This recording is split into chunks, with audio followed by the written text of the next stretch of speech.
Departure. When Naruto awoke, he could hear a very familiar sound that made him shiver, imagining what his next few hours would be like. Usually he could tell what the torture was going to be by the sounds. The screech of blades sharpening meant cutting, a dull thud meant beating, and nothing meant. Well, he didn't want to think about that. Once in a while, he would have his gag and blindfold taken off so they could see his expression and hear his screams.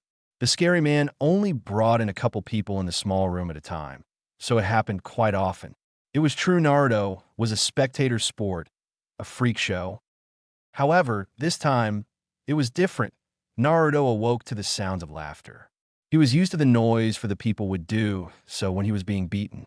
Naruto was only 3 years old, and he could barely speak. He was tough. After all, he was beaten day after day, night after night. It was all the same. Big pain, little pain, big pain, little pain. Naruto couldn't really remember anything much before he got here. He didn't even know where here was. All he remembered was screaming for his life and being carried away to someplace away from the nursing school where he had usually slept. The little blonde boy did have a happy thought. He had a friend. He didn't remember anything about the person. He didn't even know what the person looked like. That person used to accompany Naruto at some point in time. Whether it was a girl or boy, he couldn't recall. All he knew was that when he thought of this unknown person, he felt a small bit of comfort, a small bit of hope, that he could somehow escape or flee the hellhole he was in. All that accompanied the short boy now was sadness along with loneliness. Something about the laughter outside the small room this particular morning gave Naruto a slight discomfort. He could not anticipate his day. He had never woken up to this sound before. He was afraid, fearful. He didn't want to stay awake. He wanted to go back to sleep. He wanted the day to be over so he would get his 6 hours of rest from pain. He wanted to go home. Home. That was a word which Naruto had learned by the age of 1. However, the word had now lost all meaning, all comfort. Home was nothing, just a meaningless word, an empty word. Naruto lived in a cage that was inside a tent. He didn't have much room to walk around, just enough space to extend his body to doze on the bright, filthy hay that he had under him. When it was showtime, the scary man would drag him unwillingly out of the cage and set him standing up on a small pillar only about 2 feet high, which was still high considering Naruto's age and height. The scary man would then take a whip and beat Naruto for what seemed like hours. After getting used to it, the pain subsided within a few minutes. But then Naruto would be taken out from his black, cubicle cage and be beaten again. He had no scars on his back due to the fact that he had a demon sealed inside him that gave him quick healing powers. The demon inside him would quickly seal the wound until it was a small scab, then it would let it heal on its own. This was Naruto's life, day in, day out, to obediently stand on a pillar in front of a crowd and take beatings from the scary man with the weapon of his choice. However, Naruto could tell this day was going to be different. The scary man stormed in the tent looking stern and furious, as usual. He quickly unlocked the cage and opened the creaky gate. He stuck his arm in the barred enclosure and grasped Naruto's left leg firmly and dragged Naruto's body out onto the floor and out the tent. Naruto could not remember the last time he had been outside the tent. All he could see was the bright yellow and red colors on the walls of the inside. He had no recollection of seeing the outside whatsoever. The scary man dragged Naruto for so long that even after Naruto's shirt had ripped, his rough skin had started to open up again. The bursting scabs emitted with an excruciating pain. Naruto could then see the dark, wet trail of blood his back left behind. When they finally did stop, the scary man let go of Naruto's leg and walked inside another tent, motioning for Naruto to follow suit. Naruto did as he was told obediently and entered the lime green tent.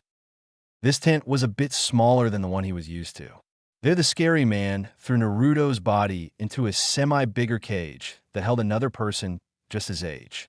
It was a girl. She had blue hair and whitish-grayish eyes. She looked at him, and Naruto noticed something about her that he quickly pointed out. "You cheeks all wed." Of course, Naruto was still young, so he hadn't really developed much of a vocabulary, and he had trouble pronouncing his R's. The blue-haired girl quickly turned away from him and avoided eye contact. Naruto then saw that there was not one scar on her at all. She was clean, just like Naruto. Then he wondered how she had ended up here. His silent thoughts were interrupted by the whispering of the scary man. The scary man spoke in a soft and hushed voice to the person right next to him. Lucky for Naruto, he could hear well, so Naruto caught every word the scary man whispered to his companion. "You know I put the kid here, don't you?" the scary man asked. The man he was talking to shook his head in confusion. "There is no future with this kid no more. He's not making money, not upholding the dough. That's why I brought him here. I need him taken care of tonight. The boss is going to have but if I don't get rid of this guy as soon as possible, my neck's on the line, so don't forget, or yours will be too." The man gulped and nodded with wide eyes. Naruto was a smart boy at his age. He understood almost every word the scary man had said. After an hour, he finally pieced the words he did understand and realized that they were going to end his life sometime soon. The man said tonight, but what was tonight? Naruto sat and puzzled at what time he had left. Then he stood up and decided he had to get out of there. He had no other alternative, unless he wanted to die. Then Naruto paused. Die? A terrible word Naruto understood even at his tiny age. When the people would come to see him, he could hear and see the people shouting the horrible word over and over and over again, repeating it as if it were a good thing to say. The question was, did he want to die? All he did was suffer here. And what could he do out in the real world? He was a tiny person in a big world. No, nothing was worth death.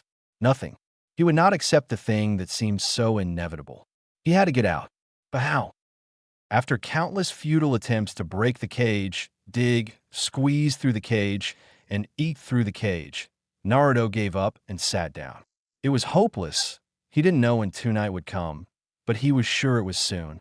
He could see the sun fading through the crease of the door to the tent. Naruto's bunk mate had already fallen fast asleep.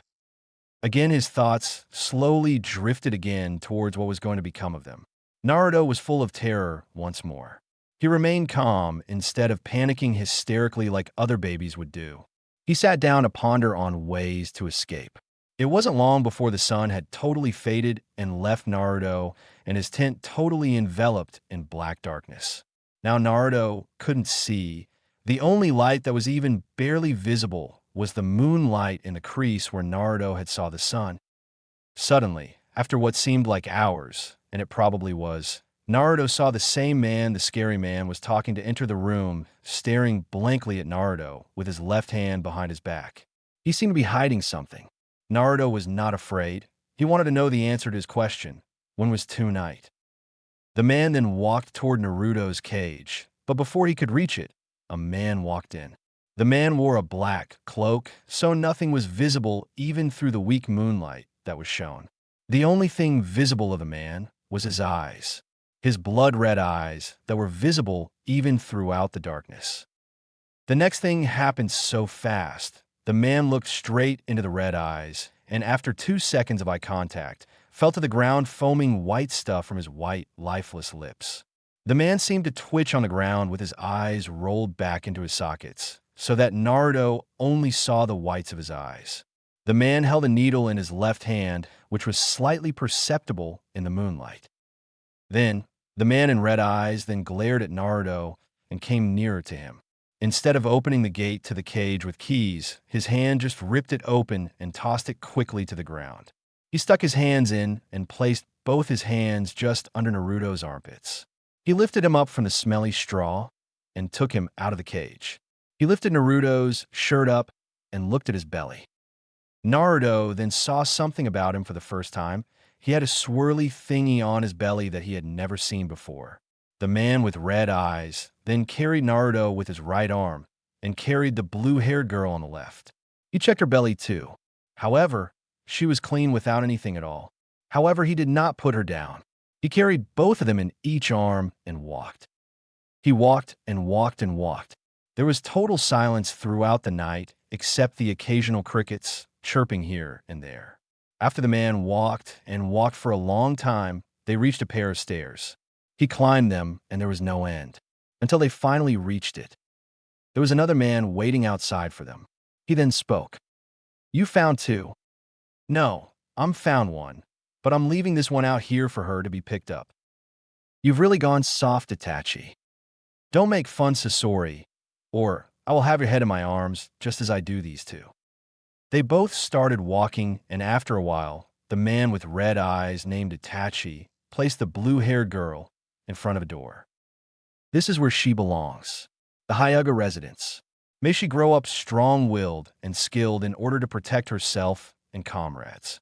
Itachi said, I don't care, just take the blonde kid and let's go. Sasori said, his voice rising. Keep quiet. We don't want to wake anybody up now. So without another word said, they left the big place that had big gates, and Naruto lost consciousness after that. Born and raised by each member of the Akatsuki, Naruto grew to be a very skilled ninja. He would spend 1 year with each of them. 10 Akatsuki members 10 years later. Naruto is now 13 and ready to complete his first mission, acquire the demon vessel that will enter the Chunin exam, Weapon Part 1. Naruto couldn't believe Itachi was giving him the chance that he had wanted for all of eternity. He was finally going on his first mission alone. Yippee! Naruto shouted in the middle of the forest in Fire Country. Naruto was being accompanied by Itachi up to this point. His orders were clear, especially since Itachi had repeated them hundreds of times. Now, this is where I leave you, Naruto. Don't fail us. We didn't train you for nothing. Now, you'll be paired up with the demon vessel, so you won't have to worry about finding that person. Now remember Dash. Naruto smiled and finished the rest of Itachi's sentence. Don't hurt him, just capture him and bring him back to the base. Got it. Don't worry about me, Itachi-san. I won't let this mission go astray. I'm focused and excited, Naruto said as he jumped up ecstatically. Naruto wore a very large cloak that almost touched the ground. The cloak was to cover the other cloak that he had under his very own Akatsuki cloak that he had received just a few days ago. Oh, one more thing before I forget, Itachi said as he reached into his cloak and pulled out a headband made for Naruto. It's your cover-up. Well, sort of. As from now on, you are an official member of the Hidden Sound Village. Good luck. Naruto was handed the forehead protector and quickly put it on. With that, they both headed separate directions, speeding off and dashing through trees to reach their destinations. After a few minutes of hopping from tree to tree, Naruto stopped and landed on the soft grass beneath him. Oh yeah, I can't believe I almost forgot. I need my teammates. Thank Minio Paxis-sama for this one. Naruto formed a small amount of hand seals quickly and stopped at the tiger seal. Suddenly, out of the earth formed two people, a boy and a girl. The boy had long black hair. Reaching to his shoulders, he wore a Greek t-shirt and black jeans. The girl wore the exact same thing, except she had brown hair and it was a bit shorter than the other boys. All right, I think we're ready to enter the village of Konoha, don't you? Naruto asked the two teenagers he had just created. They both said the same thing at the exact same time, without any emotion at all. Yes. That was all the information Naruto needed to take off once again to reach the hidden village of Konoha, the village where the Chunin exam lay ahead. Welcome to the first exam of this Chunin exam. In this room, you will be taking a written exam. Let me explain how this works. There are 10 questions as you can see on your desk. For each question you get right, that's a point. You and your teammates all must pass in order to advance to the second exam. Marino Abiki explained once all the genin were seated in a large room full of rows of desks, just like a regular academy in Konoha. However, Naruto never had been to an academy. He was only trained to kill. He was a tool for the Akatsuki. He didn't mind, but now he was very tense. Every single question on the test was very complicated. He could barely pronounce the words, let alone figure them out. There was only one option left, to copy. By the way, those who are caught cheating will be thrown out immediately. This test is designed to be hard, but some of you may make it. We have Jounin to the left and right to the room to catch you if you're cheating. If you're caught, then you and your teammates must leave. Marino Ibiki said again. Hold on a minute. A voice said somewhere in the large room. There's no 10th question. Marino Abiki smiled slightly. So you've noticed? Once 2 hours, ready or not? I will repeat the 10th question once and only once. The 10th question is 10 points. Once the written exam starts, there is to be no talking. Wait. Naruto glanced back to see a girl in pink hair and green eyes raising her hand. She frowned and then said, but that means that if answered correct, the 10th question allows you to pass the test, even if you get all the others wrong. Good observations, all of you. That is a fact, but now it's time to start. Ready, go. Naruto needed a way to figure out a way to cheat, but how? He quickly glanced to his right and left. Already he could see that the process was working. He then slowly closed his eyes, thinking back to when he was first training with the Akatsuki. It was probably his third year of training with Kisame, or who he liked to call Fishy-san. Naruto put his hands together and very softly said, Kahatsu no Jutsu.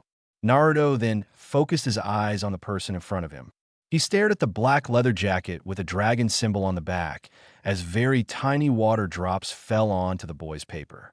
Amazingly, it did not leave a wet mark or such a thing that could be traceable. However, every droplet that fell on the boy's paper showed on Naruto's. All his answers, at least. Naruto didn't have to write a single thing. He just pretended he was working and let his jutsu complete the process. When he was done, he looked around and saw that other people, in fact, many people had already completed their test. However, there were the select few that still were confused out of their minds, scratching their heads and rubbing their chins. When the 2 hours were over, Marino Ibiki finally spoke. Now here is the 10th question. But here's the catch. You may decide to take it or not take it. The choice is yours. But I must warn you, if you take it and miss it, then you will never be able to become a Chunin. If you leave, so do your teammates, and you may be ready next year. Decide now. Many people in the room tensed up, some not for themselves, but for their teammates. Hands were being raised left and right high up into the air for all to witness their embarrassment and bravery. The jounin on the sides of the classroom were shouting out the team numbers of all people who had raised their hands and told them to exit the room, full of tension. Naruto sat back and smiled. I don't have to raise my hand one bit. I don't have any teammates, and I know already about the 10th question. I feel sorry for those who are leaving. Not really. A good long pause was expected as the genin left the room. However, once the last of them closed the door, Ibiki smiled and said, Congratulations to you who have passed the first test. There was no 10th question, but as you can see, it has lowered the room's numbers by more than half. However, there are a lot more than I expected. Actually, I don't think we've ever had this many people pass the first test. Oh well, your numbers will still go down soon enough. The only window in the room shattered to tiny pieces as a woman with purple hair flew through them and landed in front of Ibiki. All right, everyone, follow me to the second test. There was a silence throughout the room, and then, as all the Genins stood up, the woman named Anko led them out the door and outside the forest. The forest was fenced around the perimeter, and there was barbed wire at the top. There were many warning signs posted on the fence saying beware and keep out. Anko explained the situation of the second test to the remaining Genin. All right, now I will each assign one of the 2 different scrolls there are to each team. There's the Earth Scroll and the Heaven Scroll. The objective, children, is to acquire one of each scroll and reach the tower in the middle of the forest. You do have a deadline, which is 3 days. Eat what you can to stay alive. But as the signs say, beware, for there are many poisonous things in this forest, and I'm not just talking about the food. However, the catch is, you won't know who has which scroll, so you must fight somebody for the right one. Also, this may be the Chunin exam, but that has nothing to do with surviving. The only safe test would be the first one. So be alert at all times. Good luck. Wait a minute. That means that only half of the Genin here will be able to pass on. A tanned person in a dark coat shouted as he frowned. That is true. Also, somebody may just take more than they need and keep the scrolls themselves, preventing all those people from advancing. Again, the crowd of teenagers tensed up and became serious. Anko then assigned each of the genin teams a scroll behind a stand that had a curtain. Each team will be positioned at a different entrance to the forest. Remember, 3 days, 2 scrolls, and 1 life. Go! Anko shouted as all the gates around the fence were released. The teams dashed from tree to tree deep into the extremely large forest, hoping to find a team weaker than them to fight. Naruto took his time walking through the grass, not worrying about anything. Okay, now we don't really have much worthy opponents, or so I think. So we can take our time, and when we come to someone, we'll fight them and take their scroll. Now, we have the Heaven Scroll. We just need an Earth Scroll, and we'll head for the tower. Naruto informed his 2 teammates. He didn't really need to, but he liked the conversation anyway. Yes, the boy and the girl said again. Naruto sighed and continued to walk, but picking up the pace a little. Sure enough, he encountered a team consisting of a black-haired guy, a fat brown-haired guy, and the pink-haired girl with green eyes he had saw earlier. Hey, you all! Naruto shouted at them. What kind of scroll do you have? Earth, the fat kid said as he pulled out a bag of potato chips and started chomping on them, eating like a piranha. The pink-haired girl punched him in the arm and said, Chuji, don't tell him. The black-haired kid then said, I think it's a little too late for that, Sakura. Don't worry, these guys are weak, I can feel it. Or at least the blonde one is. The other 2 are actually pretty strong. We better not underestimate them anyways. The girl named Sakura nodded and then said, All right, Sasuke-kun, I'll try my best, Chuji too. The fat boy named Chuji looked up from his plastic bag of food and said, What? I don't remember saying anything like that. But another punch to his arm came swinging with immense speed once more. Sharingan, Sasuke shouted as his eyes transformed from solid black to blood red. Wow, so you must be Itachi-san's little bro, huh? Naruto said, smiling. This may be fun. What do you know about my brother? Sasuke demanded. Naruto scratched his head and then said, I'll tell you what, take the scroll from us, and I'll tell you all I know. Sasuke smirked and then said, Get ready. But before anything had happened, Naruto grinned and said, No need, it's over. He then held out the Earth Scroll in front of them. They all gasped in amazement and horror as Naruto walked straight toward the tower. Wait, I won't let you take our scroll like that. Give it back, Chuji shouted as he charged at Naruto's team. Cho-hino, Sasuke shouted as his teammate rushed toward the unknown fighters. But it was too late.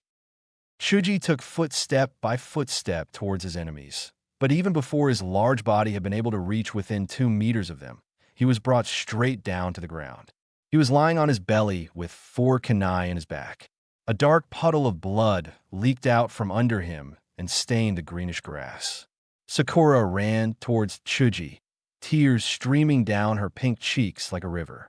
Naruto and his teammates walked off out of view and left his enemies to take care of their own problems. After a few hours of walking, a very familiar voice spoke to Naruto from behind a tree. As the person stepped out, Naruto gasped in surprise.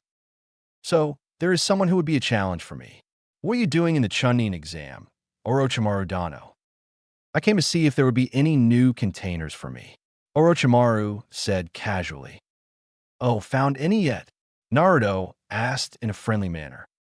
Only one, informed Orochimaru as he stared intensely at Naruto. Naruto got the message and then warned, Don't try it, Oro. I'm just as strong or even stronger than you. It would be fatal to even get in my way. Orochimaru smiled deviously and then asked, Since when has my pupil ever been cold-blooded? I'm not your pupil anymore. That was many years ago. I'm here on a job for the Akatsuki. You were once with us. Why did you leave? For reasons I can't explain to you. You're so kind, Naruto-kun. When will you learn that a strong shinobi must be ruthless, cold-blooded, stopping at nothing to carry out the mission? Orochimaru asked. We have so many different points of views. You know why I'm here. Can you direct me in the direction of the demon vessel? Naruto said. I'm afraid I'll take my chances at risking my life to fight you. I cannot let you pass, informed Orochimaru as he took his usual stance of fighting. Had you left later, you would have seen that I accelerated in my abilities by 100-fold. Are you sure you want to challenge me? You would have needed to increase by 1,000-fold to have defeated me. Get ready, Orochimaru shouted as he leapt off of the tree and shot straight down at his blonde opponent. Naruto jumped back a few meters and bit his thumb. As the red blood gushed out and down his finger, he performed a small series of hand seals and slammed his open palm into the ground. A large dragon, standing 30 feet tall, appeared flying at an incredible speed toward the snake-like man. The lime-green dragon quickly swallowed Orochimaru, bringing him all the way to its belly. Suddenly, from inside the dragon's intestines, Naruto heard a sort of muffled voice shout, "Sayatsu no Jutsu." The green dragon jumped as if it had been electrocuted with a high-voltage jolt. Its eyes turned a glowing red. The dragon looked directly at its new target, Naruto. It charged at its creator, flailing its wings back and forth with great power, giving it speed. The blonde shinobi thought fast and quickly performed more hand seals and stuck his hand out in front of him. "Isi Sukuri no Jutsu," Naruto shouted. The exact moment that the dragon had touched Naruto's hand, it turned to stone as well as the contents inside the dragon instantly, causing it to fall and shatter into large pieces. "I'm sorry, Oro-san. Don't worry. I'm sure you'll get out of it later. I will not be accepted as a container. That's just the way it's going to be. Anyway, see ya," Naruto said as he walked off again towards the middle of the forest. Although Naruto was the first to claim both scrolls, he wasn't the first to reach the tower in the middle part of the forest. There was a team from the hidden sand village that arrived before him. Naruto did reach the tower right after, though. He came at the end of the first day, where he then rested on a comfortable mat lying on the floor. Soon enough, by midday on the second day, many other genin started to arrive. On the third day, Naruto saw Sasuke, Sakura, and Chuji, bandaged up on his back and front, arrive the tower holding both scrolls tightly. The team from the sand that had arrived first carried more than 7 scrolls altogether. Enko was right. There was less than half than there was before. When they had entered the building, they were escorted to a large room with gray tiles on the floor. About 20 feet up high, there were rails for people to watch whatever people did in this room. The room was very dull, with a big statue at the end of one wall. They were brought into the dull room full of dust and greeted by the Hokage of Konoha.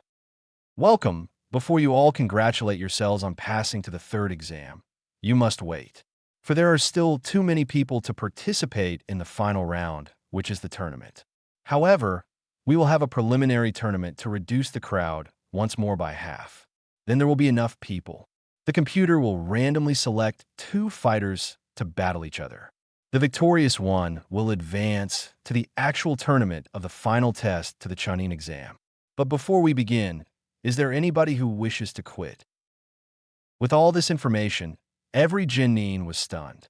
One genin asked, "We have to fight in this condition." However, the answer was obvious. There was one genin who raised his hand. He had silver hair that was tied up in a ponytail and circular glasses. He then left the crowd, followed by his 2 teammates. "Now, let us begin. I, as Hokage, will introduce you to the referee during the battle. I am proud to present Jounin Geku Hate." The Jounin named Hate stepped up in place of the Hokage and said, "All right, now here's how it goes. Just defeat you opponent. I will decide if they're done or not. You stop when they're unconscious or dead. However, I will stop you if you go too far. Good luck." The first fight we have is Akimichi Chuji versus Dosu Kinyuta. The man named Kinyuta stepped up in the middle of the floor as all the other genin moved up the stairs to the railing above. Chuji stayed behind and took the place opposite of Kinyuta. Chuji glared at his opponent with unbreakable determination. Once the battle had begun, Chuji charged at Dosu, but missed as his opponent moved aside and pushed him to the ground. Chuji got up and rushed at his enemy again. This time, Chuji didn't get a little push. He received a punch and 2 kicks, which sent Chuji's fat body flying through the air. Above, Sakura was rooting for Chuji to win, but in her heart, she knew the poor teen didn't stand a chance. No matter how many times Chuji tried to beat Dosu, one way or the other, he would just end up on the floor getting up again. I'm tired of toying with you. I'm going to finish this in the next move, Dosu proclaimed. Then so am I, Chuji shouted as he put his hands together, shouting, Baika no Jutsu. Chuji rushed to Dosu, once more attempting to punch his nose. Dosu simply moved out of the way as usual. However, Chuji whirled around and, with his left leg, jammed his foot into Dosu's stomach, causing him to vomit from the force, then fly backwards a few feet. As Dosu skidded across the ground, Chuji shouted, I will now hit you with my meat tank. Chuji then grew in size, as if he were being quickly inflated like a perfectly round balloon. All 5 of his limbs, however, stayed at regular size. Once Chuji reached a height of 10 feet, he took his 5 limbs and retracted them inside his body, now forming a perfect and humongous sphere. Dosa got up and saw the huge ball rolling toward him swiftly. He jumped out of the way, leading Chuji to ram into the wall. He was immediately uninflated and fell unconscious from a force. Hei lifted his arm to his left and said, Winner, Dosu Kinyuda. Next match. He paused to look back at the big screen on the wall to see who was next to fight. Chisho Odanoro versus Chisho Odanara. Oh boy, this is awkward, Naruto thought as he scratched his head. Both his fake teammates had been called up to face each other, so they walked casually toward the middle of the floor. Who should I make win? Will it be a close call? You know what, I'll just let them fight themselves. Begin, Hei said as he jumped back to avoid being in between the 2 fighters. They both stood there staring blankly at each other. Well, do something, guys, fight. Fight until one of you is defeated, Naruto shouted in his mind at his 2 made-up teammates. That was all they needed. The only problem was they both had the same mind, so they would both do the same moves. They both rushed at each other at the same time, whipping out a kunai and slicing each other's belly. Blood gushed out from each other's stomachs, and they both fell dead. What? No, that's unfair. Why did my teammates have to kill each other? Now I have nobody to talk to, Naruto shouted, punching his fist into the wall. He sat down in embarrassment as all began to stare. Okay, that was weird anyway. Next match, Uchiha Sasuke versus Sama. Hei said. Naruto jumped from the rail and landed on the ground saying, That's me. Sasuke did the same, but without the introduction. Tell me, what do you know about my brother? Sasuke demanded once again once the fight had started. Neither shinobi budged, but just conversed for a while. As I said before, if you beat me, I'll tell you. But I have to make it to the next round. So I'm sorry, but I won't let you pass on. You're going to stay a genin as long as you're fighting me, Naruto said. But lucky for you, I'm going to end this quickly for your sake. Naruto reached into his first coat and pulled out a handful of tiny beads, each only the size of a rice grain. They were clear blue. I've made this myself. It'd take me hours to forge even one, but I don't really want to fight much, so I'll just use up years of effort on you and finish the battle quick. Advice, don't fight it. You'll get hit more. You can't dodge it. I have really good aim, and I can control them as they fly through the air. Sasuke didn't wait for his opponent to say anymore. He charged at him straight forward, pulling out a kunai in both hands. Naruto threw the small blue beads at Sasuke, who hit them full on. As soon as the first bead touched its target, it exploded into a small blue sphere made of chakra the size of a baseball. However, it was a chain reaction. Each bead spread out all over Sasuke's body, and once being hit by the chakra sphere, exploded into one just like it. Sasuke screamed in pain as the attack finished, leaving shreds and rags of his clothes. Sasuke was bleeding badly. He was also unconscious. The battle was over. Naruto had won, and he didn't even take a step. Winner, Sama. Hei said as he pointed to Naruto. Sasuke. Sakura screamed as tears flew from her tear ducts. She rushed to Sasuke along with the other jounin to pick up his unconscious body and rush him to the medical room. There's no doubt about it. Those were Raisengans. How did he get that move? There are only two people that I know of who can successfully pull that off. One of them is dead, the Hokage whispered to himself. Next battle, Rock Lee versus Temari. Hate shouted as Naruto went up the stairs back to his place on the railway. As Sasuke and Naruto, both shinobi jumped down from above. Lee was a weird guy who had a perfect mushroom haircut, thick eyebrows, and he wore a very unusual green outfit with bandages at his arms. Temari was a pretty girl that had blonde hair. She also carried around a large fan to fight. Lee sunk his head in sadness for having to fight a girl. This only made Temari enraged and encouraged at the same time. Although she did not show it, Temari was furious. HN, we'll soon see who's the girl here, Temari said, shifting into her fighting stance with her fan spread out in back of her. Lee also moved into his stance with one arm behind his back and his back bended slightly backwards. Begin, Hate shouted, and then jumped back as usual. Lee rushed to the right, ready to curve slowly towards his opponent. Temari, however, didn't want to be even close to the black-haired freak with one wave of her fan. Lee was sent back flying into the wall. However, he stood up quickly and tried again, this time jumping over the gust of wind heading toward him. Once he landed, Temari tried to blow him away once more. However, Lee crouched to the floor and rolled 6 turns barely out of the way of the air pressure. He was quickly gaining feet, closing in on his opponent. However, Lee wasn't the only one who could move. As soon as Lee finally reached Temari, he jumped up and twisted around, swinging his right leg across towards Temari's head. She ducked and scarcely avoided the flying and twirling kick to her face. Instead, it just brushed the tips of her ponytail. But Lee wasn't done. Once he saw that his attack was going to be dodged, still in the air, he brought his left leg swinging upwards into Temari's chin, sending her sliding across the smooth gray tile. Temari got up and flapped her huge fan over and over swiftly towards Lee. Lee managed to evade the first couple gusts of wind. However, soon enough, he was being blown all over the room from wall to wall, and his opponent controlled where he went. But finally, Lee was able to take advantage of this chance by pressing off against a wall with his 2 legs and gliding straight toward Temari like a bullet. Temari wasn't able to react as quickly, so she was kicked in the stomach with an incredible force. Lee's foot jammed into Temari's belly, causing her to spew blood from her mouth. She fell on her knees and hands, looking at her puddle of blood spreading rapidly across the tile. She got up and grabbed her fan once more.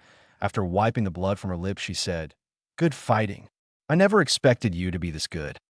Lee was panting, holding his knees when he replied, "Thank you very much. But you've managed to tire me out, ramming me from wall to wall.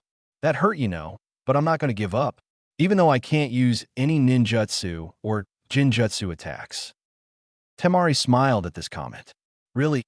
She then jumped high into the air, and when she was at least 20 feet high, she spread her fan out once again and glided around the room.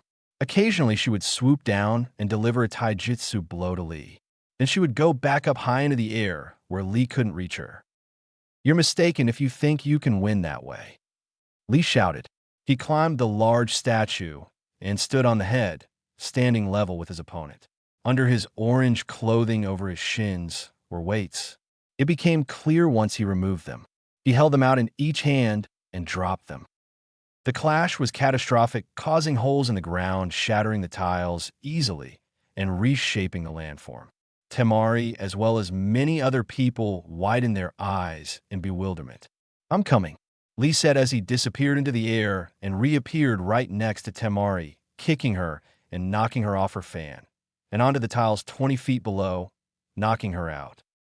"He's teleported," Naruto said, surprised. A man that looked just like Lee except older said, "He didn't teleport, he's just that fast." "Impossible," Naruto said. "Winner, Rock Lee," Hate said.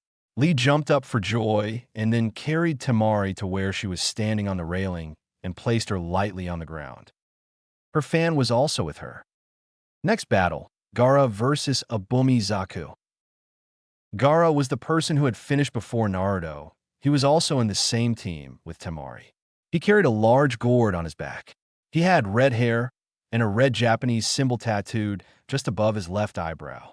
He disappeared within the sand surrounding him and appeared on the gray floor using the same sand to move from one place to the other. Zaku jumped down from the rail, as confident as ever. The match was over in less than 5 seconds. Basically, before Zaku could defend himself, he was crushed by the sand that overwhelmed him. The next battles were exciting to watch, but Naruto appeared stronger than all of them. Finally, after the preliminaries were over, the Hokage congratulated the remaining Genin and showed them the list of who was to fight who during the Chunin exam. Naruto didn't even need to see it. He already knew exactly who he was fighting, the demon vessel, the person that made his mission complete, Gaara of the Sand. Go and train for 1 month. Come back to participate in the final round, where you will fight in front of thousands of people. The Hokage said, smiling. Everybody in the room gulped, but they were relieved. The worst was over for now. They all went home to their families as Naruto left Konoha to return back to base, Weapon Part 2. It's fine really, I petrified him. It should take his henchmen weeks to cure him, and that's if Konoha doesn't find them first. Wow, my mission is pretty easy. However, I've already located the demon vessel. He shouldn't be much of a problem with someone like me. Naruto reassured the Akatsuki members at the base who he liked to call family. However, the Akatsuki members were not reassured. That is unacceptable, Naruto. We must dispose of that filthy piece of waste immediately. However, why did he attack you in the middle of the Chunin exams? Orochimaru is smarter than that. He knew how he would react, yet he kept on. Itachi said, concerned. Naruto grinned, saying, "Oh, Itachi-san, I had no idea you loved me so much."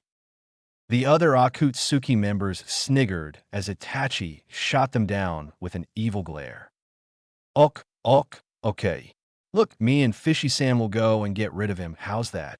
Naruto asked Itachi, placing his left hand on his blue friend's right shoulder. Kisame growled and quickly pulled away from Naruto's hand. Stop calling me that. I swear I'll kill you. Naruto jumped back and shouted, running off in the distance, Fishy, fishy, fishy. Before Kisame could take a single step towards his blonde prey, Itachi then said, Kisame, you know what to do, get rid of him, and don't get caught. Also, Naruto will accompany you. It'll be better for him to feel some fresh blood. I don't think he'll want to, Kisame said questionably. He doesn't have a choice. He must kill eventually. Better start now. It's his side mission, tell him. Itachi said harshly, then walking off into the darkness of the cave along with the other 7 Akatsuki members. Naruto hopped from tree to tree, playfully knocking the 50 feet tall trunks to the ground as he went. Kisame was soon right behind him, grabbing Naruto by his cloak. Let me go, Bluebee. Don't call me that. Naruto, how many times do I have to tell you? You are like a kid. Grow up. You're part of the Akatsuki now. Learn to be one. Kisame ruthlessly. Naruto dropped his head in shame and apologized. Then the blonde shinobi and the fish-like man dashed off, reaching deeper and deeper within the forest. Kisame-san? Do you know how I was found? Naruto asked, questioning his blurry past. I can't really remember anything. All I remember is waking up and I was 3 and I started my training the next day. Itachi found you. Then he brought you back. That's all. Nothing else happened. Kisame shouted, obviously hiding something. Gosh, whenever I try to go there, everybody says the same thing. I want to know what happened. Wouldn't you want to know about your past? Naruto said sadly. Look, Naruto, don't get all mushy on me. It really won't work. We're all S-rank criminals. We don't have time for chit-chat. We must think up a plan and carry it out. We have to consider the limitless possibilities of what will go down today. Stay low. We can't get caught by Konoha, or else we're dead rats. Kisame said, changing the subject so Naruto would forget about it. But Naruto persisted. But Fishy-san, I just want to know why everyone is like that. Why do we need the demon vessels anyway? The 2 shinobi came to an abrupt halt, standing in a large branch 60 feet up. Just get over it, kid. Clear your mind, because if you don't, then you're going to have trouble fighting today. Also, you've got to make the kill.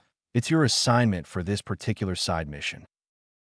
But, no buts. I'm sick and tired of you not wanting to kill anyone. We all put our time and effort into training your sorry, but for 10 years. And all you can do to repay us is say you don't want to kill? Be reasonable, Naruto. Think of others. You're not going to let your whole life have gone to waste, are you? So that's what I am.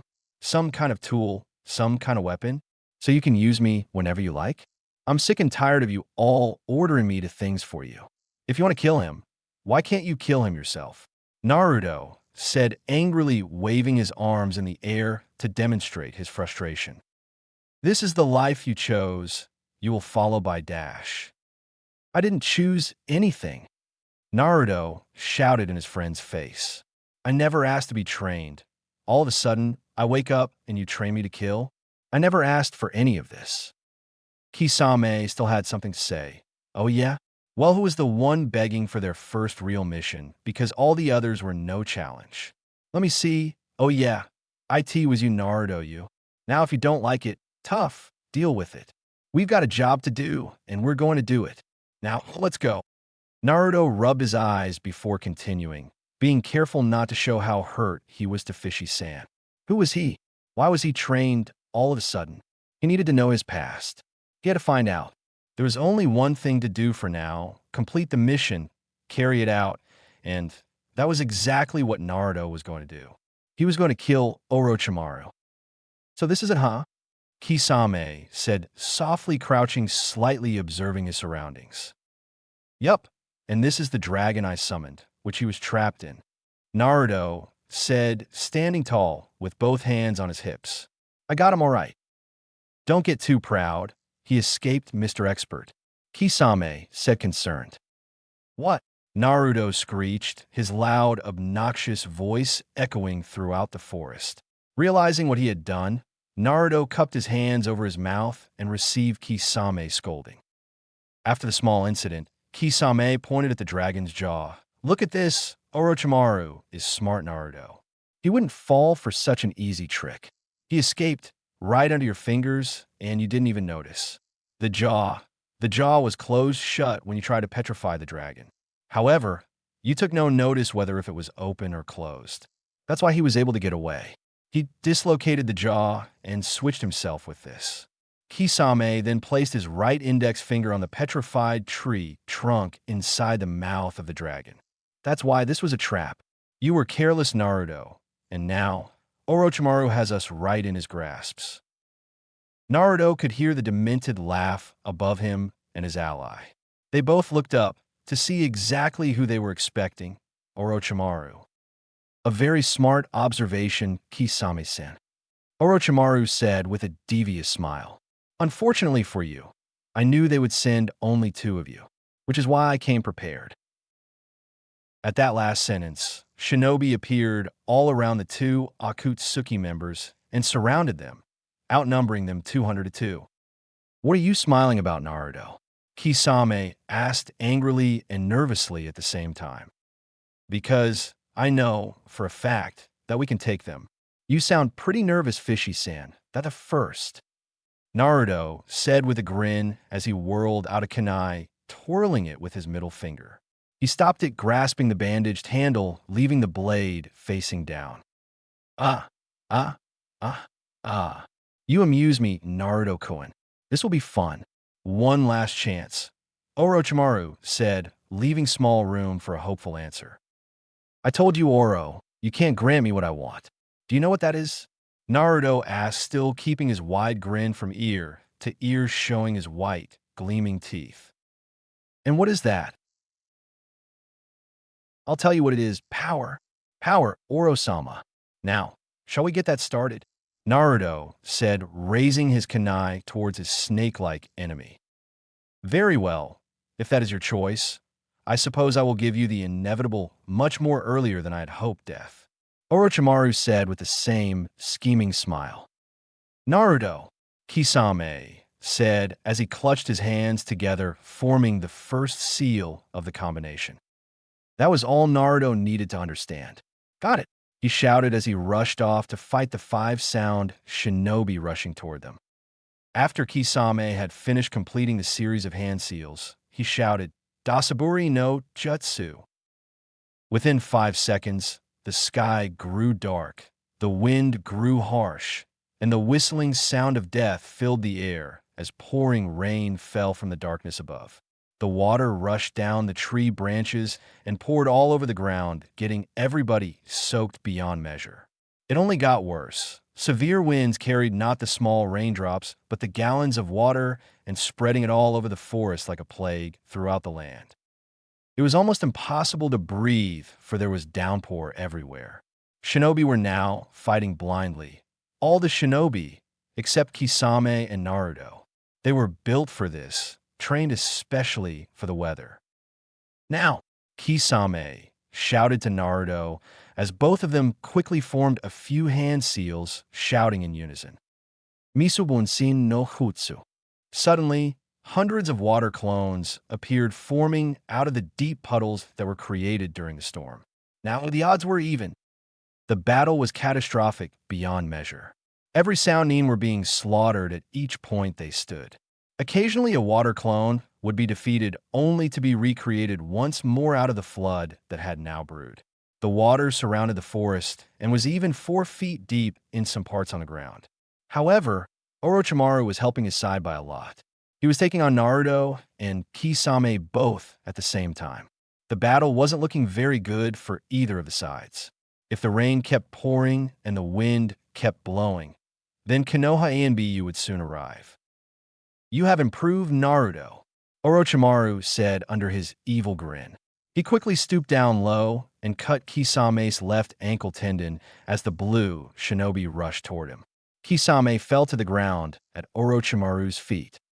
Fishiesin, Naruto shouted as he formed a chain of hand seals, and then said, holding out his right arm, Deja Futayud.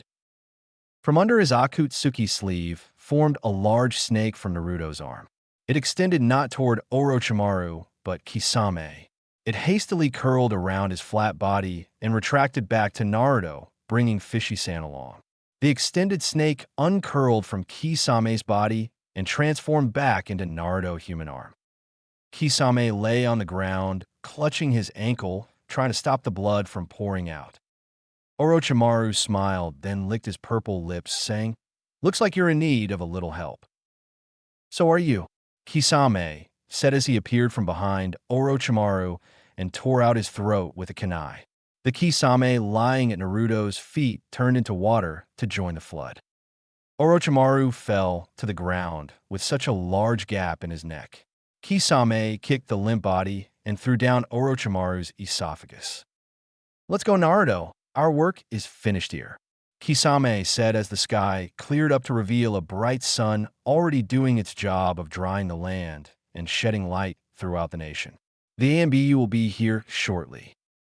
The 2 Akatsuki members left the forest and went back to the Akatsuki base.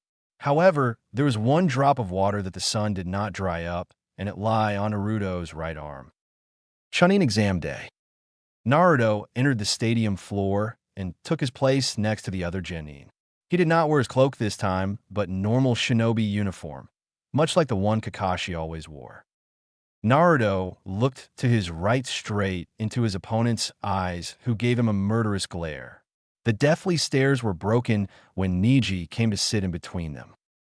After the Chunin exam stadium filled up, the final test began, starting with a match of Lee and Neji. I bring you sadness, Lee, for you cannot beat me. Your loss was determined the moment you were picked to be my opponent, Neji said as he shifted into his stance, bring on arm down low and the other up high into the air. Lee altered his position into his fighting stance as well. Neji-san, I bring you a genius of hard work. The match had started, and Lee was off into the air behind Neji even before Neji could make a move. Lee twisted his body a full 360 degrees and gave a good sidekick to Neji's head, sending him flying into a nearby bush. Neji got up as Lee shouted, Tekken no Jutsu. Blue chakra surrounded Lee as he rushed at Neji at an even faster speed, charging the Hyuga with his shoulder. Again, Neji had no time to react, therefore, causing him to fly into the stadium wall causing bits of rubble to fall. Niji once more stood up, this time grasping his stomach in pain and then spewing out blood from his mouth and nose. Lee slowly walked towards Niji until he was in range of Niji's new attack, the Hack Rokujian show technique. Niji shouted his new, found technique, rushing at Lee, hitting him with 2 fingers blocking his chakra holes. The surrounding chakra around Lee faded as Lee lay on the ground in pain. "You've made a mistake, Niji-san. You must have forgot. I don't use chakra," Lee shouted as he rushed at Niji at a normal speed. "Hakusho Kaiten." Lee tried to stop himself at that point from rushing forward, but it was too late. Niji spun around, creating a chakra barrier that was used in an offense and defense way. Lee soared through the air like a dashing bullet, skidding across the grass, causing dirt to rise. "Wow, they're weak," Naruto thought, as he slumped down lazily and closed his eyes for a brief moment. The ear-splitting sound of Naruto's fake name awoke him. Naruto looked around and saw that most of the battles had gone by. There were winners on one side, and some losers still stood, but some of them were in the emergency room. Naruto looked down into the field and saw that his opponent was waiting for him, stand straight with his arms crossed. "Well, how long was I out?" Naruto asked himself. Unfortunately, he got no answer, so he jumped down to the battlefield to face his opponent. When the battle began, Naruto spoke in a voice so that only his opponent could hear him. "Listen up, demon. I don't care what your reasons are for this, but you will not win. The Chunin exam ends here. I'm taking you. You can either cooperate or dash." However, Naruto was cut off as a bunch of sand from the gourd on Gaara's back charged at him quickly. Naruto barely managed to dodge, however his hand was caught and wrapped around in the process. The sand then managed to crawl up Naruto's left arm from where it had caught his hand. Naruto whipped out a kunai and managed to slash at the incoming sand. His opponent stuck his hand out and clenched it, creating the sand to squeeze Naruto's hand and forearm, breaking all those bones. Naruto screamed in pain as the sand left his arm and regrouped with the other sand inside the gourd. Naruto could see that with one arm broken, this was not going to be an easy task. "You're lucky we need you," he shouted for all to hear. However, Naruto didn't care. He rushed at Gaara, dodging the incoming sand. However, his fierce punch was blocked by a sand shield right before Naruto could hit him. He dashed away, trying to figure out a way to defeat his opponent. "I can't really use any Jinjutsu or Ninjutsu because I have one useless hand. I'm going to have use only Taijutsu with 3 limbs. But he does have a shield. How could I do this?" Meanwhile, sand was unnoticeably building up in size behind Naruto. Naruto finally noticed once he was in the shade of the sand, but it was too late. The stadium watched in horror as the sand built over Naruto and crushed him beneath the waves.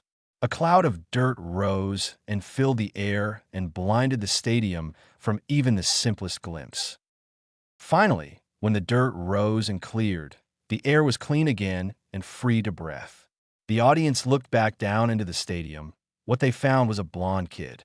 That blonde kid was standing over Gaara, who was now unconscious. Gaara had cracks in his skin and had an unconscious face of pain. He lay at Naruto's feet, who was looking down, full of sand all over his clothes and face. The audience was now confused at the sight they now witnessed. They needed an explanation. That was exactly what they got. "He broke my arm, giving me a very big disadvantage, not being able to use any ninjutsu or jinjutsu. So I had to act fast. It wasn't until later that I realized that the sand was above me. However, I noticed just in time because if I hadn't moved, not only would my arms be broken, but my whole body would be too. Yes, he crushed my other arm, which left me an even bigger disadvantage." The Hokage stood up, finally figuring out the occurring events. He pointed at Naruto and shouted, "Seize him!" Shinobi from all places in the stadium jumped down and rushed at Naruto. Naruto slipped his right foot under Gaara, kicked him up approximately 50 feet into the air, and jumped up after him, then carrying the unconscious demon on his shoulders. He then leaped to a seat in the stadium, continuing his explanation on how he beat his opponent without any arms while dodging Konoha, shinobi left and right. Constantly moving from place to place, Naruto said, so then I finally was out and undetected within the rising dirt. So nobody could see, and neither could Gaara, which gave me the opportunity. I jumped over him and gave a hard kick to the top, crushing the sand shield beneath my foot. My foot followed through and kicked his head, knocking him out. And that's my brilliant victory. Now, I'll have to get back to base and take Gaara with me. I'll see you all. But before Naruto could jump, Kakashi, the Hokage, Asuma, Kinku, and Temari jumped and surrounded him. Oh shoot, Naruto sighed. This is going to be a lot of trouble, especially since I have to carry this redhead freak on my shoulders and I have no arms to use. No, I can't fail my first mission. Who are you working for? Kakashi asked, demanding an answer. I won't tell you anything. Let's get this started. Naruto shouted as he jumped up carrying his opponent. The 5 shinobi jumped up after him, each forming hand seals quickly. Naruto swiftly moved backwards and gave a powerful kick to Temari's head, which then clashed with her sibling's head, Kinkuru. That kick both took them down, and Naruto continued his run out of the stadium with 2 Jounin and 1 Hokage after him. Poof! There was an unexpected person standing ready to meet Naruto as he ran, Orochimaru. I killed you, Naruto shouted as Orochimaru's punch connected with Naruto's face, sending him flying back a few meters. Orochimaru, the Hokage shouted as he prepared to fight the snake like Sannin. Relax, old man. I've got a debt to pay. But still, nobody bought it considering all the past times that Orochimaru had betrayed Konoha. But Orochimaru paid no attention to that fact and continued to rush at Naruto. Naruto was able to dodge every single one of everybody's hits. However, he didn't have any time to look around to see where Gaara was nor try to hit anybody back. He was at a huge disadvantage, and in a few more minutes, he would be history. He had to do something, and fast. Time was running out, and so was his energy. Every minute, a new shinobi would jump in to help the battle, which would then only make Naruto work harder and faster. Each second exhausted Naruto more and more. Soon enough, just like he predicted, his movements had started to slow down, and he was now getting hit here and there. The battle would soon be over. Bam! Kakashi gave an overwhelming blow to Naruto's chest, which made Naruto fly into the stadium wall, crushing the metal behind him. He lay on the floor, too exhausted and hurt to stand up and defend himself. He couldn't breathe and had a devastating pain inside his chest. He lay there looking at the small white clouds with his azure melancholy eyes for a split second. Then a sudden thought crossed his mind, which would have an impact so great it would change history. Naruto could see that this wasn't the life he wanted. He wanted to be your average day, normal shinobi, and to be able to have free time. He wanted a peaceful life, not a dangerous one. He never got to make his own decisions before. His first mission, his arms were broken, he couldn't breathe well, and he was probably going to die. He didn't want this to happen. He wanted to know about his past, where he went wrong, what he did, why he had the life he has now. He wanted so many answers to so many questions. Answers needed time, and that was exactly the thing Naruto didn't have. Time. Then, the world around him seemed to drown with silence.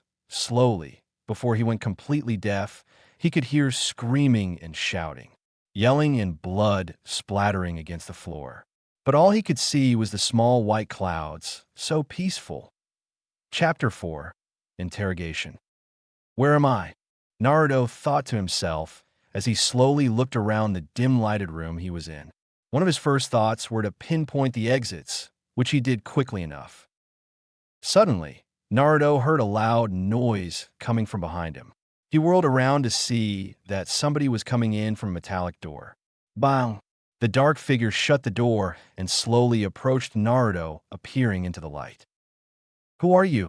Naruto shouted as he jumped up, ready to fight. I'm not here to fight, Naruto. I'm just here to talk, the man said, holding out a hand resembling peace. Naruto, easily convinced, sat down and made himself comfortable sitting straight in his chair. What is it you come for then? And where am I? What happened? I thought I would be hurt right now. I mean, with all the injuries I've had. And how do you know my name? It's not Naruto, it's Sama Sama Sama. Calm down, Naruto. We'll get to that soon enough. First of all, my name is Marino Ibiki. You've recovered from your injuries because you've been asleep for a few months now. You have healed fast. You are here in Konoha. Your mission was a failed attempt even after the Akatsuki tried to come and clean up the mess you did.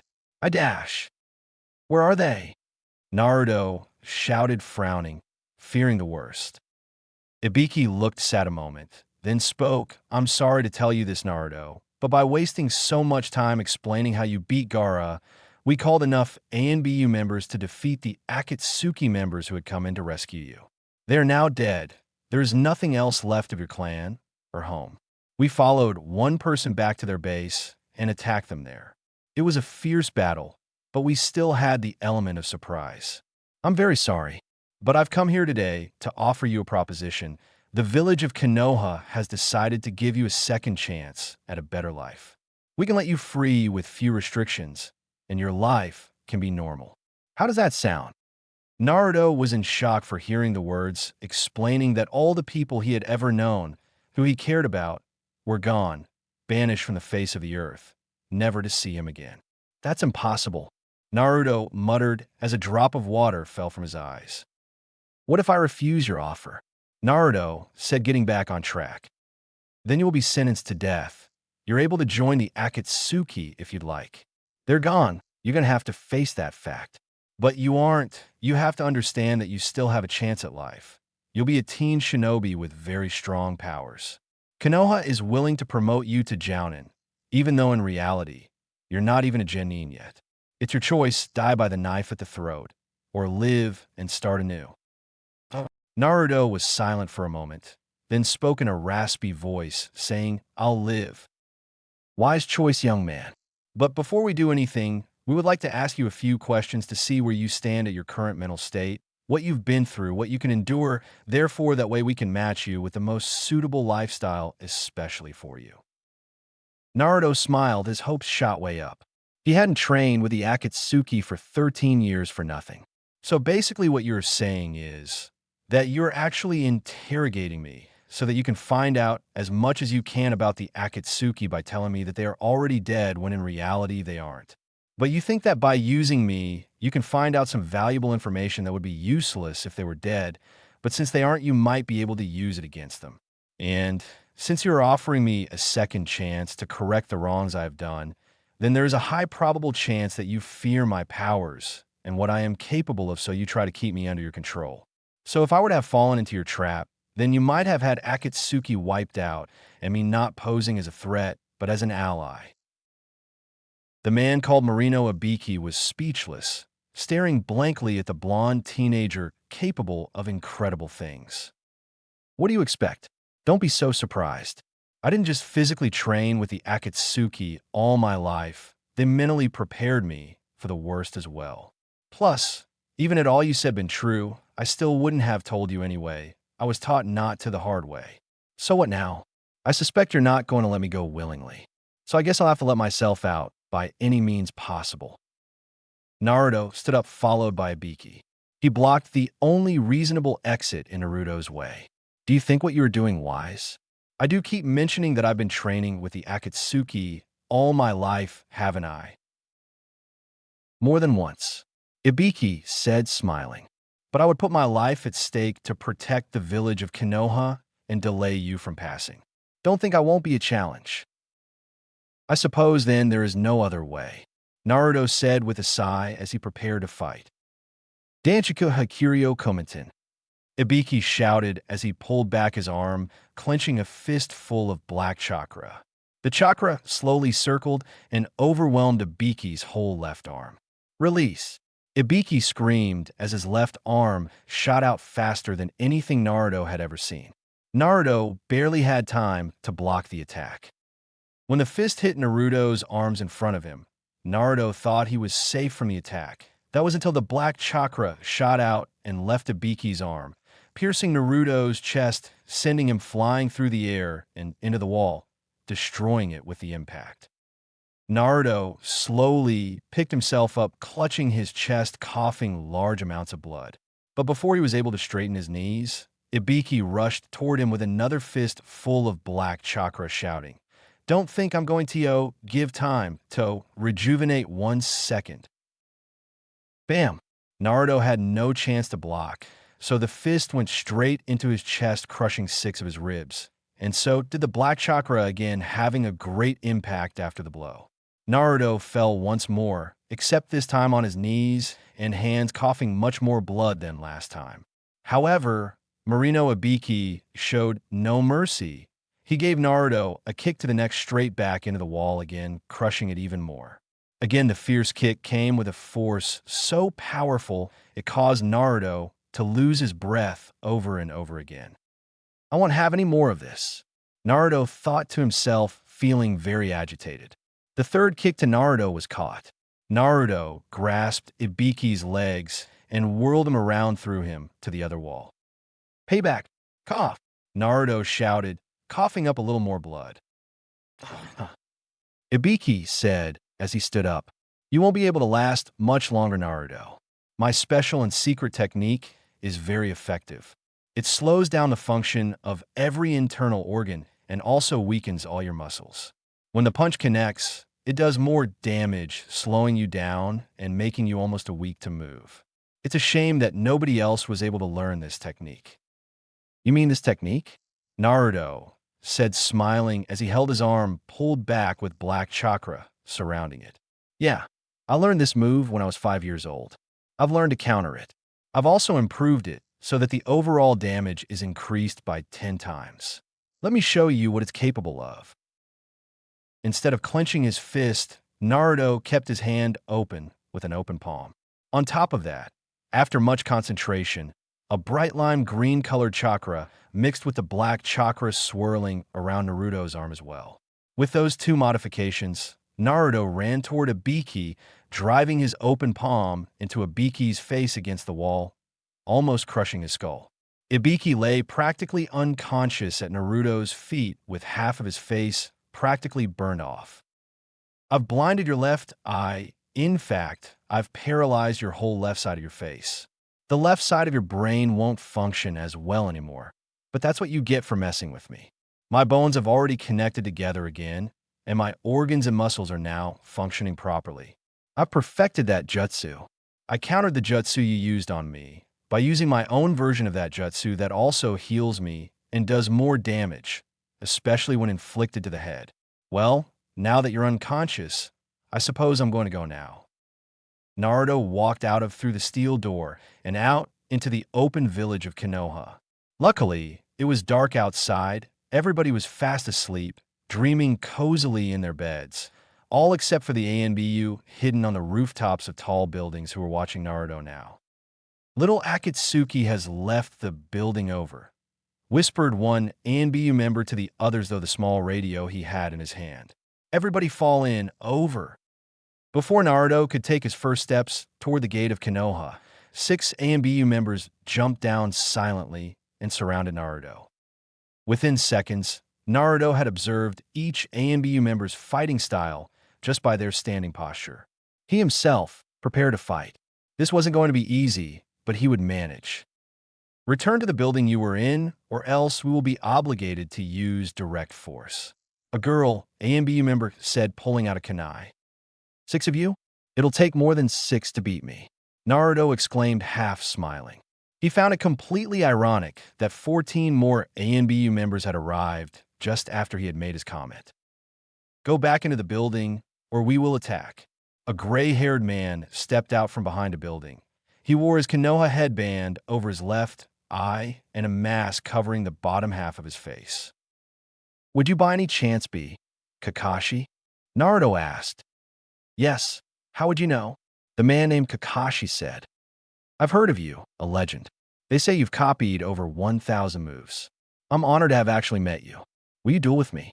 Naruto asked, half bowing. "That depends. If you can get past all these ANBU members here, then I guess I'll have to jump in and stop you."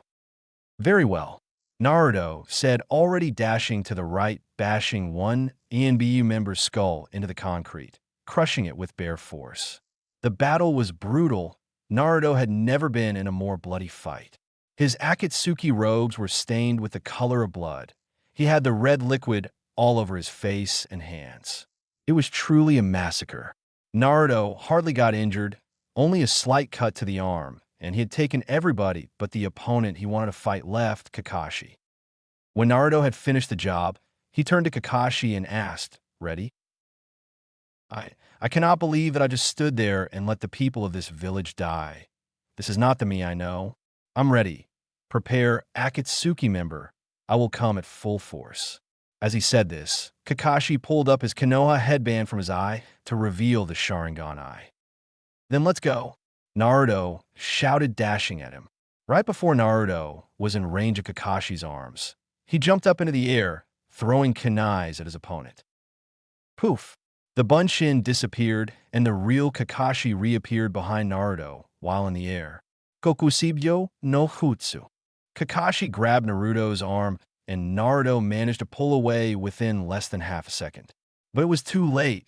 The jutsu was already taking its toll. Naruto felt sleepy. He felt tired. He felt too weak to do anything. His skin started turning pale and dry. He became fragile and hit the ground hard. His breathing became tense, and his heartbeat became slow. Naruto lay there still.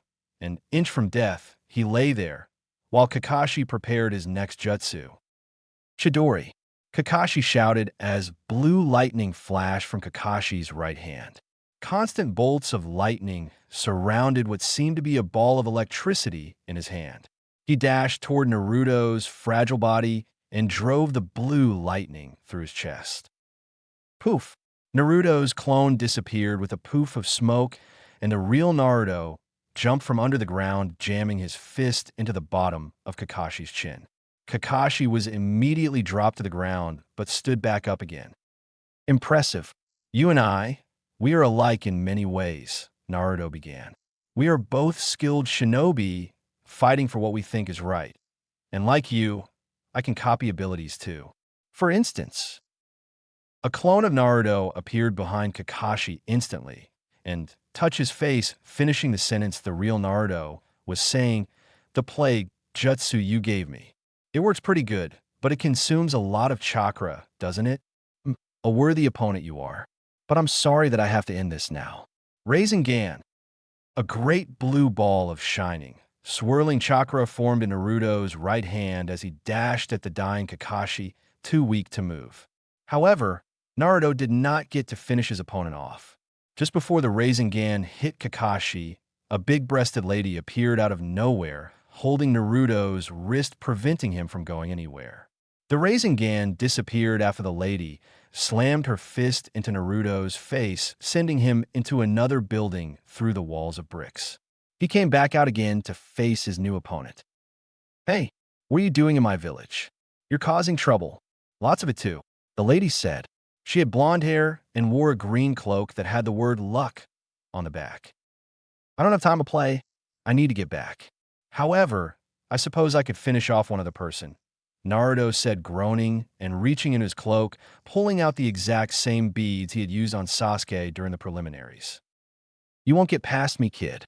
The name's Tsunade. Remember it." "The name's not Kid, it's Naruto," Naruto said, exposing his true identity, although some people knew. He threw the handful of beads as they exploded into Rasengans. The lady, however, appeared behind him. "I'm right here." And with that, she flicked him the back of his head, and he went flying into another building, crashing through the wall.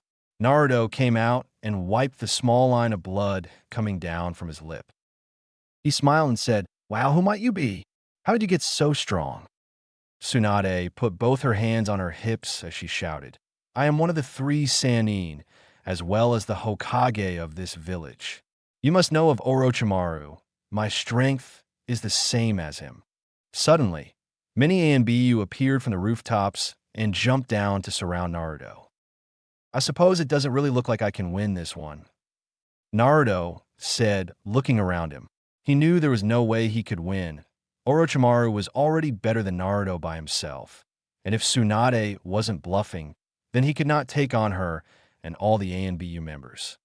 "What do you want me to do?" There is nothing you can do. You've already chosen a life that leads to nowhere, a dead end. You're already sentenced to death. This is your last fight, Naruto-kun. Well, I can't possibly let that happen. Now, can I? Naruto said without a worry in his voice. He thought hard for a few seconds and came up with his plan. I've got it. Well, looks like everybody's ready, huh? He stood straight up, took a deep breath, and got ready to fight. Naruto jumped into the air and dashed toward Kakashi's dying body and shouted, "But first I gotta finish what I started." Just before Naruto attempted to drive his kunai into Kakashi's limp body, he hard TSSSS. Boom! Kakashi's body blew up in Naruto's face, sending him flying back in the air. The real Kakashi appeared in a hole in the ground. Tell me one thing before you die, Naruto. How did you manage to copy my abilities? Naruto stood up and brushed off what he could of his burned Akatsuki cloak. He now had only pants and bandages covering his upper body instead of shirt. Well, during my training with the Akatsuki, Itachi taught me how to copy moves without the Sharingan. It seemed almost impossible at first, but the more moves I learned, the easier it became. I started copying many other jutsus in previous battles. All you have to do is figure out the hand seals, and then guess where and how much the chakra flow is and is going. Then if you get it right, you have the technique. I practiced so much guessing that I already know and don't need to guess. Impressive. But now all that talent is going to be wasted, Kakashi said, scratching his chin. Well, let's get this thing started. Gahibun sin no jutsu. Naruto shouted, creating 10 copies of himself, each of them going to fight at least 5 opponents at a time. Within minutes, only one Naruto was left, again surrounded by ENBU, but this time the amount was cut down by half. Naruto was tired and all scratched up. There is nothing to do except kill you now. It is for the better of everyone, Tsunade said, rushing at Naruto. One punch, and that was the end for the Bunshin. Poof! The clone disappeared, and Naruto was nowhere to be seen. Everybody looked around to see if they could spot the blonde teenager somewhere, but they couldn't. Damn it! Tsunade shouted, stomping her foot and leaving her imprint on the stone ground. He's headed out of Konoha. Awake all the Jounin and Chunin. They are going to have an S-rank mission. But, Tsunade-sama, all the Jounin and Chunin are out on a mission. The only Chunin that remains is Dash. Chapter 5, The Chase. Packin', where to now? Kakashi demanded of his little pug that he had just summoned. The brown dog sniffed in the air and walked northeast a few feet. This way, they dashed off to catch up to the criminal they were pursuing. Naruto was already exhausted from the previous fights he had just had. He needed someplace to rest, but he knew some people were pursuing him.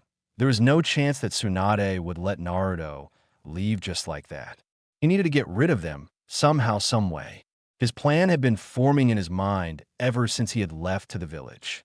He was surprised that the village of Konoha had been fooled so easily. All he needed was a few bunshins, and he escaped from sight, distracting the others. He just disposed easily of the 2 shinobi guarding the gate. To the northeast is the Yaju graveyard. Brilliant. However, do I have enough chakra to go through with the plan? Hopefully, Naruto thought to himself as he headed toward the graveyard he was thinking about. Stop! Packin shouted, stopping to an abrupt halt. What is it, Packin? Kakashi asked curiously. Has it ever occurred to any of you at all where we are headed? Packin asked seriously. However, the only answer he got back was confused as well as blank faces. They each looked at each other puzzled. We are headed for the Yaju graveyard, Packin shouted, jumping up and down. The Yaju graveyard? Oh yes, what's so bad about that? Kakashi asked, finally understanding what Packin was talking about. Don't you know the story? There once was a person beaten during his childhood. His name, Adabushi. He was raised poorly. However, he was a very tough person, determined to seek revenge on his parents who were shinobi as well. Each day, they tortured him a different way. However, he held up, stayed alive, endured the pain. Each time he would go away to his own little spot and train himself physically, while enduring the torture was training his mind mentally. At the age of 14, he murdered his parents. It was a massacre. Even though his parents were very skilled, he had overcome them. He continued his training for greater power, even though he had reached his goal. 30 years later, he had become such a great shinobi that he had slaughtered thousands, challenging everybody who came in his path, not leaving a sole survivor. One day, he created a beast so big and powerful known as Baraku Kaibutsu. The monster became his loyal pet, destroying buildings and killing people with brute force.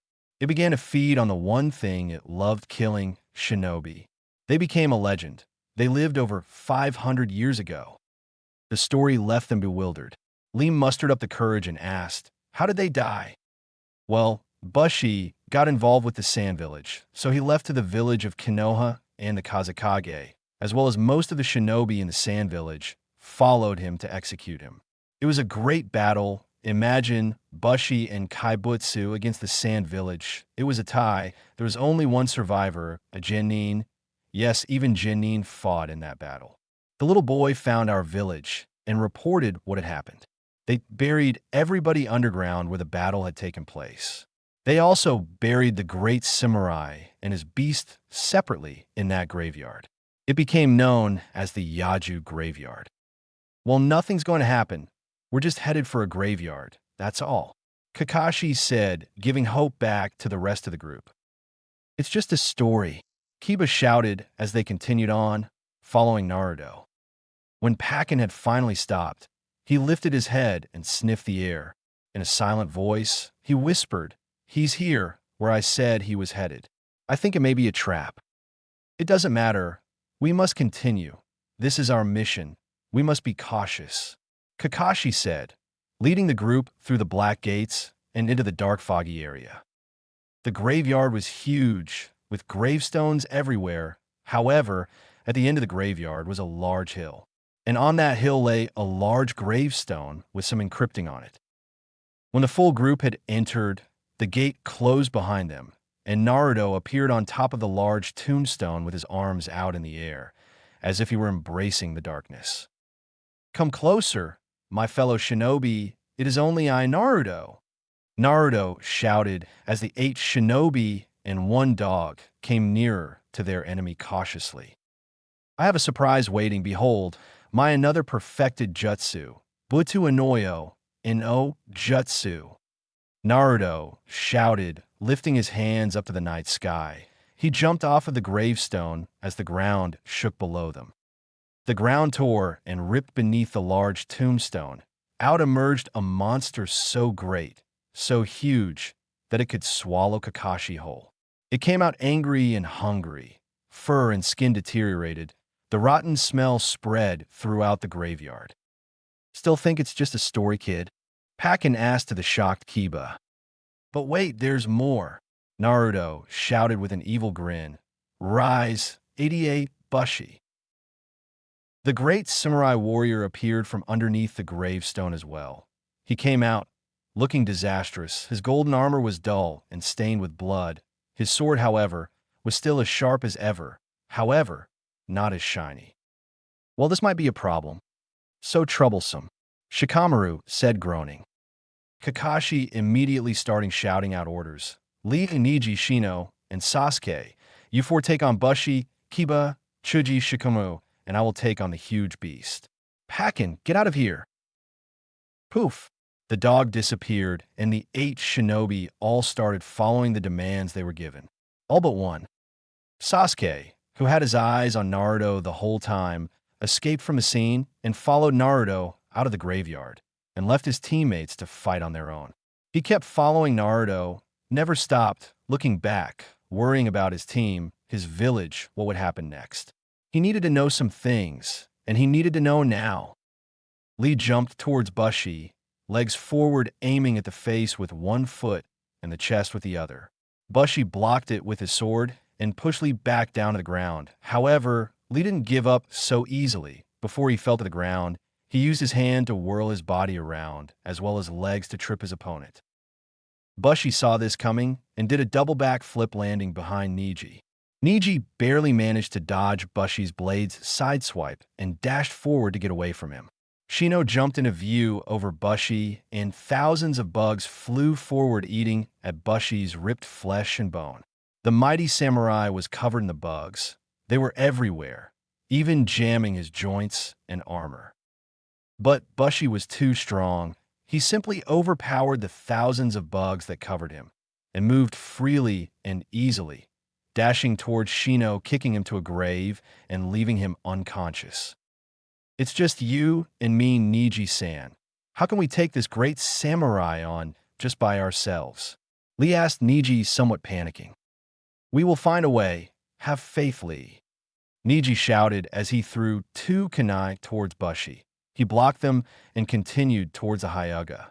Lee interfered and attempted to give a sailing sidekick to Bushy's head. However, Bushy was once again too quick. He grabbed Lee's leg and whirled him around, sending him to the ground. Lee, Niji shouted, rushing at Bushy himself. Niji's attacks were no good. His techniques were dodged by Bushy's hand alone. Whatever the two shinobi did, it was no use. It only tired them out, and Bushy hadn't even got hit once yet. Meanwhile, for other shinobi had other problems to deal with as well. The beast. It rampaged through the forest, destroying trees and such that were in its way. The four ninjas pursued it, trying to attack it as it ran. No weapons had worked so far, but they all still had techniques up their sleeves. Gahimane no Jutsu. Shikamaru shouted as a shadow extended and emerged with the shadow of the beasts. The beast came to a direct stop and made no movements whatsoever. However, Shikamaru was struggling holding the beast by himself. The beast would overcome his technique in a very short while. This gave the other shinobi time to do their techniques. Shikamaru didn't need to inform them. They already knew they had very little time to complete their jutsus and do as much damage as possible to the beast. Chidori. Kakashi screamed as he drove his hand holding a ball of blue lightning into the beast's skull. He quickly pulled his hand out along with a gooey, greenish substance. The beast was unharmed, but angered, it became stronger, moving an inch from the brute force. It was Kiba's turn. Akamaru, let's go. Gitsuga, the white dog on top of Kiba's back, turned into a bunshin of Kiba himself. Then they both jumped into the air, twisting into the air so fast they created their own separate tornadoes heading towards the beast. The two tornadoes clashed with the beast's side, went through one side, but didn't come out the other. Before Kiba and Akamaru could come out from the hole they made, the beast healed itself, and the hole closed up, leaving them both trapped inside its stomach. Kiba, Shikamaru shouted as he grunted. He felt his knees in pain, still holding the jutsu. Chuji, go now. Got it. Aso no Jutsu. Chuji jumped up in the air, holding up a fist high up, full of blue chakra. He rushed down through the air, throwing his fist down to destroy the still beast backbone. Shikamaru screamed in pain as he fell to the ground, unconscious and in pain. The jutsu was released, and the beast jumped up and swallowed Chuji whole, to join Kiba and Akamaru. The beast came back to the ground, waited a second, and turned to the person who had stopped him in the first place, Shikamaru. Kaibutsu, the beast, took step by step, paw by paw forwards, slowly. Kakashi jumped in the way with his hands spread out far. Don't touch him. I'm the one you want. I dented your skull, remember? Kaibutsu looked at him, growled, and attacked. However, a second before swallowing Kakashi, the beast whirled around him and was straight over Shikamaru. No! Kakashi screamed in fury. But it was once again too late. The beast had swallowed Shikamaru to join his friends. Chuji, be alert. He's going after you next. Kakashi shouted to his last opponent. How do you know? Chuji asked curiously. He's going after everybody except me, saving me until last. Kakashi said, running after Kaibutsu, who was now running towards Chuji. Kuso no Jutsu. Chuji shouted as he drove the end of his right palm straight into the beast's nose, sending it flying backwards through the air a few meters. Chidori. Kakashi shouted as he drove his jutsu into the belly of the beast. Shikamaru jumped out, landing on the ground with debris all over his clothes. Gitsuga, Kiba shouted as he blasted out through the other end of Kaibutsu, leaving 2 holes in its back. The beast landed on the ground, stomach straight up, paws in the air. Then came Chuji, with the same technique he had tried earlier, however more chakra in his arm this time. Aso no Jutsu. Chuji drove his arm into Kaibutsu's chest, going straight through the deteriorating skin and bone. "It's over," Chuji stated. "I've gone through the heart as well." The shinobi all sighed in relief and were just about to leave to help the others, but apparently it wasn't over. Lee mustered all the energy he had left to his last kick to Bushy's head. It was still no good. Every attack they tried on him was always blocked no matter what they did. Lee fell to the ground, exhausted from the fight. Bushy walked up to him and stepped on his chest, applying more pressure each second. Lee screamed in pain as he grasped Bushy's foot, trying to push it away. Niji was already out cold, just like Shino. There was nobody left to help. Lee finally managed to slip out of the way, and Bushy's foot crashed down on the floor, leaving his footprint engraved on the concrete. Lee smiled as he backed away a few feet. He crouched down and detached his weights on his ankles. "I may not have much energy left, but I'm going to use everything I have to beat you. Even if it costs me my life, I must successfully carry out the mission, as I am supposed to do. I stand here about to try my very best for my village, for the village of Konoha. My mission is to follow and capture Naruto, and that is exactly what I'm going to do." First gate. Lee's chakra amount expanded by a great amount once he opened the first gate. Second gate. Third gate. "Get ready, here I come." Lee jumped up in the air and disappeared, appearing straight above Bushy, attempting to kick him in the head. Once again blocked. That wasn't the end. Lee disappeared once more, and once again reappearing, attempting to land a kick to Bushy's head. It went on like that for 5 minutes, each second, Lee trying harder and going faster, until when though all hope was lost, he put all his strength and might as well as speed into his punch, that he shattered Bushy's sword. His fist followed through and clashed with Bushy's face. The force alone threw Bushy in the air, hitting a gravestone and then landing on the ground. He got up, without a sword, and faced Rock Lee again. "You have no weapon. It's all over for you now," Lee said with a smile. There was a reply from the great samurai. The first time Lee had heard him talk. "You are wrong.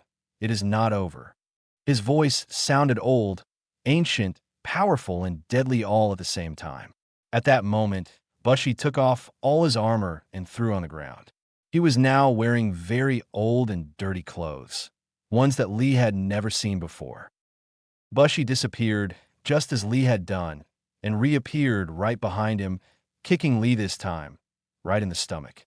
Lee vomited from the overwhelming blow. "Weights," Lee said, wiping his mouth and smiling. "That's what your armor was. I'm surprised you never had to take it off before. You're a very strong and worthy opponent indeed. All this time, even with the tons of weights you had on, you still managed to match my speed without weights. However, I must end it now. I can't allow this to continue. Fourth gate, open. Fifth gate, open now." Both of them disappeared into the air, reappearing, attacking, and blocking each other's attacks. The fight went nowhere. The only difference was that the sun had finally risen, and Lee was only getting more tired. Sometimes he managed to land a punch or kick to Bushy's body, but did no use. How could it? Bushy was already dead. There was no way Lee could win this battle, not alone. He needed dire help. He needed rest. At this point, he wasn't sure if he would live to see the next sunset or sunrise. If he stopped now, he would die. If he somehow managed to defeat his opponent, there was a 50% chance that he would still die. His body was already practically dead. It was his will, the strong will that he had, that kept him going, breathing, fighting. "Kakashi-san, watch out!" Kiba shouted as the Kaibutsu appeared over the silver-haired man, ready to swallow him. The wounds and holes in the beast had now healed completely, looking even better than when they had first saw it. Kakashi managed to dash out of the way, but not untouched. His left bicep was ripped open by one of Kaibutsu's teeth. The bleeding was everywhere. Kakashi took his Konoha headband and tightly tied it over his arm to stop the bleeding. Kakashi-san, how can we kill something that's already dead? Kiba asked to Kakashi, looking for an answer. I don't know, Kiba.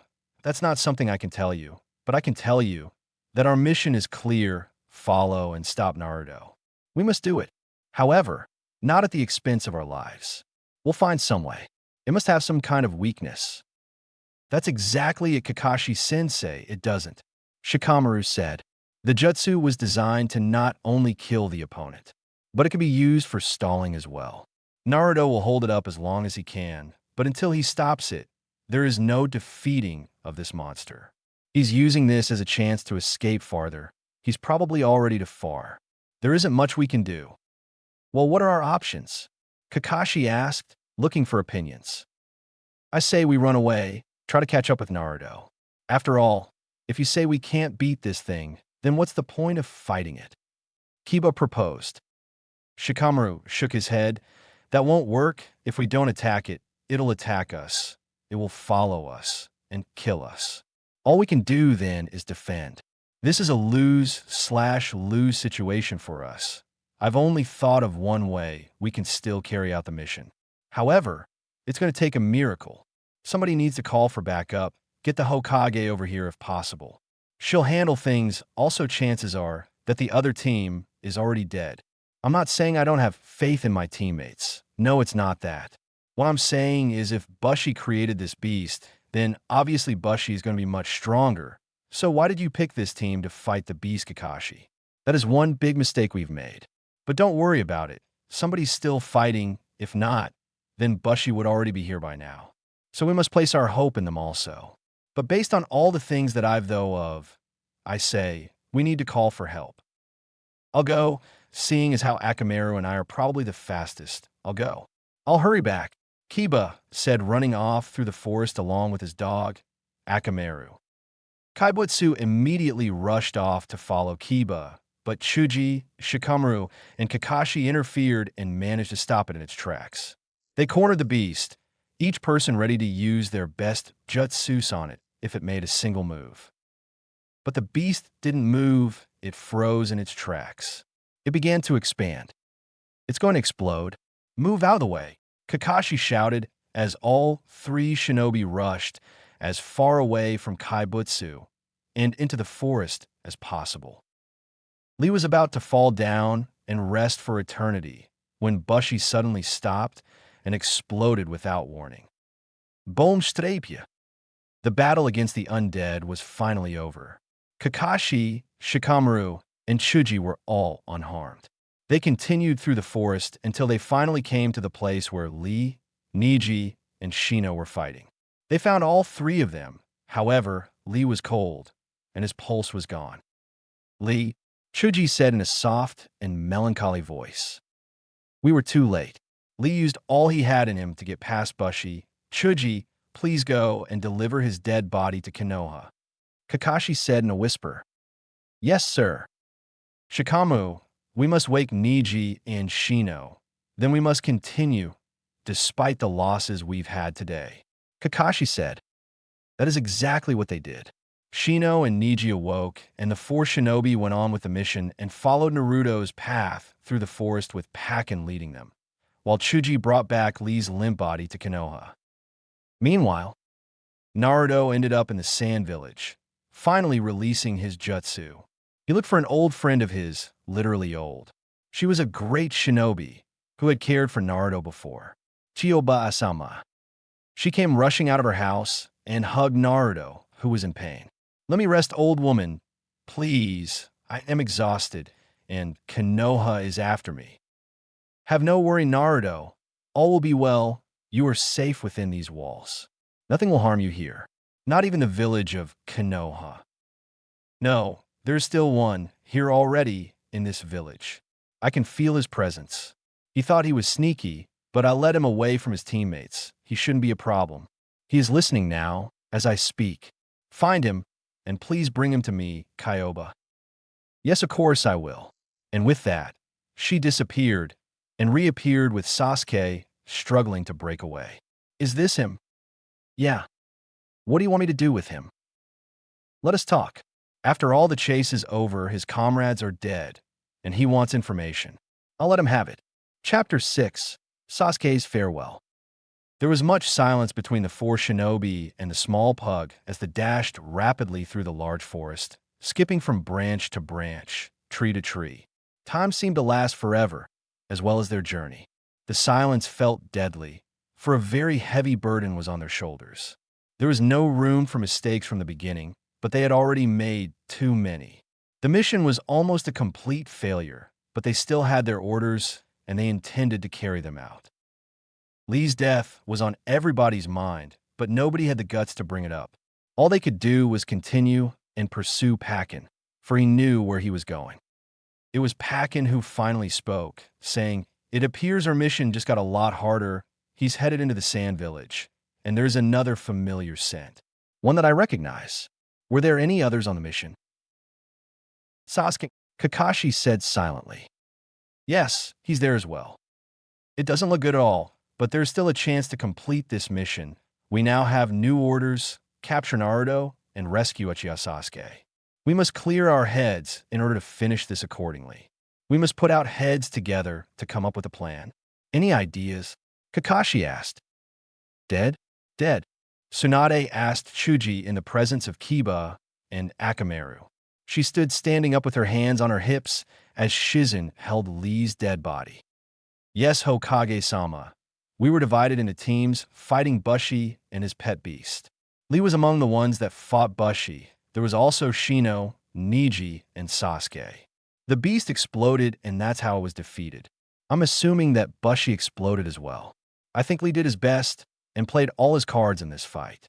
But when Bushi exploded, I think that was the end of him. We found Shino and Niji unconscious, but Sasuke was nowhere near the battle site. The four that remained continued to carry out the mission. We need more teammates, Hokage-sama. We cannot do this mission alone. We alone have tried our best, and we alone have held up the best we could. But he's too strong. We can't do this alone anymore," Chuji said as he fell to his knees in tears. "Hokage-sama, let me help. I will gladly give my life to capture Naruto and bring back Sasuke. They're just Genin and one Jounin. How can they take on an Akatsuki member by themselves?" Shizen shouted. There was silence in the room until Tsunade finally spoke. "No, Shizen, we will all go. This mission was too dangerous from the start, and now it's my fault that Lee is dead. We will have a proper burial, but now we will go. Shizen-san, get the ANBU over here, as well as Hayashi-sama. Tell him this is an urgent mission, and Niji's life is in danger. As for Lee, wait until Guy has arrived from his mission. When he does, hand his pupil to him, and then follow us as fast as you can." "But Hokage-sama doesn't Niji-san despise Hayashi-sama?" Shizen asked. "That fact may linger, but the other fact that we need all the help we can get is more important. This may lead us all to death, or we may be successful. One thing is for certain, it will not be an easy mission. Hokage-sama, allow us to follow along too. We will do our best," Kiba and Chuji shouted as they bowed out of respect. "I suppose it wouldn't be too bad if you two tagged along. We leave as soon as Shizen gets the ANBU and Hayashi over here."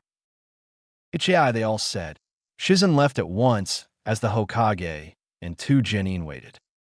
"Okay, now it's just us two, you and me. You can ask the questions, and I'll answer what I can. However, they can only be questions about your brother, not about me or the Akatsuki, which you should know that I am in by now," Naruto said as he sat and drank a glass of water. "Very well. First of all, how did my brother get into the Akatsuki and why?" Sasuke asked calmly. He doesn't even tell me that, and I'm the closest to him." "Okay, how long have you known him?" "I said no questions about me, remember? But I guess I could answer this one. I've known him for all my life. Trained with him a lot." "Does he ever talk about me?" "Rarely. Let's just say he has high hopes of you. He expects great things of you. He knows you'll grow up to be the best there is. As for me, I just don't see how that's going to happen. No offense, but you're really weak. My ultimate goal is to seek revenge on him. But I must get stronger in order for that to happen. I know he is strong, but has he gotten stronger since before? Of course, he's among the strongest in our clan. I'm about half as good as him. He's really strong. I've been training day in day out my whole life, and I still can't catch up to him. I thought I was strong, but apparently I had no idea. You see, the thing is, you've got to be devoted. I am devoted. I can see that. But the question is, how devoted are you? How far would you go to acquire the strength needed to destroy your brother? There's always a price needed to pay, and the question is, will you pay it? I told you, defeating him is my ultimate goal. Of course I will pay it. You say that now, but you can't even begin to imagine what's out there. The extinction of your clan, the killing of your family. Yeah, that is only a taste of what people can do. Trust me, try being tortured by the strongest illusions around for years. Every second in the illusion seems like a day. Every hour seems like a year. You haven't seen nothing yet. I understand. What can I do to become stronger? Well, let me tell you this, friends hold you back. You don't want them. You can't rely on your team to make you stronger. Look at me, I don't have any friends, and I'm the strongest 13-year-old there is. But if I still leave my village, how will I get stronger on my own? Now that's a rare chance that you will even improve. The quickest way out to become stronger is to train under someone, find somebody very strong, and train with them constantly. That way your strength will increase at a rapid pace. But to find somebody like that is very hard. Sasuke was silent for a moment, then did something he never thought he would do. Would you train me? Don't make me sick. First of all, I don't have that kind of patience. It'd be like starting all over from scratch. I'm still not strong enough. If I train somebody who's weaker than me, how can I get stronger? Also, you forget, I am in the Akatsuki. Use your head. That could never work. Then what am I to do? There is one who I know would accept you. But losses must be made. Like what? Sasuke asked. It will take pain, lots of it too. So much pain involved. Time and training. You must leave your village and train with him until he's done with you. And what happens after that? Well, I don't know. Who is this person that you speak of? His name, Orochimaru. Ever heard of him? Sasuke shook his head thinking. He has a pupil now, but I can help you out. As I told you, losses must be made on both sides. Give me 2 hours of rest, and he'll have already sent some people. How do you know? Trust me, I know him. I've also trained with him, and he's tough. For now, stay put until I come back. If not, then leave this village and don't come back. You're not really wanted here, and you should be grateful that I'm helping you out. I don't even know why. Jirubu, when we see him, immediately activate Curse Seal Level 2. That goes for everybody, including me too. We aren't dealing with a regular Jounin. We're dealing with an Akatsuki member here. Our orders are to capture Naruto-kun and bring him to Orochimaru. We must carry out the mission, even if it costs us our lives. Kimimaro-san, don't you think it would be wise to activate Curse Seal Level 2 now? So that way, before we see him, we will already be prepared? Jirubu asked his superior. It would seem that way, huh? But the answer is no. The reason is because we must conserve the most amount of energy as well as chakra as we can. We can't afford to lose any. We will sense his presence once we get close enough. That way, we can do our best as soon as we see him. We must put forth all our effort into this mission. I don't know what Orochimaru wants with him, but we can't let Naruto escape. Kimimaro said demandingly. Hi, shouted the 4 other shinobi who were there. We are the Sound 5, and we cannot lose. Kimimaro said, glazing into the sky. Sasuke paced back and forth, thinking and pondering. What was he to do? Would he leave his village and all his friends to gain power? He didn't even know this Orochimaru person, and how could he trust Naruto anyway? He could go back to the village and get stronger that way now. He would never reach his full potential. He needed power, and he needed it fast. If Naruto was lying, he would find some other way on his own to gain power. But if Naruto wasn't lying, If this Orochimaru person really was that strong, he would be in debt to Naruto, although he would never admit it. Sasuke couldn't stay put. He kept pacing around his chair, thinking and thinking. Time passed by so quickly that before he knew it, the sun was already starting to set. Naruto finally appeared on a rooftop. Nervous, Sasuke said nothing, only gave him a glare. "Don't be, it'll be all right. Let's go," Naruto said as he stood up and jumped down from the roof and walked to the Sand Village gates with Sasuke right behind him. "Oh, one more thing, there will be a few battles. I'll take care of them. I'm practically fully rested. Let's go now." "One thing, where are we headed?" Sasuke asked. "The Sound Village." The gates opened, and just before Naruto and Sasuke embarked on their journey to the Sound Village, Kyoba came out and shouted, "Naruto! Naruto! Wait, take this for the journey." Kyoba held out a soft beige bag that was tied up. Naruto's eyes widened. "Kyoba-sama, this is Dash." "Not here, Naruto. Not in front of kid." Kyoba said, looking straight at Sasuke. All right, Naruto said as he quickly put the beige bag into his Akatsuki cloak. The two shinobi left the Sand Village towards the Sound Village where Orochimaru lay, waiting. They didn't have to travel very far before they reached the Sound Five, consisting of Kimimaro, Sakan, Taya, Umru, and Jirubu.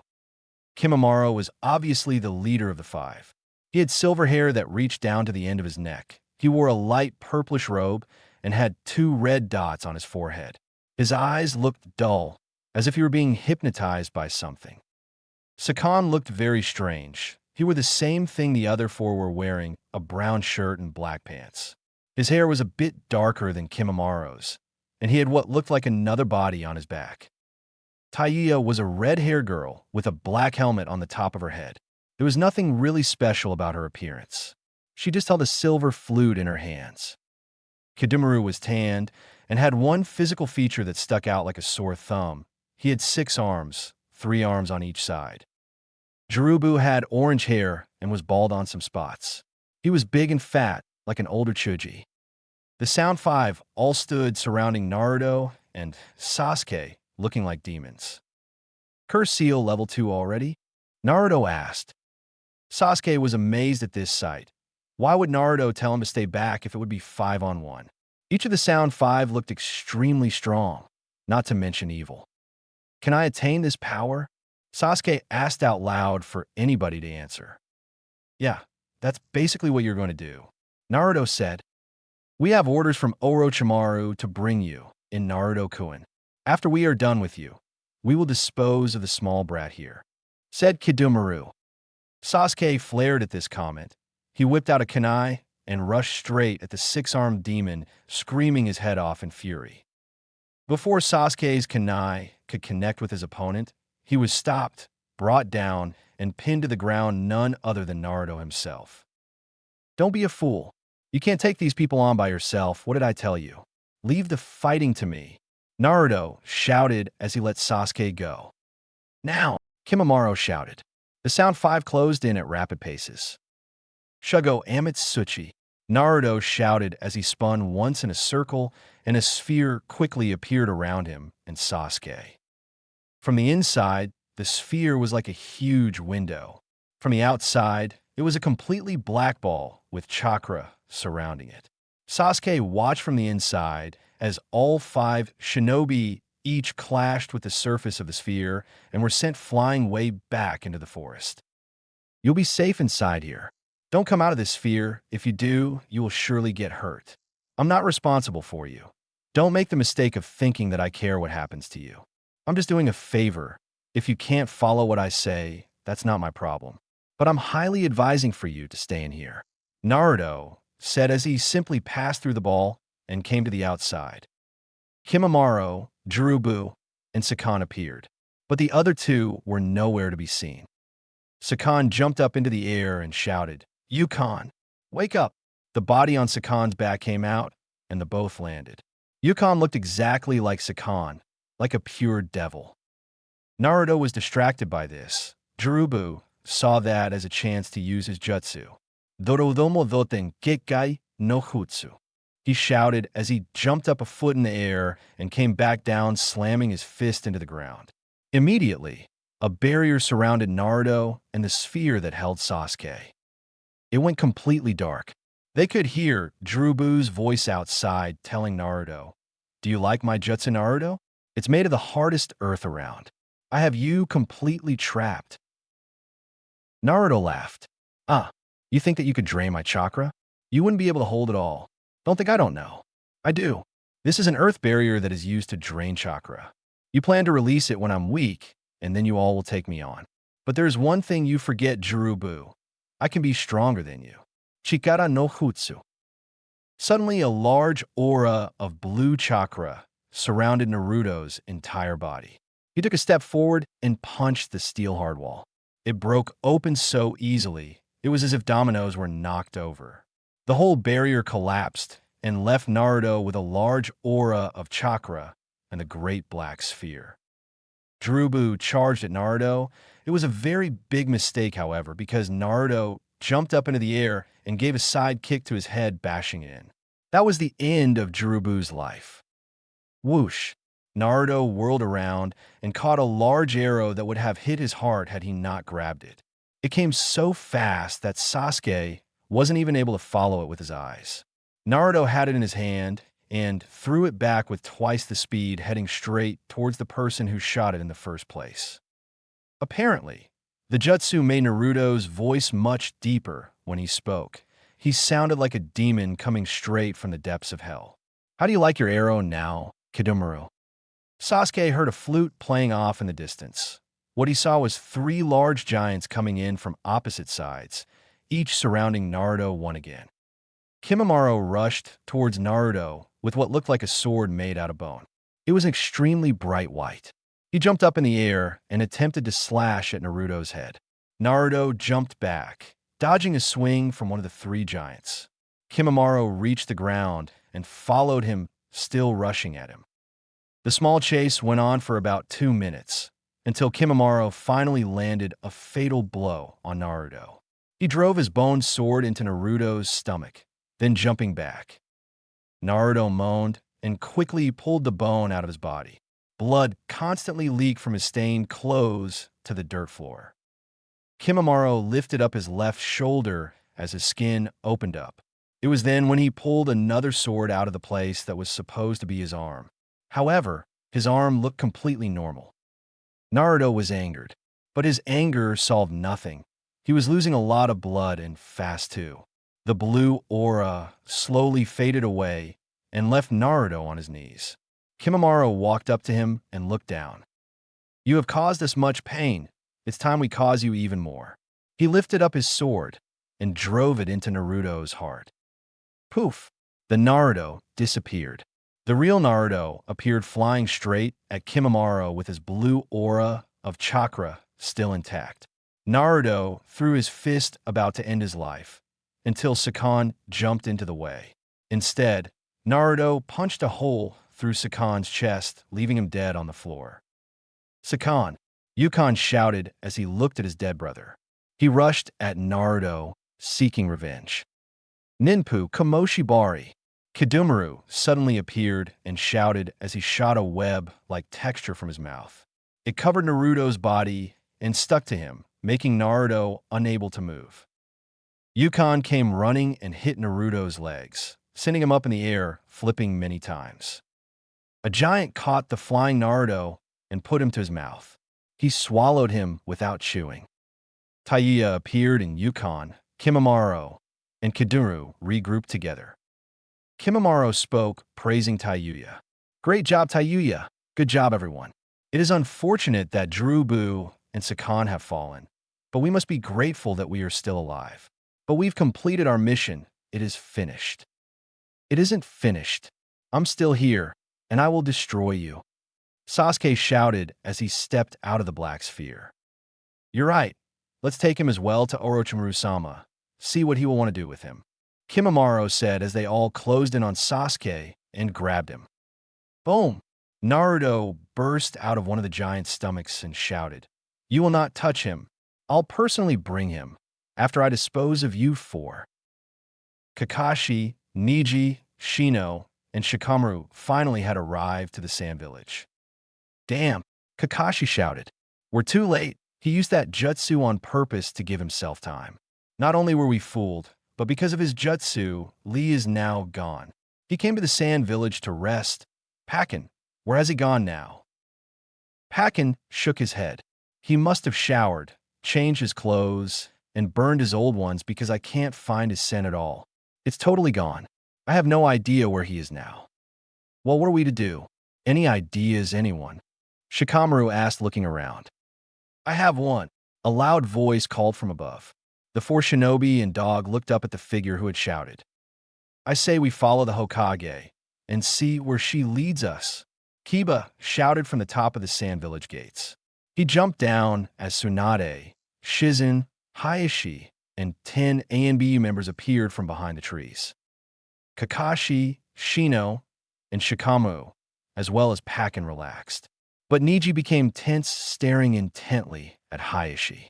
When Hayashi noticed this, he walked up to Neji and kneeled. There he told the truth about the real history of the Hyuga branches and begged for forgiveness. Neji was speechless, but instead of forgiving Hayashi, he walked away. Hayashi stood up and sighed. We must pursue Naruto now. I have a bad feeling about this, the Hokage stated. How? Kakashi asked. Pakken's lost Naruto's scent. Doubt not, Kakashi. We will all search for him. Apparently, we still have a long way to go. Naruto stalled for a long time from what Chuji and Kiba told me. Hayashi's Byakugan can't see anybody either. So, we will have to search. Tsunade said. Why don't we ask some people here in the sand? Kiba asked. We're not even supposed to be here, you dope. They are our current enemies, remember? Shikamaru asked. Oh, yep. Kiba responded, falling silent. Bring your dog over here, Kakashi. We have Naruto's old cloak. Maybe he could sniff that. Pakken walked towards Shizune and sniffed the torn and bloody Akatsuki cloak that she held in her hands. Pakken sniffed it for a few seconds, looked up, and dashed through the forest shouting, This way! Watch it, Kimimaro shouted as they all split up and dashed back. I told you not to get out of the sphere, didn't I? Naruto screamed at Sasuke. I was only finishing the job that you couldn't do. Sasuke shouted back. Naruto grabbed Sasuke by the neck and picked him up. Don't ever disrespect me like that again. He threw Sasuke against the trunk of a tree. Sasuke fell down harshly. He picked himself up, but Yukon suddenly appeared behind the Uchiha member and held a kunai to Sasuke's neck. Release your chakra, jutsu, or I'll kill the kid. Naruto laughed as he put his hands on his hips, still containing the jutsu. Ha! That matters not to me. I told him I didn't care, but he didn't listen. But I'm still going to kill you all for making me go through all this trouble. Then maybe Orochimaru will have the guts to come out here himself. What a coward. Taiya rushed at Naruto, shouting, Don't talk about Orochimaru-sama that way. No, don't. Taiya, Kitamura shouted. But it was too late for her to. Naruto simply whipped out a kunai and stabbed her over and over and over again. Taiya fell to the ground to join the other two that were dead. Her blood stained the grass, and Naruto stepped toward Yukon, who was still holding Sasuke hostage. If you don't care about his life, then I will dispose of it then.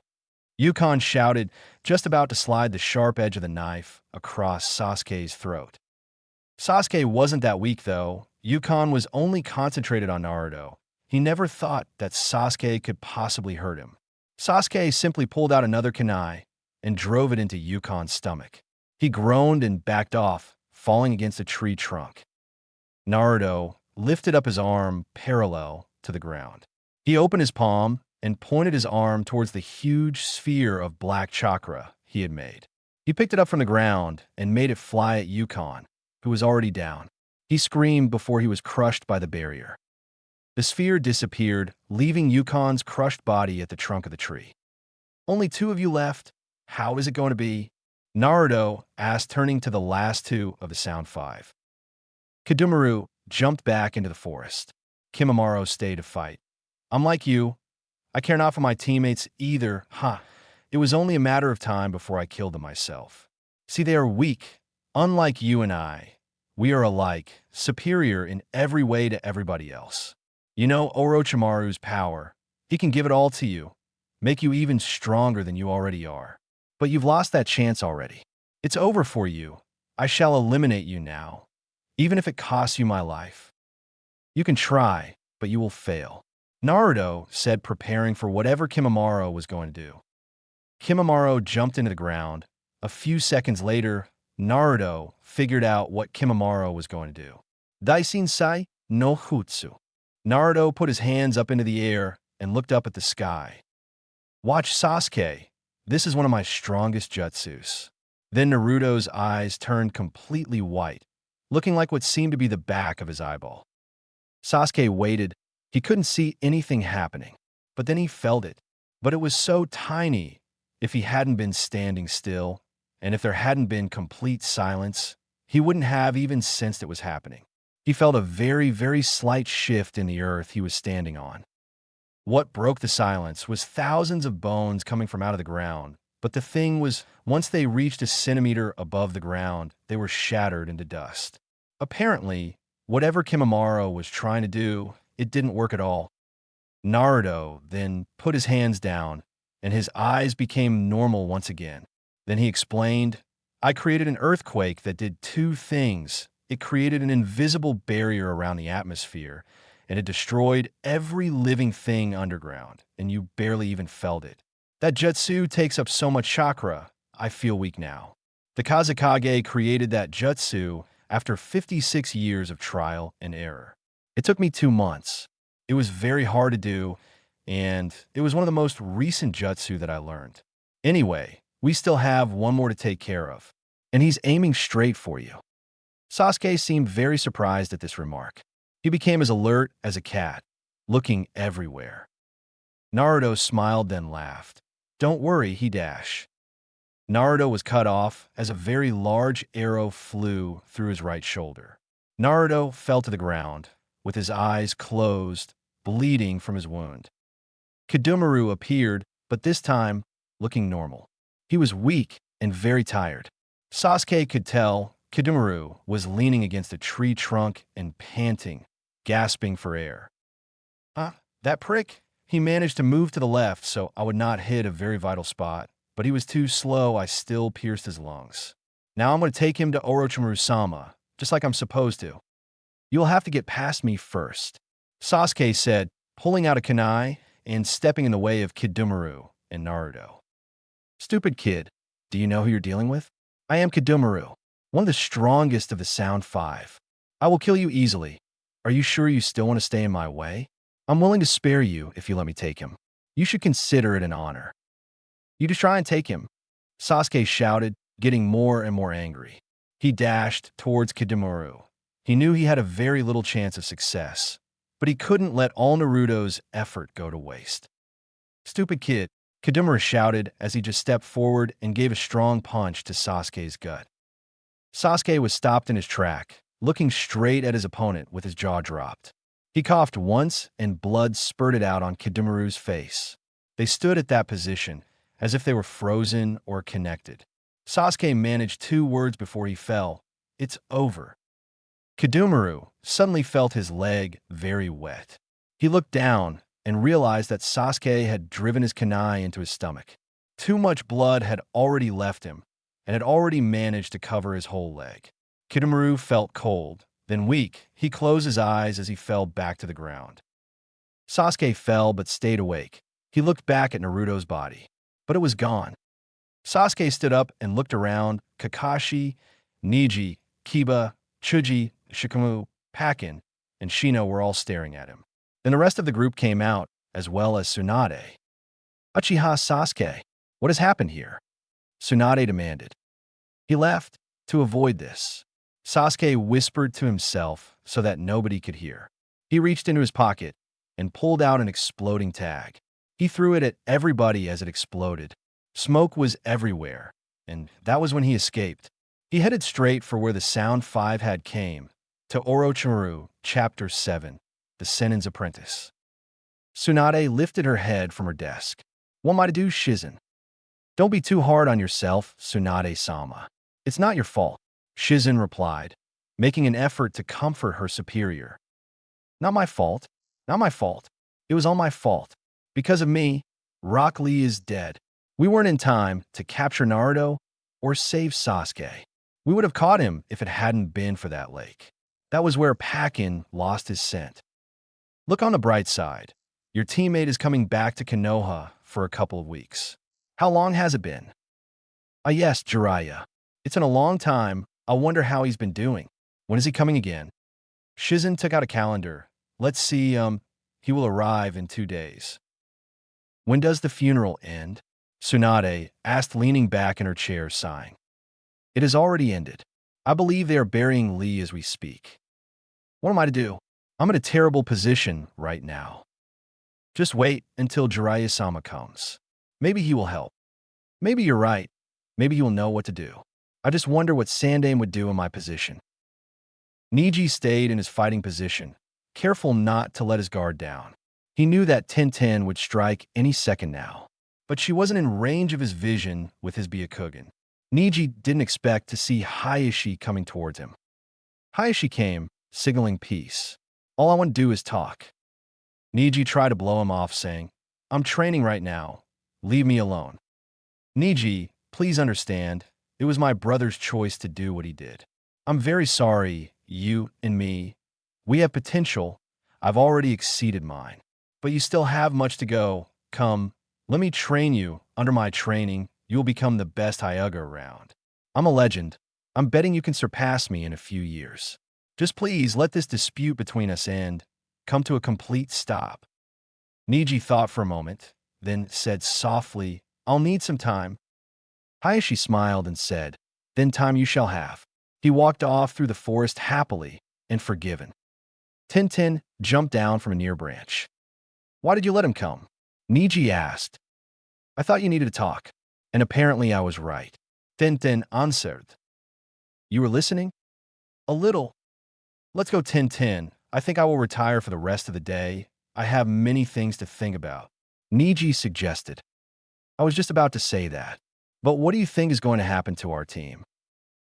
Niji shook his head. I don't know. I suppose they will assign us a new teammate. The question is who? I wonder if they will assign us a new sensei as well. Niji, don't even think that.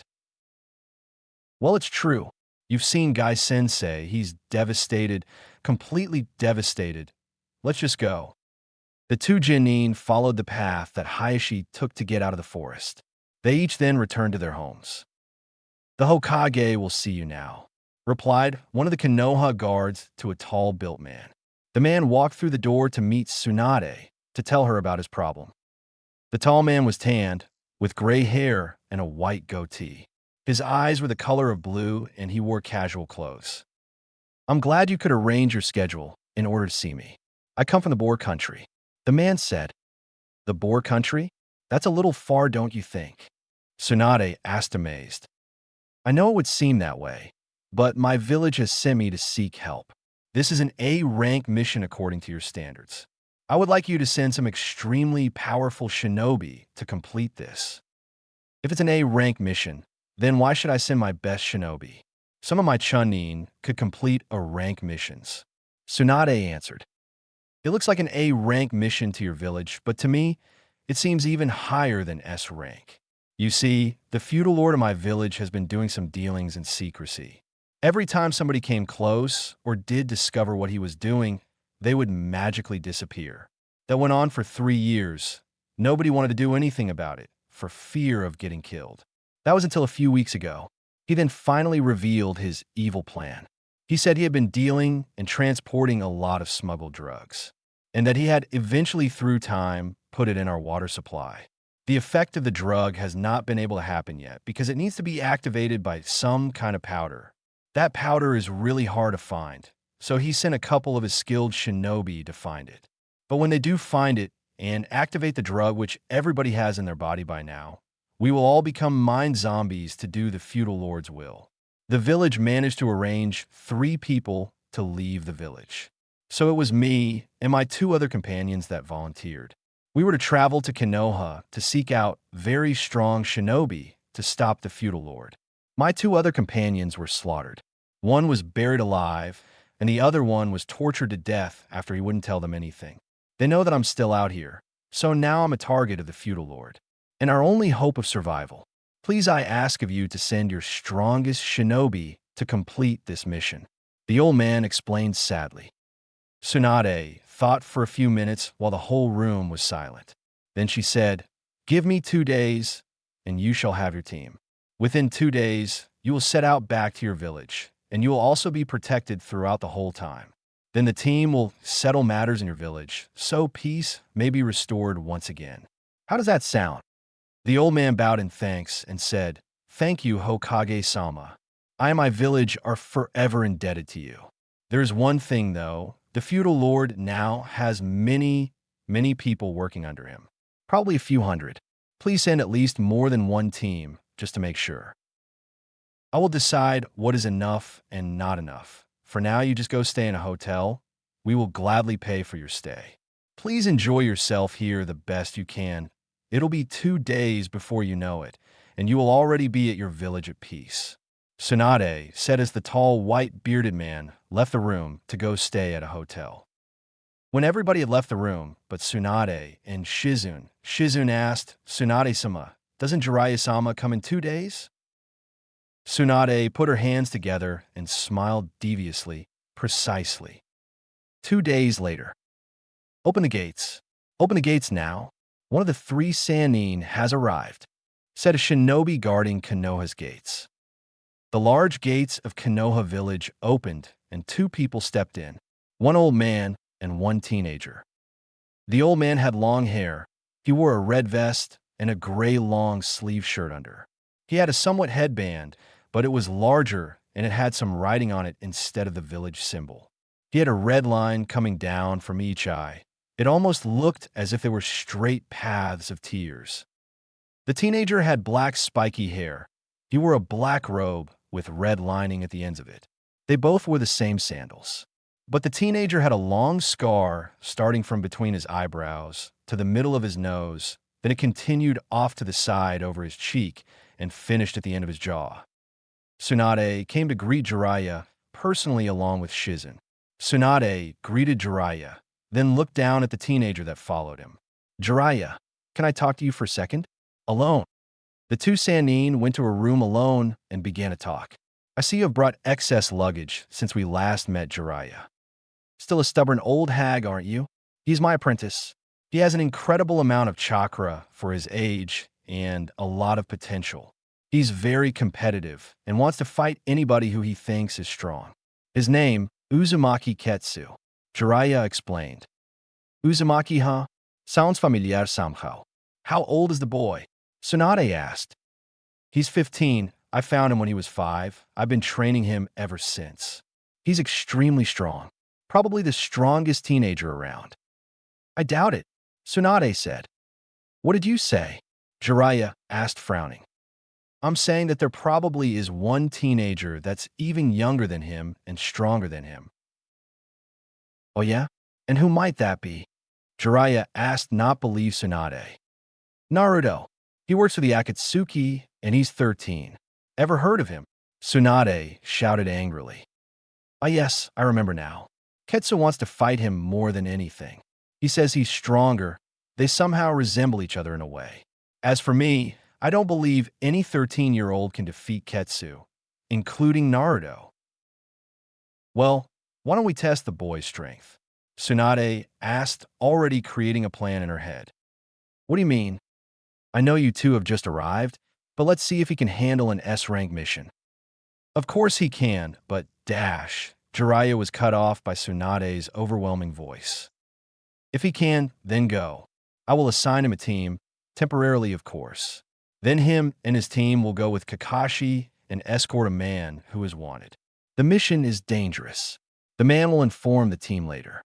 But now, go back to Ketsu and tell him he's going on a mission," Tsunade demanded. "When does the mission start?" Jiraiya asked, sighing. "Now," Tsunade shouted. Jiraiya came out of the building him and Tsunade were in and went to his apprentice. "Ketsu, you have a mission to do. I know you just got back, but it's a very difficult mission, and the Hokage wants you to go on it. You will be accompanied by 2 other people and Kakashi, who is extremely strong. Yes, sir, was all that Ketsu said. He waited standing straight at the gates, waiting for his 2 teammates. So you are a new teammate, huh? Tintin asked, walking alongside Niji and Kakashi. Ketsu nodded, and the 4 shinobi set out by sunset along with the tall man they were protecting. Let me tell you something, Tsunade. I have very high hopes for that boy, Jiraiya said as he and Tsunade watched Ketsu and his team leave the village from a window. What would you expect? That boy's a prodigy. He will surpass our Sannin level by far soon enough. It's only a matter of time. He's got the potential. He has the will to do it too. Only a matter of time. I don't know why the Hokage would only send 4 people to protect me. I mean, 3 of them are kids, for Pete's sake. This won't be enough to stop the feudal lord. Oh my, I don't know how we're going to survive. I mean, he has dashed. The tall man running alongside of the 4 shinobi was interrupted by Niji. The Hokage is good at her job. Do not doubt her. If she says this will be enough, then this will be enough. It is our job to protect you and carry out the mission. We will, and have put our lives on the line, ready to do what is necessary in order to successfully complete this mission. Have faith in us. We didn't really get your name. Shinobu Anuga. I guess you're right. I will have faith in you all. I believe you can help and save my village. I'm only here to wish you good luck, Anuga said with a smile as he continued to run alongside the 4 shinobi. Anuga, so tell us, when did he send the person to retrieve the activation powder? Kakashi asked. Well, he sent the person out about 4 days ago. There is not telling when he will be back. For all we know, he could be back already. Who knows what we'll find when we get back to the village? It is, after all, a 3-day travel, Anuga said sadly. Not if we hurry, Tenten shouted. They all broke out into a much faster pace. How's your stamina? Kakashi asked. Oh, actually very good. Our village has long races from country to country, taking weeks to finish. I run them. I usually place above 5th place. In fact, I may even be able to run the whole way if I really tried. But then I will be extremely exhausted from no eating or drinking nor sleeping. But I can do it, Anuga answered. Good. We will stop only to eat and drink. We will sleep 4 hours at the most each day. Is that all right with everybody? Kakashi asked again. Everybody nodded, and Ketsu was silent. They all continued at the pace they were going for the rest of the day. Kakashi, Tintin said, gasping for air, still running 10 hours later. I must take a break. I cannot continue for much longer. Very well, Kakashi said as they all stopped. It was now completely and had been dark in the sky for many hours. The sun will rise soon, but we can rest for about 1 hour. After all, it is safer to travel during the daytime. Is everybody okay? I'm fine, a little tired, but rest is looking pretty good right now, Anuga responded. Niji and Ketsu were silent. However, they did not look tired at all. Ketsu-san, I realize you have not talked at all ever since we left Konoha, which was a long time ago, Kakashi said, addressing Ketsu. Ketsu still did not say a word. He merely ignored the white-haired man and sat down with his eyes closed. Meditation. Great idea, but a bit cold to do that, don't you think? Anuga asked Ketsu, hoping that he would get an answer. Ketsu didn't budge at all. They all rested for about 30 minutes. When it was time to leave, everybody opened their eyes and got up. They each noticed Ketsu was missing. I have not seen him around anywhere, Tenten said. We cannot risk this, but I will not leave a teammate behind, Kakashi exclaimed. You two will escort Anuga to his village. I will catch up with you later, and Ketsu will be with me. There is no need, Anuga said, smiling. He was looking up straight at a tall tree, where Ketsu sat high above them. He jumped down from the tree and spoke. Didn't you know to hide yourself, even if you were resting? Nobody said nothing after that.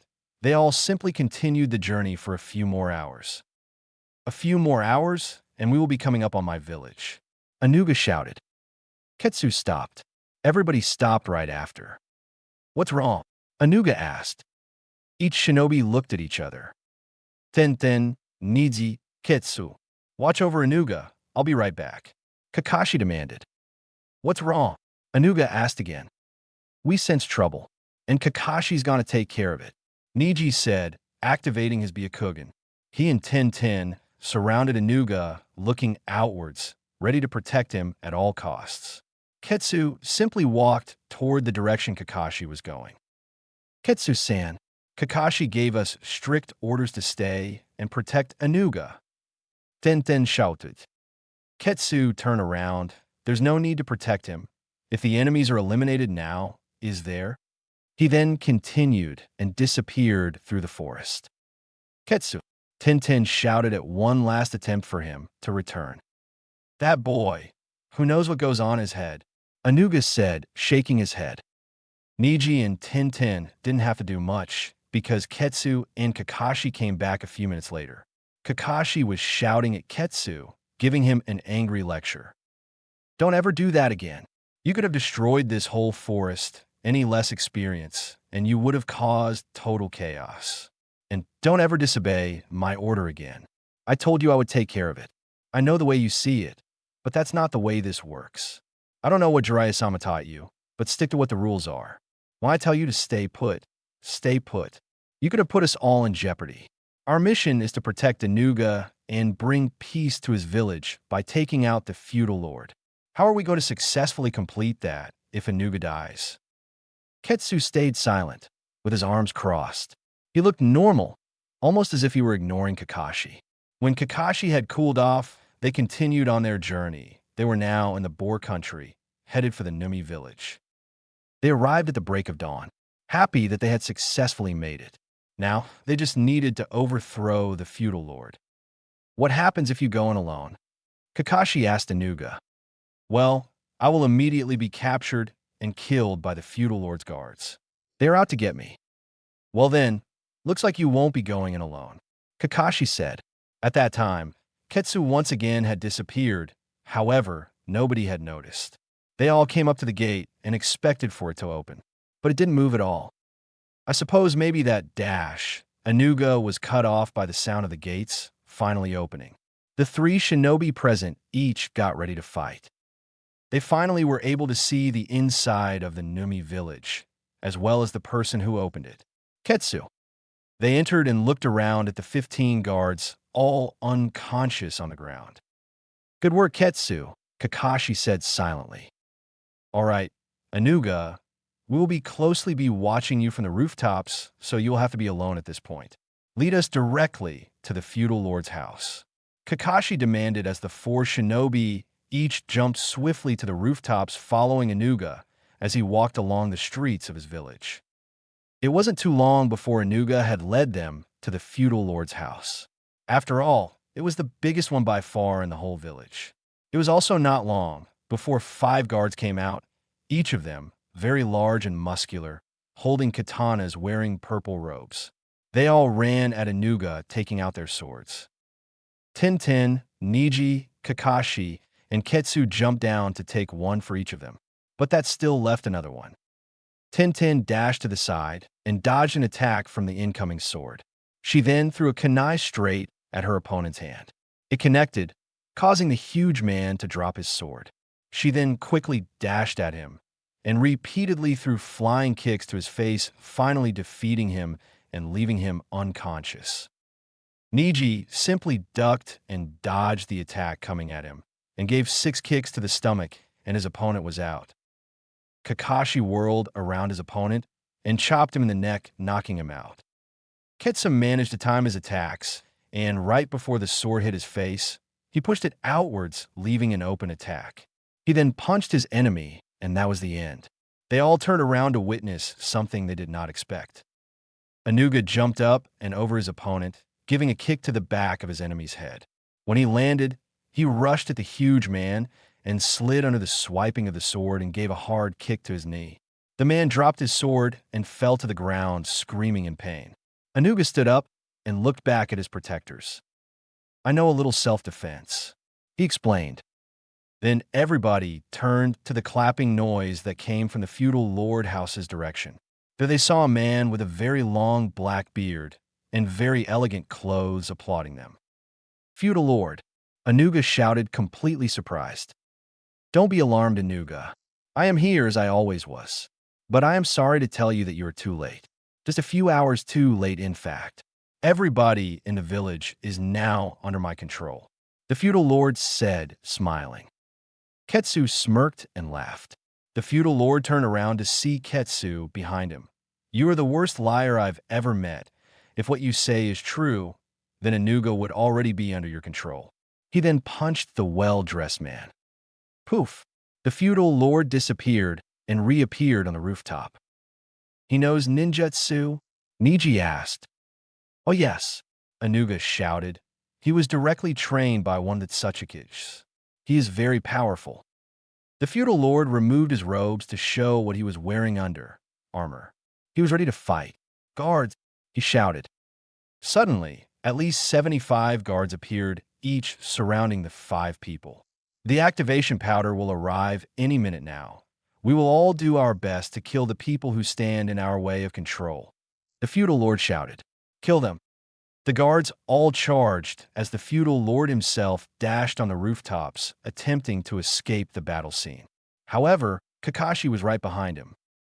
Niji and Tintin fought around Anuga, trying their best to protect him. Occasionally, one would slip past their guard, and Anuga would take care of him. Ketsu was taking everybody on all at once, only using taijutsu, taking everybody out in one blow. He continued to fight until there were too many.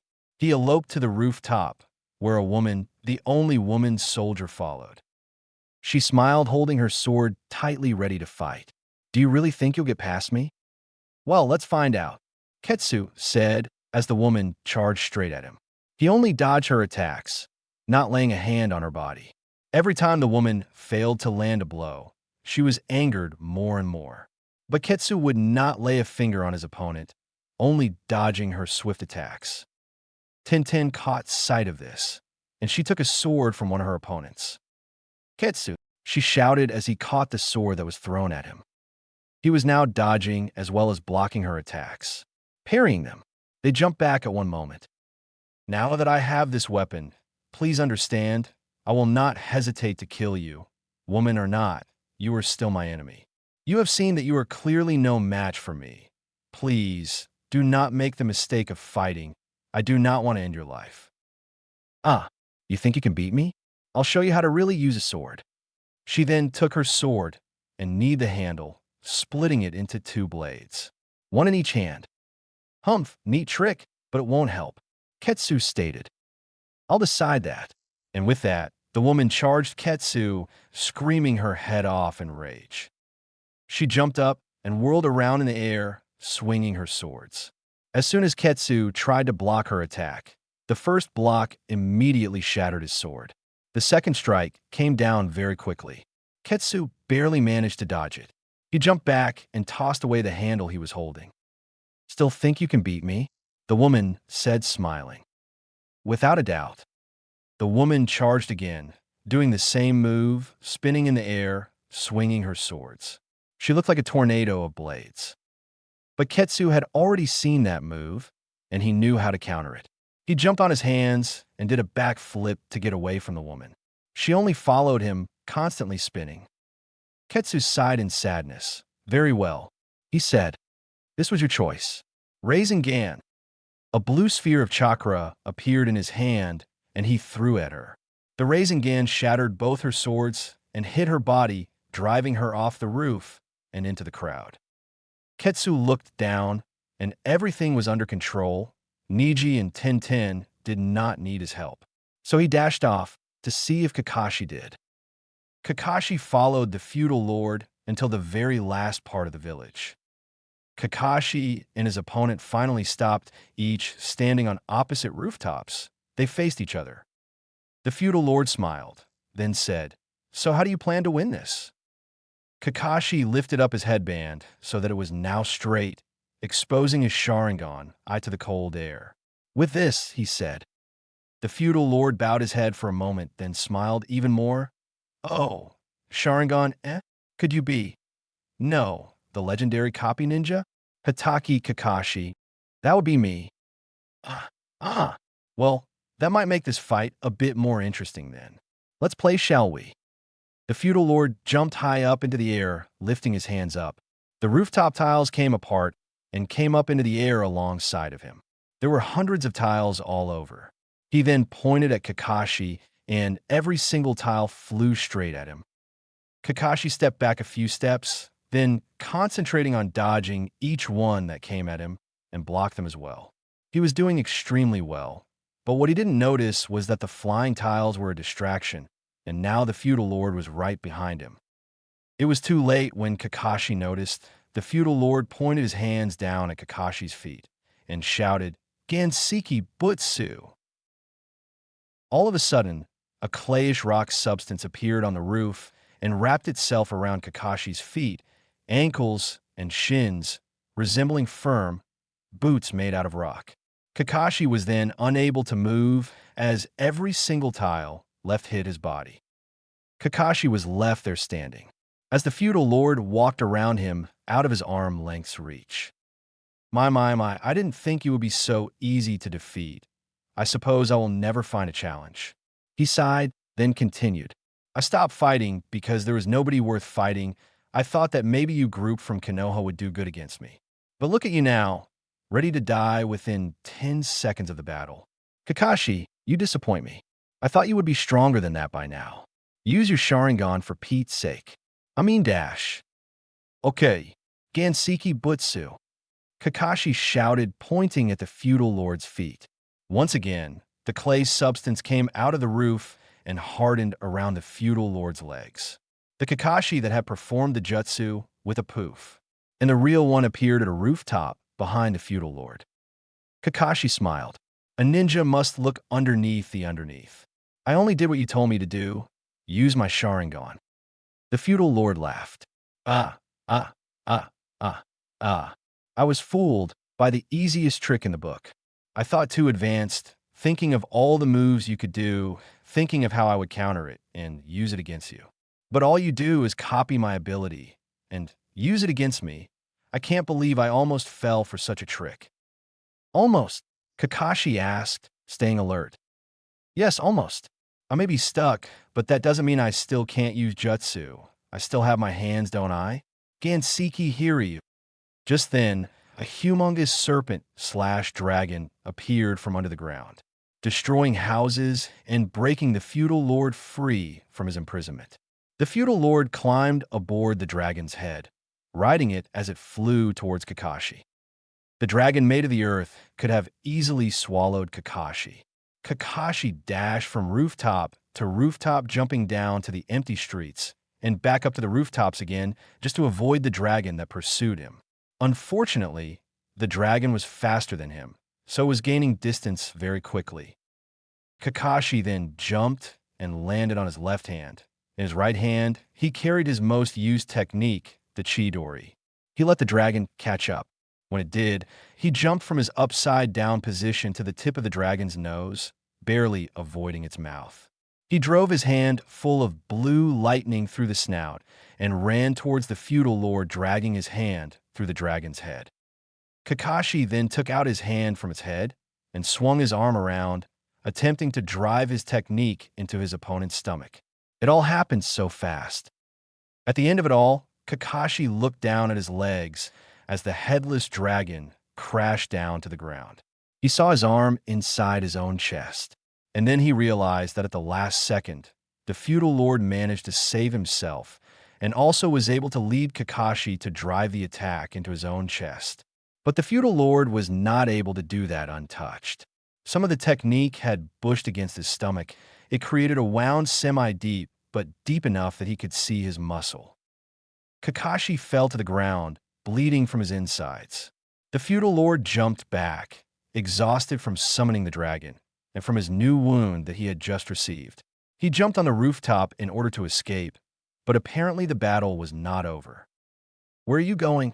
said a voice different from Kakashi's. The wounded feudal lord turned around slowly to see one of the children that had accompanied Kakashi on the mission. Ketsu smiled, pumped up and ready to fight. He then looked down at his wounded leader. "Looks like I'll have to finish this quickly," he said with a sigh. He stepped forward toward his opponent. You honestly think you can defeat me when your master has failed? Well, considering that you're wounded and that I could have beaten you when you were still completely regenerated, I would say yes. Ketsu said, still closing in on the feudal lord. Very well. I shall make your death a quick one. Bomu Rasengan. Ketsu shouted as he stuck out his arm with his hand spread out. A tiny red ball of chakra, 1/4 the size of the regular Rasengan, appeared floating steadily in Ketsu's hand. He threw it at his opponent. That was the end of the battle. Once the small red ball connected with the feudal lord's body, a great explosion immediately occurred. The explosion was so large that it caused about 5 houses to be disintegrated. Ketsu was able to get Kakashi back to Niji and Tenten. They had finished their part by taking care of every soldier present. Anuga looked up at Ketsu and Kakashi. Thank you all very much. Is there any way that we could possibly nurse Kakashi here? He won't make it riding all the way back to Konoha. Ketsu asked. Why, of course. Hurry, we must not waste any time, for it is too precious. Each second that is gone means more blood that is lost. Hurry this way, Anuga shouted, leading them to another large building. Their Kakashi was rushed to a room where they were able to stitch his wounds back up and nurse him back to health. Niji, Tenten, and Ketsu stayed by Kakashi's side for 5 days, until he finally opened his eyes again. 1 day more, and the 4 of them were back on their feet again. They were off, back to their village, having completed their mission successfully. Halfway on a journey home, they spotted a hot spring in the nighttime. It's best if we get back to the village as soon as possible, Kakashi said, urging for them to move on without stopping for relaxation at the hot springs. You guys go, I think I will stay, Ketsu said. So the 3 shinobi left him as they headed back to their village, and Ketsu entered the hot water. There was steam everywhere, so hardly anything was visible, just the stars above him. But he did notice that one other person was there, relaxing in the water as well. Nice night out, huh? The person asked in a friendly tone.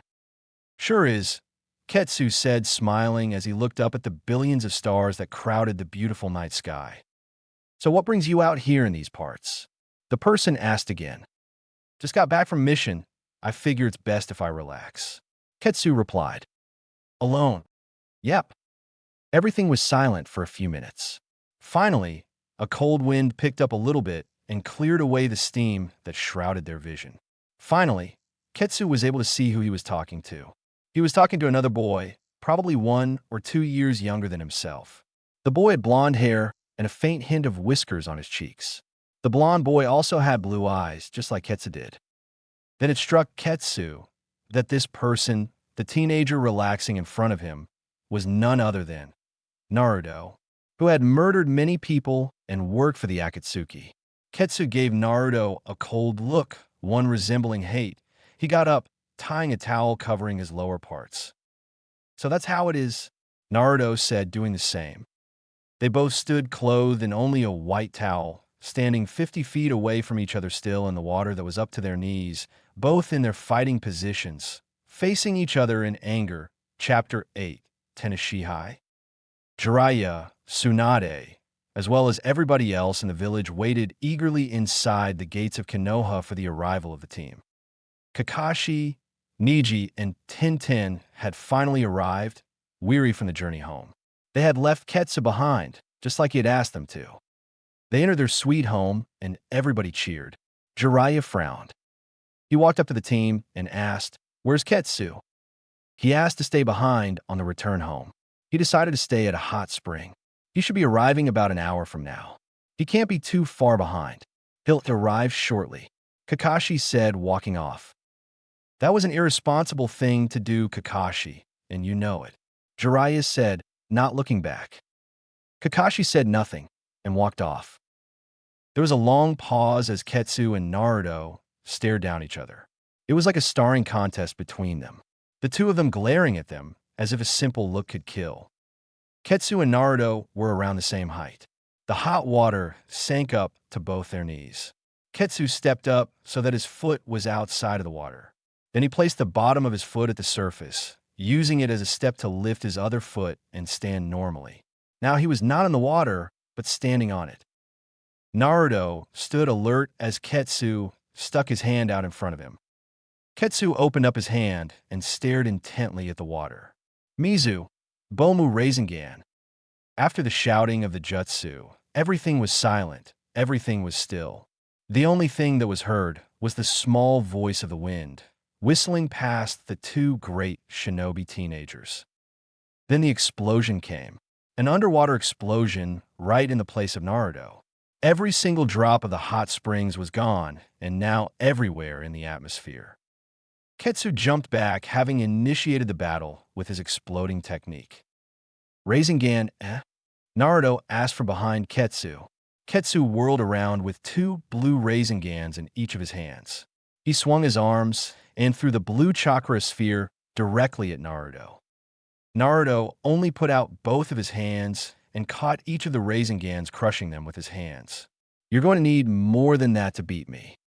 How about this? Ketsu shouted as a tiny red Rasengan appeared in his hand. He ran towards Naruto, attempting to drive it into Naruto's head. Naruto simply moved out of the way with such speed, grabbed Ketsu's wrist, and drove the tiny red Rasengan into the ground where it exploded, leaving a huge crater. Ketsu got up because he was knocked from the blast. He looked around. Naruto was on the other side of the crater. You're very powerful, but you have too little experience with your jutsus. You still need much more practice. Cool me. Naruto said, extending his arm with his palm upwards, gesturing for Ketsu to come to him. I'll make you regret saying that. Ketsu shouted as he ran down the crater and up again to reach his opponent. Ketsu jumped up and extended his leg out, trying to kick Naruto. Naruto moved aside and gave 3 blows to Ketsu's stomach. Ketsu fell to the ground, but got back up again, wiping himself off. I'll kill you, Ketsu shouted. Your trash talk does not intimidate me. Anger also solves nothing. Naruto said calmly. Look how angry you are and how much you've accomplished, but I didn't expect you to be that good anyway. Shut up. I've trained my whole life. I will kill you. I'll show you my power and make you eat your own words. Don't tell me what to do.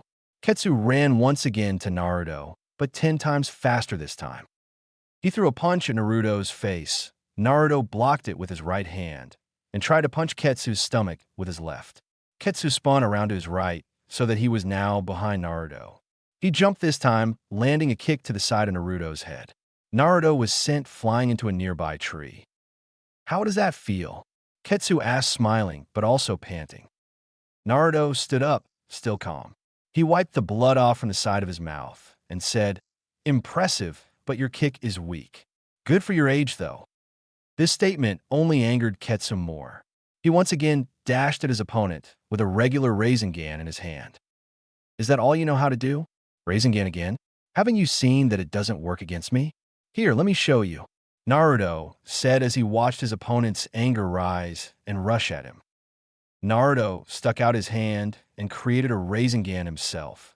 He rushed at Ketsu too. They came together, their Rasengans both colliding with one another, creating yet another explosion, sending each of them flying back. They both got up at the same time. See, Naruto said, putting his towel back on for it had fallen off. You can't beat me. You said that I can't beat you with just Rasengans. That's not the only moves I know at all. I'm just testing your strength. I suppose I could go a step further and try a little harder, Ketsu said with a smile. Finally, Naruto said, rolling his eyes. Ketsu jumped up into the air, doing 3 flips, biting his thumb until blood appeared, and then doing a set of hand seals, shouting, Kuchios no Jutsu. He landed on the ground, punching his open palm into it. Suddenly, the ground shook and poof, a humongous frog appeared in front of Naruto as Ketsu stood on its head. The frog was at least 125 meters tall and wore a blue robe with whites at the tips. The huge frog also carried a sword at its side. Huh? Ketsu, why do you summon me? The frog asked. I need your help, Gamma Bunta-sama. You see the person in front of you? Ketsu asked. Gamma Bunta looked down at Naruto. That is Naruto. He's wanted for murder and he is in the Akatsuki, it is my duty as a shinobi and a good person to take him down. Can you help me? He's in the Akatsuki? That small fry? All right, Ketsu, if you say so. Humph, this is going to get interesting. This won't be too much of a problem. Size won't matter here. You still won't win at all. Naruto lifted his left hand high into the air, two fingers pointing straight at the black sky full of stars. Then go wufu no jutsu. Suddenly, a small spark of electricity appeared right around the two fingers pointing straight up. Then more streaks of lightning began to appear. Naruto then crouched down low to the ground and swung his left arm with his two fingers still out and swung it around in a circular motion once, so that his two fingers that carried the electricity was about an inch from touching the ground. Then he brought his arm back up again and took his right arm and brought it straight up as his left hand, now full of lightning streaks surrounding it, came down. The lighting in his left arm transferred to the air right in front of him, spinning at a faster pace every second, until finally it became a tornado made of lightning. It kept spinning faster and faster, growing with each moment it spun, until finally it was bigger than Gamma Bunta himself. This might hurt, Naruto said to Ketsu as he brought his right arm straight out in front of him so that it was pointing straight at the large frog. The tornado just sped at Gamma Bunta and Ketsu. Poof! The frog disappeared at once as soon as they had collided. Ketsu was then sucked in the tornado, spinning around and around, getting electrocuted. Naruto then released his jutsu and let Ketsu fall from way above back down to the ground. Ketsu lay there for a moment, then got up. Pretty good, but still won't be good enough. Then let us continue, Naruto said without expression. They both jumped up at each other and were about to connect until there was an interruption. They both felt it but couldn't see it. Something had passed right between them, just before they were able to hit each other. They stopped and landed back to the ground. They then both looked to their left to see a red-haired girl with a bandana. She wore very weird clothes and back boots. She wore mostly blue, but everything seemed so mismatched. She also wore black gloves on each hand. Sorry to be interrupting anything. Just thought I'd drop by to have a little fun. Yeah, just a little fun, said another voice. This time it was a man. He had light brown hair. He appeared behind Naruto and Ketsu. They turned around. He wore a very large jacket and regular shorts. He also had a staff on his back.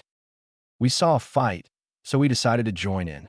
Yet another voice spoke, this time right in front of Ketsu and Naruto, just a few feet away from them. The man had blue hair and wore regular shinobi uniform, like what Kakashi usually wore. Maybe we weren't interrupting a battle. You guys are in nothing but towels, and there is no water around, said the girl. All three of the strangers were not old at all, but very young. The hot springs water is gone, Ketsu said, glaring at them. Let us introduce ourselves, said the brown-haired man. My name is Heiji Ryu. I have trained with the 5 best samurais in the world for all of my life. I specialize in the staff. My name is Kyozaku. Just Kyozaku. I've been a pirate all of my life. The pirate girl said. I am Tsukumigaru. The 3 of us make up the Tenashihai. The blue-haired guy said. Tenashihai? Naruto asked. Well, we haven't known each other for that long, but we plan to. There was a large tournament. Anybody could enter. People from all around the world came. Americans, too. The 3 tournament winners would become a 3-man team, winning lots of money in the tile of Tenashihai. We travel around Japan looking for fights. But so far, we haven't found any tough ones. We saw you guys fighting, so we decided to fight. So how about it? Want a little match? Garu asked. It'll be fun, Kyozaku said, smiling. Trust me, we're pretty good. You won't regret it. I'm betting we can beat you. That was random, Naruto said. But no thanks, we would just like to continue our match, or I would like to go home. Small, shouted Ryu, pulling out his staff and spinning it in fancy ways. Look at it this way. You can either fight back or let us beat you. It doesn't matter what you do, the outcome will be the same. But we're going to attack, Garu said. Ryu dashed towards Naruto, attempting to strike him on his shoulder. Naruto jumped back, but Garu was waiting. He gave a hard kick straight to Naruto's back, sending the blonde boy flying. Naruto landed on the ground and got up. He witnessed the two shinobi do the same to Ketsu. Looks like we won't be able to win this alone. How about a team? Naruto proposed to Ketsu. Just as long as I get to kill you afterwards. I'm not going to let these freaks beat me. Ketsu answered angrily. Yeah, can we put our clothes on first? Naruto asked. We've decided to give you guys a challenge. Well, if you put it that way, then sure, go ahead. Not like it'll make a difference. Garu said. Ketsu and Naruto then put on their clothes, Naruto with his Akatsuki cloak, and Ketsu with his black and red robes. Okay, ready, Naruto said, smiling. Kyozuku then suddenly brushed past Naruto, appearing in front of him. Just like you can tell how we fight by our standing posture, I can tell you how you fight by what's in your pocket, she said as she held out her arm, carrying the beige bag that Kyoba had given Naruto. Hey, give that back right now. Naruto shouted, now aggravated. I'll give it back to you when you beat us. If you beat us, Kyozuku answered with a grin. Well, then I guess you brought this upon yourself. Ketsu said. Let's go. Ketsu dashed at Ryu, who managed to dodge every punch and kick that Ketsu threw. And Ryu also took advantage of every chance that he got. Whenever there was an open space, he would take it and strike Ketsu. Naruto was taking on Kyozuku and Garu at the same time. Take this. Raising Gan, Ketsu shouted, but Ryu blocked the blue sphere with his staff. He pushed back Ketsu. Use something else. Naruto shouted to Ketsu as he landed a punch to Kyozuka's face. Yes, got it back. Take that, Kyozuka. But it was too soon to celebrate because Garu was still there. Howujewaya, Garu shouted as he slammed his fist which held a kunai into Naruto's cheek. Naruto, Ketsu shouted. He rushed to his teammate who was now on the floor, with a hole in his cheek, bleeding badly. Naruto got up and touched his cheek. A green light appeared as the hole closed up and looked as if nothing had happened. You're going to pay for that, Naruto said. This isn't a game anymore. You can't do anything anyway. Each one of us are just as strong as each of you. And it's 3 against 2. So how can you win? Ryu asked. Gakebunsin no Jutsu. Naruto shouted as many Narutos appeared surrounding everybody. Now it's 502 against 3. I guess you're outnumbered now. All the Narutos said, smiling. Then they all rushed in against their opponents. Poof, poof, poof, poof, poof, poof, poof. There were poofs everywhere as each one of the Bunshins failed to defeat their enemy. Ketsu watched in amazement. For a second, Ketsu thought that Naruto's amazing jutsu was going to be a waste since none of the Narutos were even landing a blow. But soon enough, Ketsu heard Naruto's voice, loud and clear, shouting, Jinpai no Jutsu. All of a sudden, Ketsu jumped up to the tip of the tallest tree nearest to him. He barely managed to avoid the incoming spikes that came up about 6 feet high and were extremely sharp. Every Naruto disappeared with a poof, and all Ketsu could see was spikes all the way to the horizon and beyond. Then the spikes sunk back into the ground. Wow, pretty good, Garu said, panting. Ketsu looked down at him as well as the other 2 of his teammates. They were all bleeding slightly with ripped clothes. But you're going to have to do better than that to beat us, Ryu said, smiling. The Bunshins were a great distraction, as were the spikes, Naruto said as he appeared right in front of the Tenshin High. A distraction? Kyozuku asked, surprised. Precisely. You always need to have a backup plan if it doesn't work. You're trapped, don't you see? Naruto explained. They looked down at their feet, which was now glued to the ground with an invisible substance. But it was strong, because none of them were able to move their feet. Now all of you are trapped, and I still have a teammate, as well as myself. And that leaves you powerless. Great strategy, but as you said, always have a backup plan, Garu said, and here's mine. Then he held his breath and frowned. He became angrier and angrier, growling, until finally, Naruto and Ketsu could see the outline aura of Garu's lime green chakra.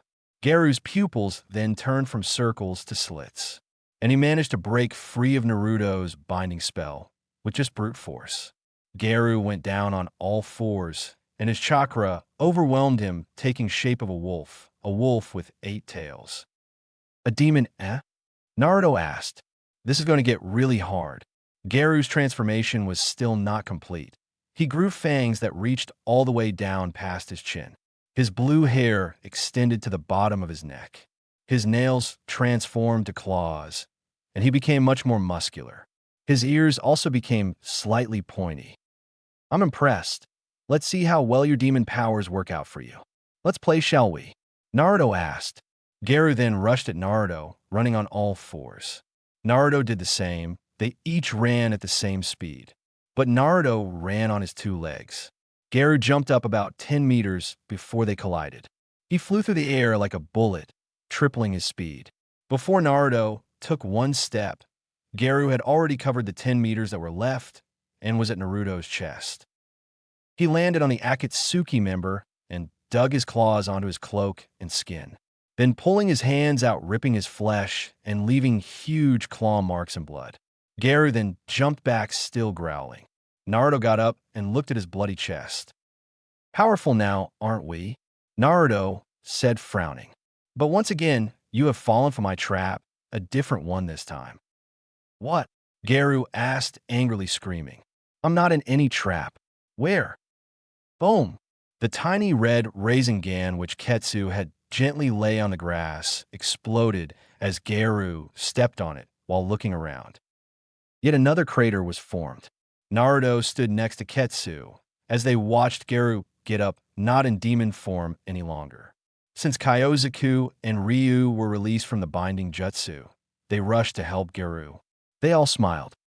This was fun. A worthy battle indeed. Kyozuku exclaimed happily. Truly, Ryu agreed. Yeah, this was fun. We should do this again sometime. Naruto said, nodding. Very well, until the next time we meet, friends. Garu said. You can call me Naruto, and him Ketsu. Naruto said. The Tenashihai left the 2 teenager shinobi to themselves. So what now? Ketsu asked. You wanted to fight me, didn't you? I don't know. I'll let you decide. Naruto said. I think I can let you go and make an exception this time. But this will be the first and last.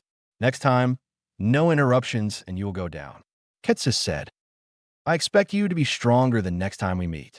Naruto said, smiling as they both parted opposite ways. Ketsu finally arrived at the village, his clothes dirty. Ketsu, why did choose to stay behind? Jiraiya asked, shouting and scolding his apprentice. I felt like a bath. Ketsu answered. Much good it did, look at you. What were you doing? Not much. Jiraiya sighed. Ketsu, I know you know how to take care of yourself, but I cannot risk you going anywhere alone. Don't forget, there are S-class criminals on our tail. Just because we completed missions in the past doesn't mean that everything is all right. You must be alert at all times. I don't want you to use that jutsu I taught you, not unless it is completely necessary. I know, Ketsu said, frowning. Let's rest. You haven't had that yet. Chapter 9, The End of Simplicity. There are so many fighting styles, and I only know very few. But of the few I know, I can still put them to use, even mix them to create my own. Tintin explained to Niji, Ketsu, and Guy as they dashed through the forest already on their next mission. That's very interesting, but stop, Guy shouted as they all came to an abrupt halt. Listen, he put his right hand to his corresponding ear. Sounds like, Niji said. Sure, they're listening to us as well. Ketsu said. He put his hands together, forming a few hand seals. Meimei no Jutsu. Ketsu whispered, completely disappearing. I must admit, I didn't expect him to be this good. Guy said, I know that he will find them. Then we rush in to help him. As for now, stay quiet.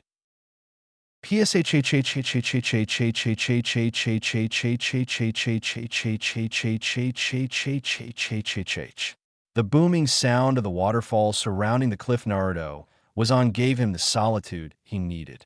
He felt calm, as if he had escaped from reality, just for a few moments. But he knew in his heart that he would eventually have to face one of the only people he could actually even come close to calling friend. Even his solitude could not make him forget that.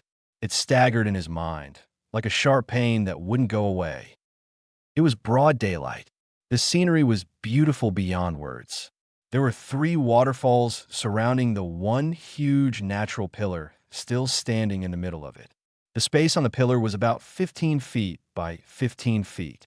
Naruto just sat at the edge, letting his legs hang. The pillar was extremely tall, at least 100 feet. At the very bottom was a lake where the 3 waterfalls surrounding the pillar spilled into. The water was so clear, so shiny. Naruto just sat, staring at the very bottom, twirling a blue twig made completely of chakra in his hands. Occasionally, he would make it disappear and reappear in his other hand. There was another cliff about 10 feet away from the pillar where Naruto was. That cliff had the 3 streams where the waterfalls would come down from. In between the streams was complete rock. The big cliff led on for miles outwards, as far as the eye could see. "I suppose you like to come up here sometimes too, huh?" A very familiar voice said, startling Naruto completely. Naruto turned around to find the very person he didn't want to ever see again, Garu. "What are you doing here?" Naruto asked, not moving. "I like to come here a little. It's pretty nice. What about you?" "I needed to think about some things. But now that you're here," Naruto said, stopping in mid-sentence. "You what?" Garu asked. "I can't let you go." Naruto finished standing up facing Garu. The blue-haired shinobi only laughed and said, "You want to get beaten so soon that bad, huh? I'll tell you what, since I'm merciful, I'll let you go, but just for this time. The next time, we'll have a match just like we did 3 days ago." "No." "Well, if you insist, I guess I could beat you again if you want it that bad," Garu said, smiling. "You won't win this time," Naruto said with a cold, solemn voice. "Oh, what makes you so sure?" "Because this time it's not just a duel. This time, it's serious. I have to bring you back." "Bring me back? What? Where? To who?" Garu asked, looking extremely confused. "That's not information I'm allowed to address. The matter is that we're going to battle, right here, right now. Come at me with all you've got, because if I win, you won't live." Naruto said. "What? So one moment we're having fun, and the next it's a death match? Well, this is pretty sudden, but I can see that you're not joking. If you say so, I will give it my all, but you won't come out of this alive. I'm giving you one chance. No more, back down, or you will die." "I can't let you go," Naruto said again. "I'm very sorry, but it is my obligation and my duty as what I am to do this. You won't win, but please, don't go easy on me at all. One simple mistake, and it's your life here. Are you ready?" Naruto asked, getting ready to fight. "Just 1 second," Garu said as he pulled out 2 belts from inside his robe, each holding about 15 weights in them. He threw them down into the lake way below them.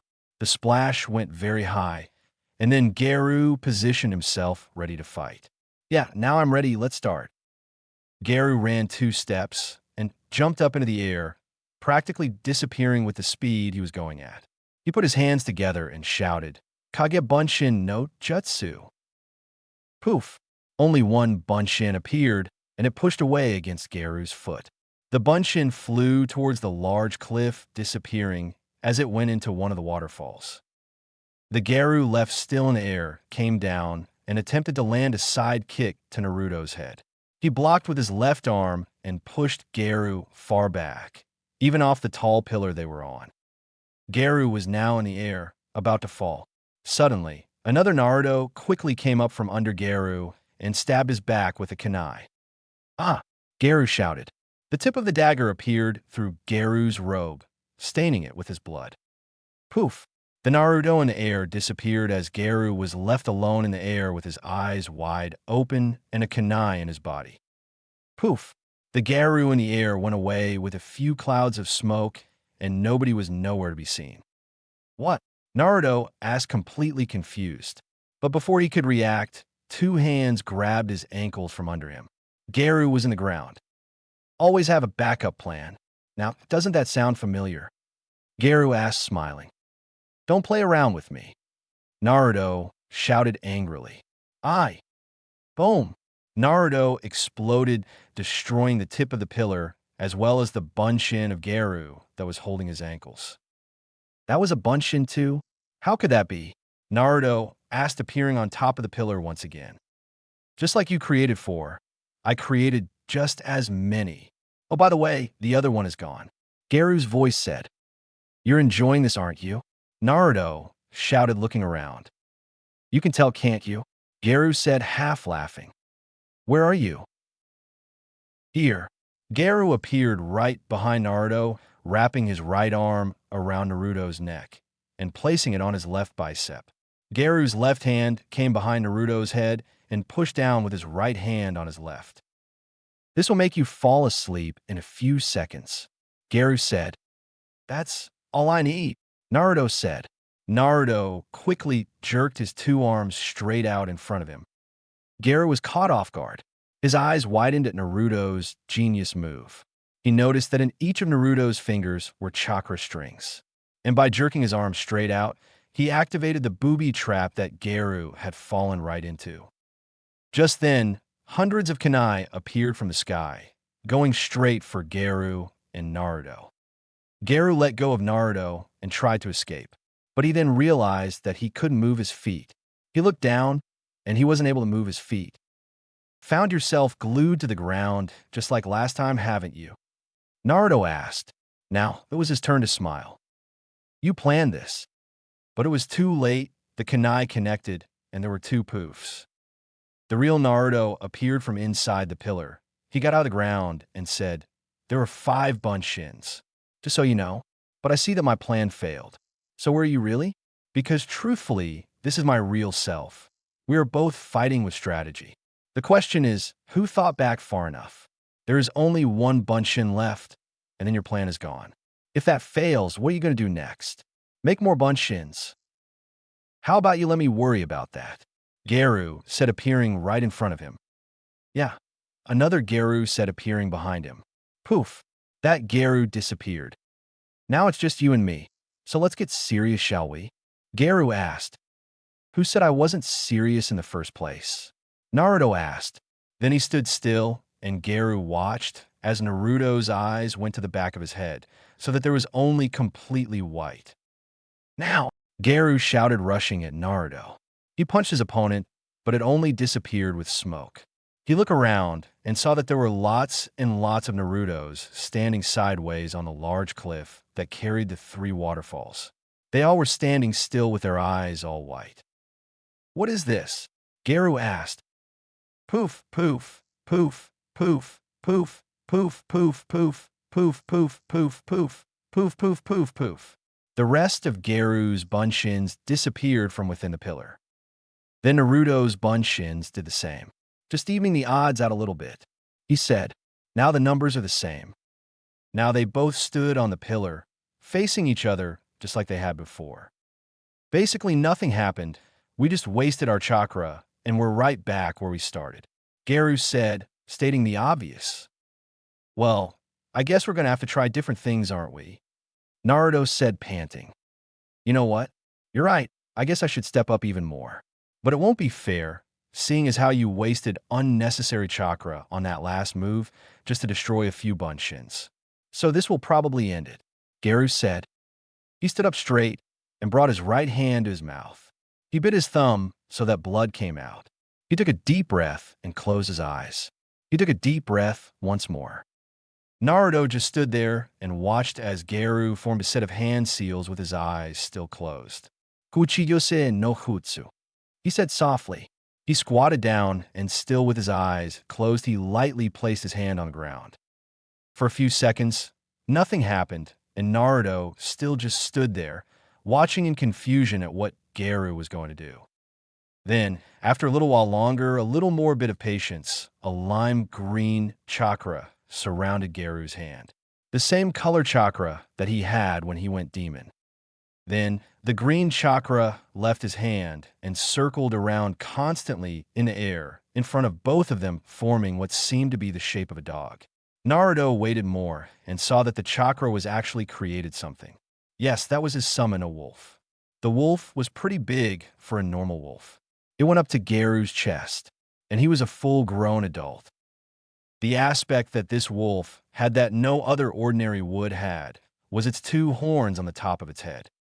"Oh, Kami-sama, I'm glad you could come," Garu said, finally standing up after opening his eyes and bowing. "Anything for a friend. I can already sense that you're having a bit of trouble," Ukami said, looking straight at Naruto. "Not really. I just want to end this. It's a fight to the death.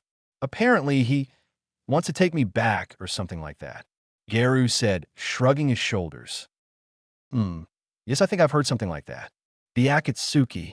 But there's no way that a simple boy could be part of that organization of only S-rank criminals," the wolf said. "Don't be so sure," Naruto said.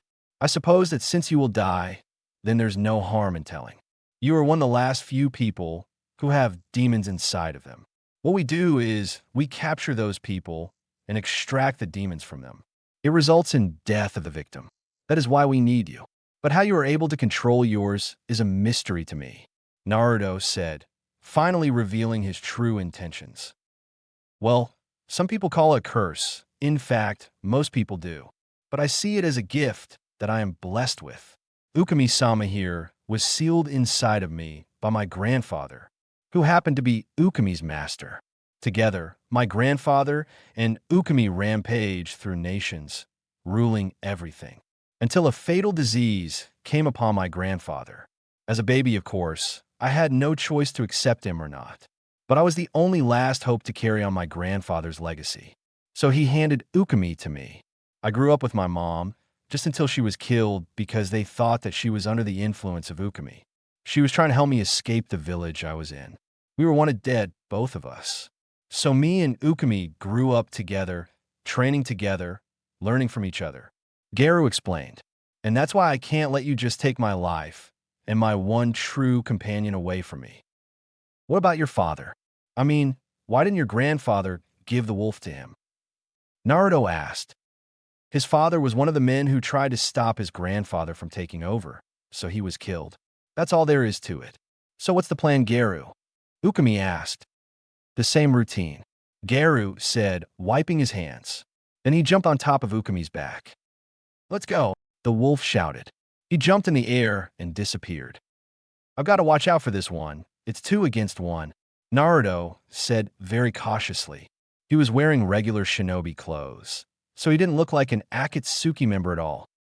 They reappeared to Naruto's left in the air. But this time, Garu was standing on Ukami's back.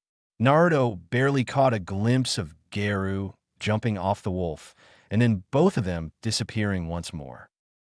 Ukami appeared behind Naruto, trying to swipe his head off with his large paws.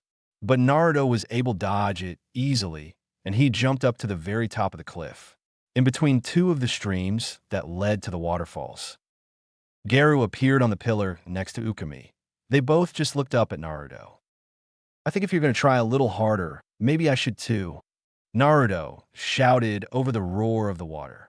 "I'm going to use nature as my advantage," Naruto then said to himself.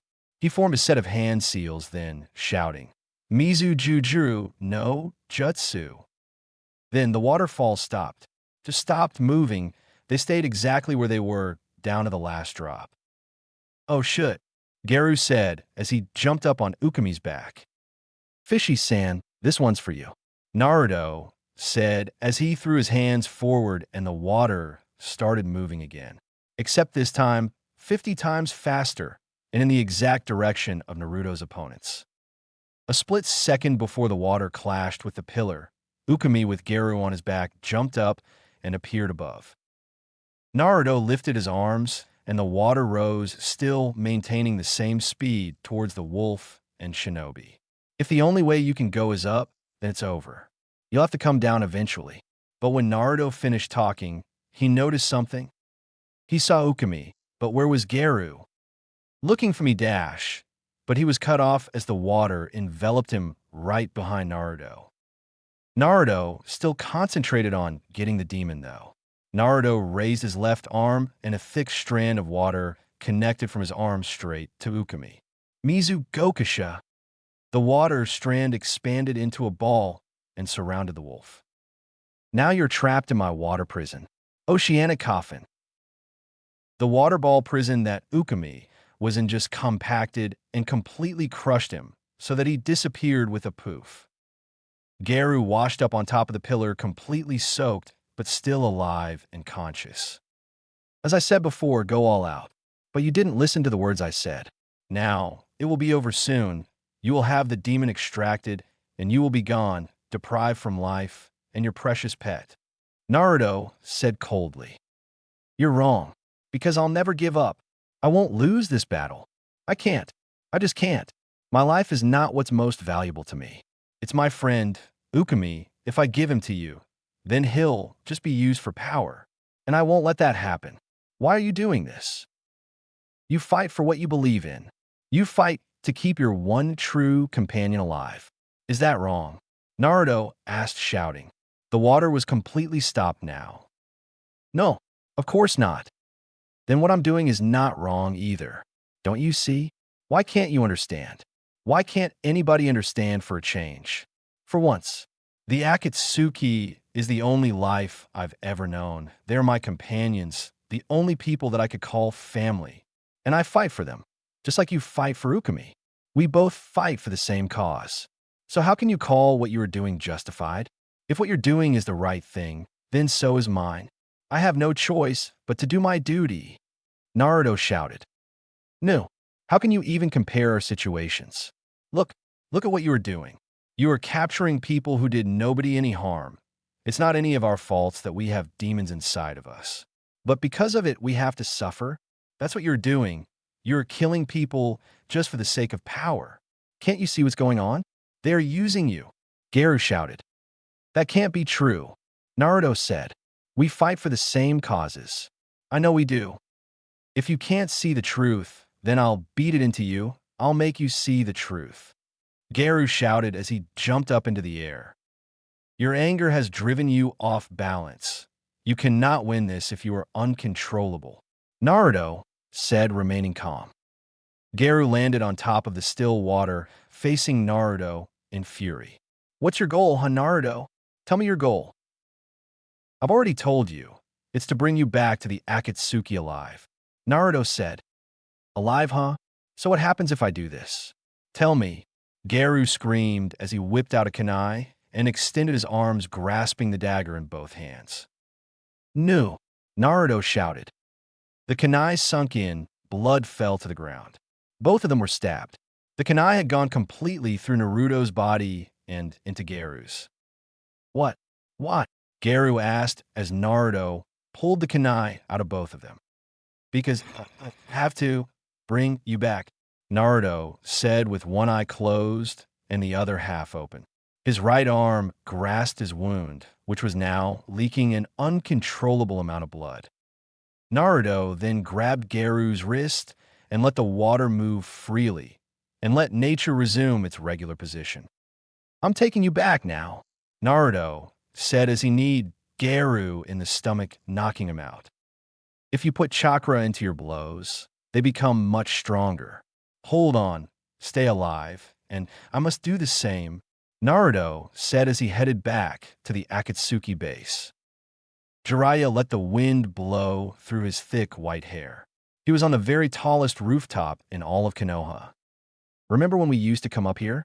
You, me, and Orochimaru. Jiraiya asked Tsunade, who was also standing with him, just watching. Of course, it was moments like that that I cherished the most. I didn't have exactly the best company, but I was still happy. Boy, have come long ways from when we were kids, haven't we? Tsunade asked. Jiraiya said, indicating that he agreed. Anyways, I think I'm going to turn in. It's getting late. Tsunade said as she jumped down from the building and went home. Jiraiya sat there for hours, just about 2 hours before the first tint of dawn. Who's there? There's no need to hide. I can sense you, Jiraiya said, standing up looking around. Well then I suppose I won't leave you with the burden of trying to find me then. My mission is clear anyways, a figure said as it stepped out of the shadows. The person was wearing a completely black cloak with a black hood. Nothing was seen except clothes, until the person put down its hood. It was a man, brown-haired man. He had dark blue eyes, and that was basically all that was even remotely protruding. "Who are you? And why are you here?" Jiraiya asked, frowning. "My name is Amatari Sora, and I've come looking for one of the three Sannin, goes by the name of Jiraiya. I presume you are the one. And if I am, then your time has come," Sora said, getting ready to fight. "Do you know who you're dealing with? They don't call us the three Sannin for nothing," Jiraiya said, attempting to intimidate his opponent. Sora made no facial expression change whatsoever. "Your time has come," he repeated. "Very well," Jiraiya said. Sora rushed in, throwing a couple of kunai at Jiraiya's feet. But he simply jumped high up into the air. "Now, why would you want to throw it at my feet?" Jiraiya asked out of curiosity. "To get you right where I want you, in the air," Sora said, right under Jiraiya. He jumped up right after his opponent, pulling out another kunai. Jiraiya looked down quickly and moved slightly back so Sora could come up level with him. As soon as his opponent was in front of him, he was about to give him a kick to push himself away, until a second Sora grabbed his arms from behind and held him still. Meanwhile, the Sora with the kunai drove the double-edged weapon into Jiraiya's stomach. Then they both backed away and landed at the same time, along with their bleeding opponent. Jiraiya clutched his stomach with both hands and said, "Ah, how did I fall for an easy trick?" Sora, still keeping the exact same expression, said, "You didn't." Poof! That Jiraiya disappeared, and the real Jiraiya came out from the same place that Sora was in before. "Who do you work for?" Jiraiya said, throwing two kunai at both Soras. Both kunai just went through them. Sora said nothing. "What village are you from?" Jiraiya asked. His opponent still said nothing. "Well, maybe this will make you talk," he shouted as he rushed in between both Soras and tried to kick both of them at the same time. But his legs just simply went through them, just like the kunai before him. The weird thing was, both Soras caught his legs while they were still inside of them. "What?" Jiraiya shouted as he attempted to push off their hands. But it was no use. They just grabbed his ankles and held on tight, so Jiraiya couldn't escape. Instead, Jiraiya put his hands on the floor so that he was now upside down with his legs extended outwards to his sides. Then he picked up his legs along with the Soras who were still holding on. After he had both his opponents and his legs in the air, he pushed off the ground with his hands so that they were now all in the air. Jiraiya continued to ascend with his opponents grasping his ankles. He then began to do flips to rise him even higher in the air. Once he was high enough, he bit his thumb and then formed hand seals in each hand. Then he squatted down and open-handedly struck each of the Sora's heads. "Kuchiyose no Jutsu," Jiraiya shouted. Poof! Then his hands on his opponent's heads suddenly turned into dragon heads that now had Sora's heads in its mouths. But even without their heads, the cloaked bodies still held on. They didn't disappear, they didn't move or change position at all. Jiraiya, now with dragon heads as hands landed back on the ground, the bodies still holding on. "What kind of trick is this?" Jiraiya asked, looking around. "It's not a trick," Tsunade said as she appeared behind statue. "Tsunade, you are in this?" Jiraiya asked. "As am I," Ketsu shouted. He was behind Jiraiya. "Ketsu, that can't be possible," Jiraiya said, almost with tears in his eyes. "All my life, you treated me like your son, and I told you that I never needed a father. Well, I have news for you. I found my father, and I don't need you any longer. You've just been a burden to me," Ketsu shouted, screaming. Jiraiya just stared at the person he had been training for 10 years. He was silent for a moment, then started laughing. "Had enough fun yet? I know I have. Release me from this Jinjutsu." "What if I don't?" Sora's voice said, coming from no particular location. "You're trapped either way," the real Jiraiya said behind Sora, who was using Jinjutsu on a Bunshin.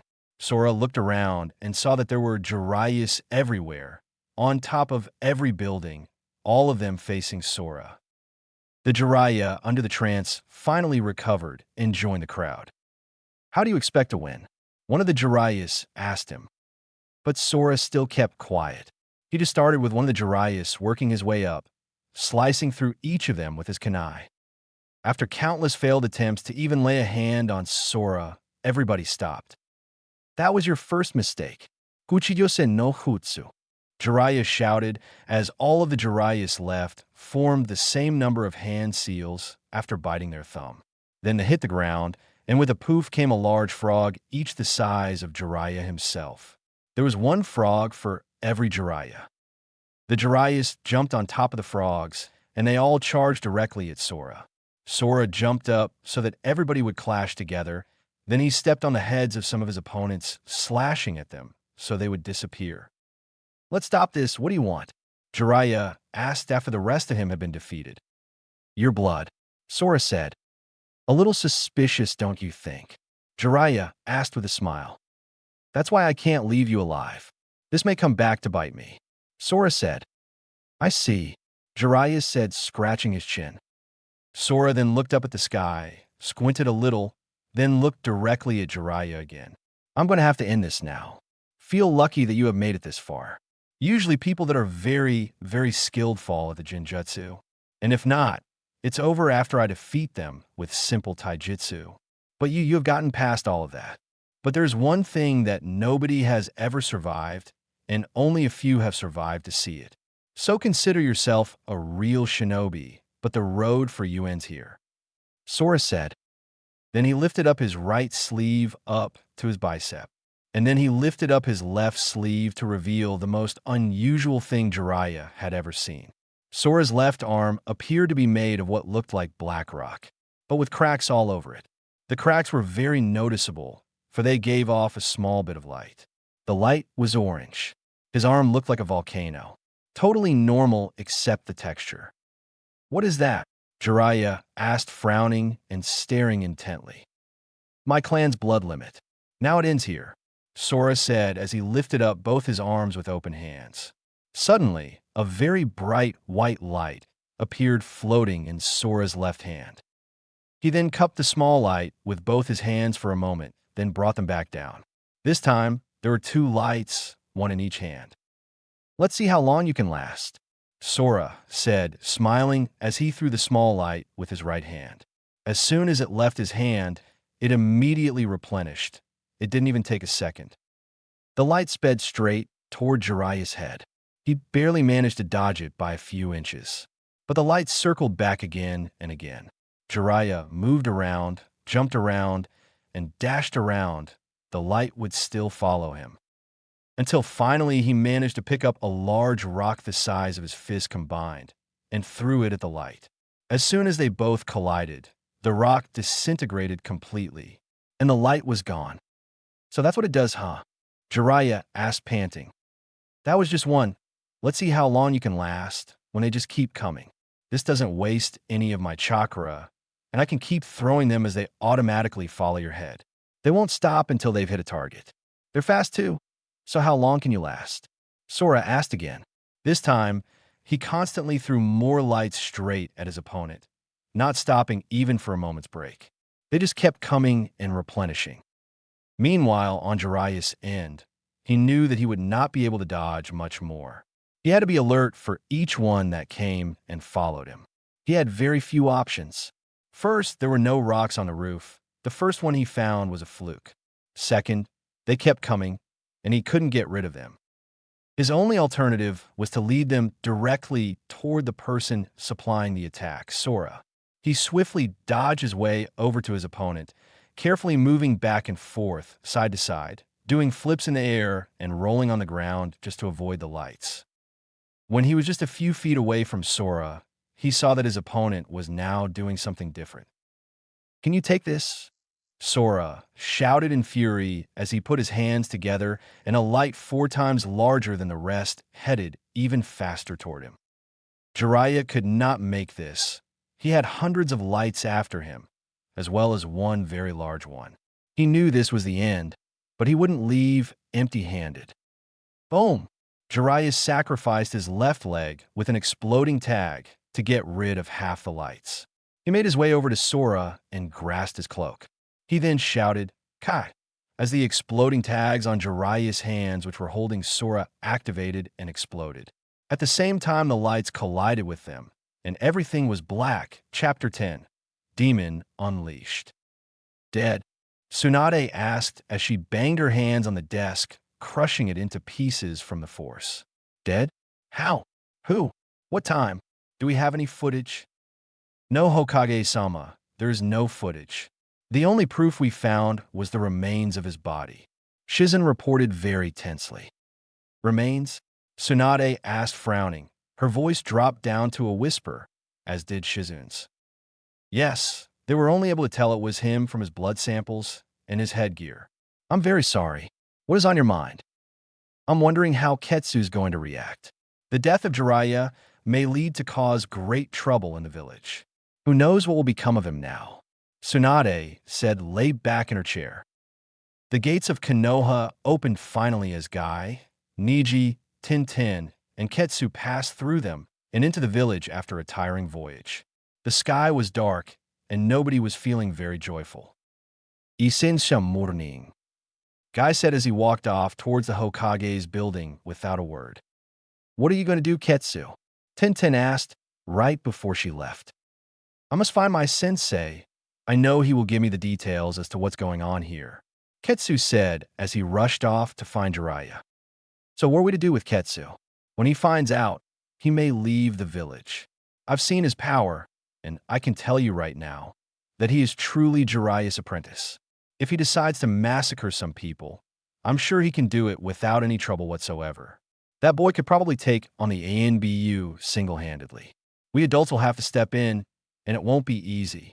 Guy said, only time will tell, but for now, Shizen sent a squadron of ANBU members to keep a very close watch on him.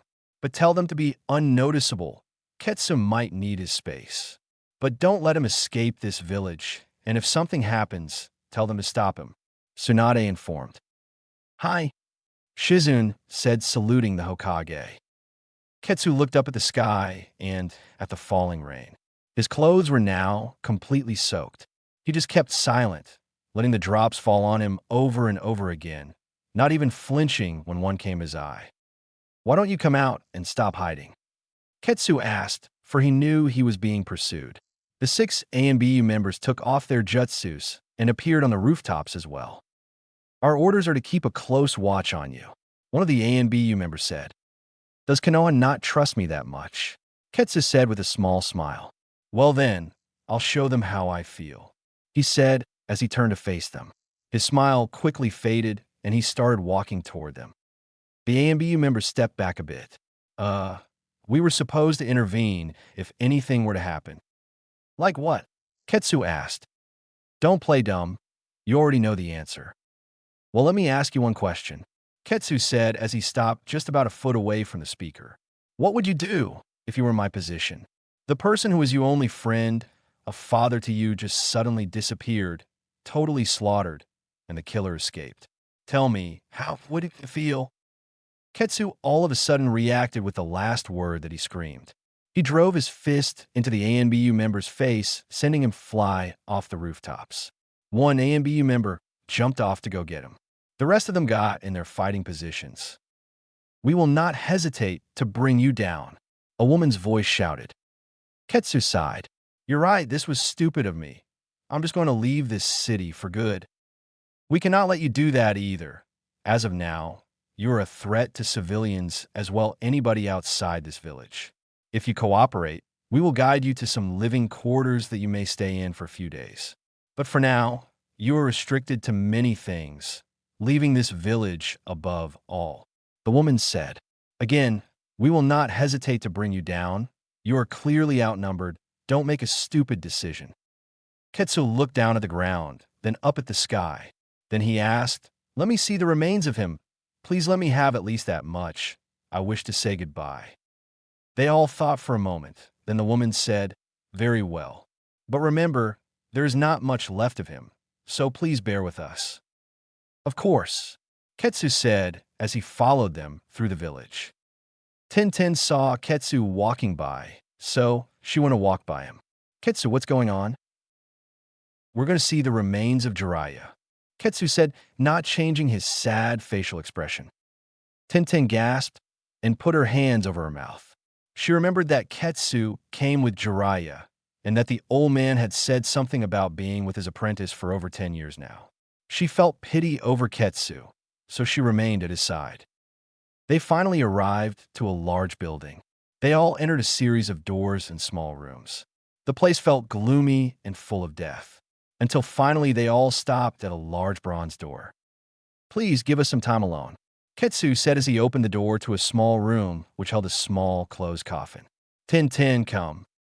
She followed him, and into the room they went, and the doors closed behind them. "I'm so sorry, Ketsu." Tintin was interrupted by Ketsu, who shushed her. "This takes patience. I must concentrate," Ketsu said as he opened the coffin to see some bones and rotting flesh along with white hair, ripped clothes, and Jiraiya's headgear. Tintin put her hands to her mouth again as tears came down her cheeks. She then witnessed Ketsu place both of his hands slightly over the remains, just so that they weren't touching. All was silent for a moment. Then Ketsu whispered with his eyes still closed, "Jinzu Keiji." "Ketsu, what are you doing?" Tintin asked very quietly. However, Ketsu did not answer her. He didn't even budge. He just stayed with his eyes closed for a few more moments. When he finally opened them, his eyes looked red. "I'm very tired," he said. "I think I'll go to sleep." They left the building and Tintin went home. But before they left the room, Tintin asked Ketsu what had happened. He only said, "If a vulture kills a canary, does that give the vulture the right to die as well?" But she did not understand what he meant by that. "Tsunade-sama." Shizune screamed at the top of her lungs. "What? What is it?" Tsunade asked, seeming very troubled. She had one look at Shizune's worried face, and she knew that Ketsu was gone. "Now try your best to recall what he said to you," Tsunade said the next morning while she interrogated Tintin. I'm not sure. It was something about a vulture killing, and then he asked me if it had the right to die," Tintin responded. Tsunade thought for a moment, then said, "Revenge. That's what he wants, but how does he know who killed Jiraiya? There's no way to tell. Actually, he performed some sort of jutsu when we were with Jiraiya's remains. Then he looked really tired, and we left. I will go get him back," Shizune said, saluting the Hokage. "Give me 5 team members, and I will bring him back within 3 days." "Very well," Tsunade allowed. Boom! An explosion was heard coming from the outside. Then came another boom, followed by many others. Boom, boom, boom, boom, boom, boom. Everybody went outside to see smoke all over Konoha. "It looks like rescuing Ketsu will have to wait. I am sorry, Tsunade-sama, but the village needs our help now," Tintin shouted as she and Shizune rushed off to help nearby civilians. Tsunade looked at the sky, then smiled. This is exactly what he planned for. "Can I go now? I don't really want to see this part. I never like watching this part," Naruto asked Itachi after he had brought back Guru. "Very well. I know that you heal very fast, but you should be careful not to overexert yourself right now. I know that you had many wounds," Itachi said. "Itachi-san, don't worry about me. I'll be fine. I'm just going to go around for a while." Naruto wandered into the forest, wondering what he should do. He felt so guilty leaving his friend to die, not even brave enough to witness his last moments. He knew there was no going back now. It was too late. Plus, the Akatsuki was his family, not a random person that he had fought only once. His family had taken care of him. But Naruto still did not know why. He felt fatigue from the battle he had just won, but he didn't feel like he had won it, but that they both lost. He could not look back on this. The more he thought about it, the more he was hurt. Why did he feel like this? He had had missions like this before. So why now? Naruto wandered farther and farther into the forest until he collapsed and knocked out. Ketsu looked around. He didn't want to seem suspicious, but he couldn't but look it when he wore an oversized coat that made him totally hidden. It had been 4 hours since he left the village of Konoha for good. He didn't ever want to go back there. He just wanted to kill the person responsible for his misery, his depression. By asking around, he had gathered a few clues, well, enough to lead him to his prey. He found out that a man in a black cloak and brown hair had traveled southeast from the town he was last in. It was days ago when they saw him, but he knew that the man would not go straight to his hideout. He would make a few turns to lose followers. So instead of heading southeast, he headed north. The town he was just in up north said that they too had seen him head even more north about 1 hour ago. Ketsu sped up and tripled his speed. He wanted to be able to catch this killer. Ketsu had traveled around this area before. Before him and Jiraiya came to Konoha, before the incident had happened, when Ketsu's life was good with just him and his sensei training day and night, doing missions constantly to get money. Ketsu could remember it as clear as day, the memory he had when he learned a very precious jutsu, handed on from the fourth to Jiraiya to him. It was a few years ago when Ketsu was about 12 years old. They were both on a mission, but their only suspect was murdered. So Jiraiya asked to see the body, and it was there when he taught Ketsu the jutsu. Genzu Kenji. The jutsu was not hard to learn, but Ketsu could not use it very well. The first few times he tried were failed attempts. But he didn't give up. He kept on trying and practicing.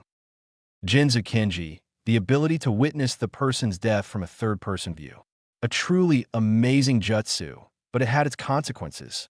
Using the jutsu would quickly drain the chakra of a user and make their eyes completely red, giving them some kind of hangover, unable to focus or use other jutsus properly. Of course, it wore off after 2 hours. Ketsu could not believe it. The man still managed to escape even after all the sacrifices and pain Jiraiya had to go through. Jiraiya had the tightest grip on the cloak and exploding tags on his hands which were right near the man's face. But the man pulled off his cloak at the last moment, then whipping out a kunai, finishing Jiraiya off by slitting the throat. This was the end that Ketsu would and could never forget. Now, Ketsu was on his own, nobody to guide him, nobody to stay beside him. He was all alone. What would he do when he had his revenge? The question lingered in Ketsu's mind, but he was on a one-way track. He decided to face the problem when he got there. He was not worried about being able to go kill the man. Even if his sensei couldn't do it, he figured he somehow could. He recalled that he had beaten Jiraiya in exactly 6 duels in his whole life, out of the hundreds that they had had. But thinking was over, for his opponent was right in front of him. Naruto opened his eyes slowly. He saw Kyozuku and Ryu standing over him, looking down on him. Even before any first thoughts could run through Naruto's mind, Kyozuku squatted down and grabbed Naruto's Akatsuki collar, lifting him up as she screamed. "Where the hell did you take him? Tell US.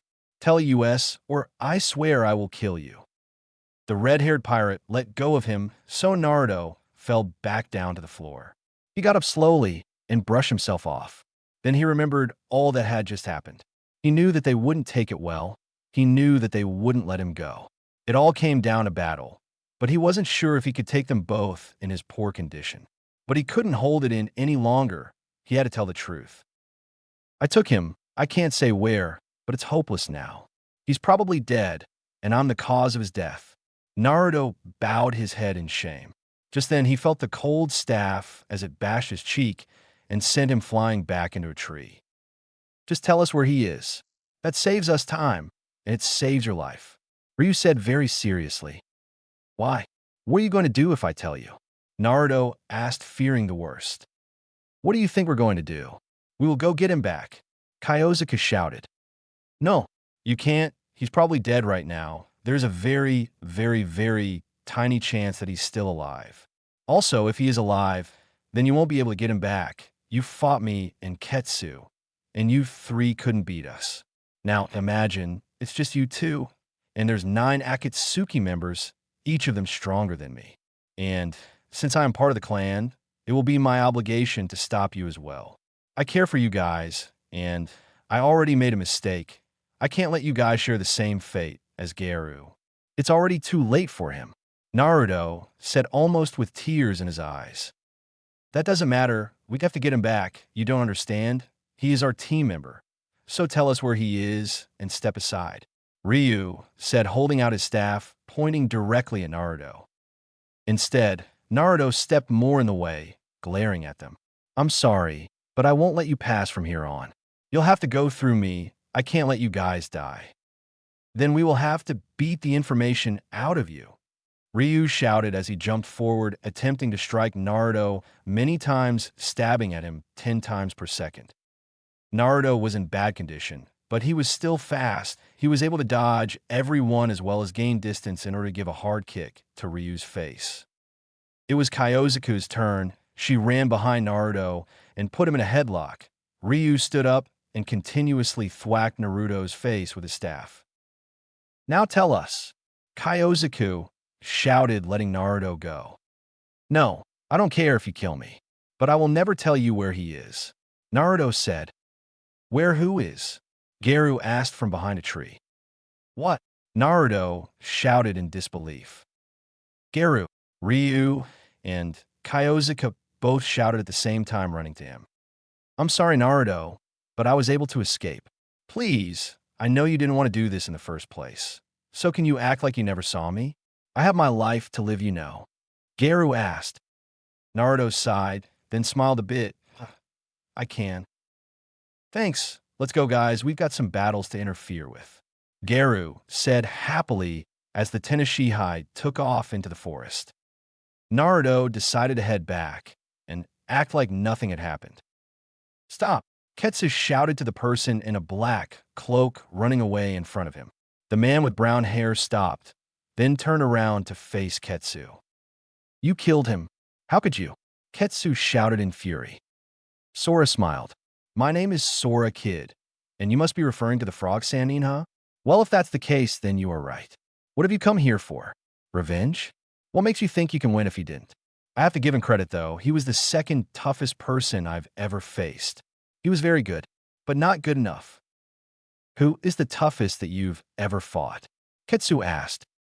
Ignorance, Sora said, but without explaining, he simply went on. Look, what do you want? As you said before, revenge. Ketsu took off the cloak so that now he was visible. You're just a boy. How can you stand against me? Sora asked. If you fight, I will kill you, no problem. So run away, little bug. So insignificant you are, grow up strong. Then you can make a difference in this world. Don't come and try to end your life already. Sora said, mocking Ketsu, which only made him angrier.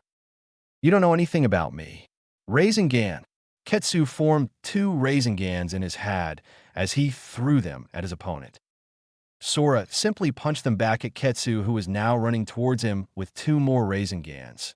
Except this time, they were both small and red. Ketsu dodged his own blue chakra spheres heading against him and jumped in the air. But before jumping, he threw onto the Bomu Rasengans at Sora, then threw the other ones high above him.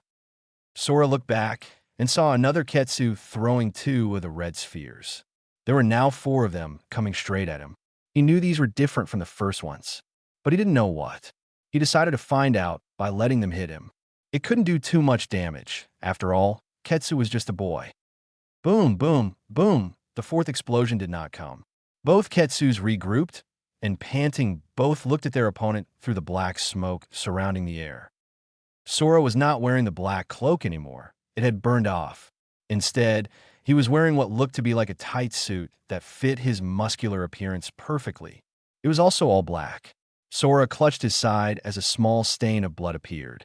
He then looked at the 2 Ketsus. He smiled as he said, Impressive, but that was very dumb of me on my part. So don't get too excited. It appears I greatly underestimated you. I didn't know little kids were capable of this power. But that's the only scratch you'll get on me. You're already doing better than the Frog Sannin before you. Keep it up if you can. As soon as he had finished his sentences, he rushed at Ketsu with amazing speed. Before the Ketsus could react, he was already in between them, facing sideways at one of them with his mouth open. Out came the Bomu Rasengan that had not exploded. It hit Ketsu and blew him up with extreme force. The other Ketsu was knocked back by the explosion. Whoa, it looks as if I was very lucky on that one. Lucky that you picked the fake me. I'm surprised you hit it in your mouth. Ketsu said, facing Sora once more. Thank you. But what are you going to do now that you are the only one left? We'll see. Ketsu then jumped in the air. Sora followed right after him. What Sora didn't see was that Ketsu was holding a clear string in his hand that connected to the grass on the ground. As soon as Sora had reached high enough into the air, Ketsu pulled the string, springing a trap that sent hundreds of blades and kunai into the air straight at Sora. Poof! A tree trunk appeared in Sora's stead. Kawarimi no Jutsu, the oldest trick in the book. Ketsu shouted as he looked behind him. Sora was already there, giving a backhand strike to Ketsu's face, sending him flying high into the air. Sora followed after him again, striking Ketsu along the way to make him go higher. But Ketsu managed to block one of Sora's kicks. Then he grabbed Sora's leg and swung him even higher than himself. When Ketsu landed, Sora was still in the air coming down, which then gave Ketsu the advantage. Kuchiyose no Jutsu. A large frog, twice the size of Sora, appeared and swallowed the brown-haired man right up. But it wasn't enough to stop him. Just a few seconds later, the frog turned around to face Ketsu, and it exploded, its insides flying everywhere. There was Sora, full of frog blood, smiling. Well, I can see that didn't work, but maybe this will. Ketsu shouted as he formed many hand seals rushing at Sora. Jo no Jutsu. Suddenly, hundreds of long, thin ice shards gathered all around Sora, pointing directly at him. They all looked like very thin spears made out of glimmering ice. Ketsu shouted. Every single ice spear flew at extreme speeds at its opponent. Sora simply spun around many times, creating a barrier of wind. The ice spears just shattered to dust particles when clashing with the barrier. Ketsu then created an ice spear in his hand and threw it straight at Sora's head. But Sora, still with a smile, said, "Guka ibuki." Then he opened his mouth, and smoke came out with his breath. The ice melted as soon as it came in contact with the smoke. The only thing that hit Sora was cold water. Refreshing, Sora said, wiping the water off of his face. "What?" Ketsu screamed. "Why won't you die?" "Because you can't kill me. Can't you understand that? You didn't use your head. You just came here seeking revenge. You should have trained years and years before even thinking about confronting me. But you were too busy thinking that you could do it right now. You're not even close to my strength. So the question is, what will you do now? Because now, I need to get back. I'm tired of playing around." "I will still defeat you," Ketsu said, gritting his teeth. Sora disappeared and reappeared behind Ketsu, grabbing a hold of his left arm, bringing it behind his back and upwards. Ketsu screamed in pain as his arm went out of its socket and over his head behind him. Sora then kicked Ketsu's legs, knocking him on the ground. "Stop," said a very familiar voice. Ketsu turned his head, and through his squinted eyes, he saw one person that he never had expected, the Hokage of Konoha. "Tsunade!" Ketsu shouted. He got up and watched as the blonde-haired woman passed Ketsu and went over to Sora. "What's the status on the village?" Sora asked Tsunade. Ketsu set traps so that nobody would follow him. So Konoha is damaged at this point in time, very vulnerable to attacks. What is the status on Jiraiya and the QB boy? Mission accomplished, and as of the demon, I was on my way, until I was interrupted. Sora informed her.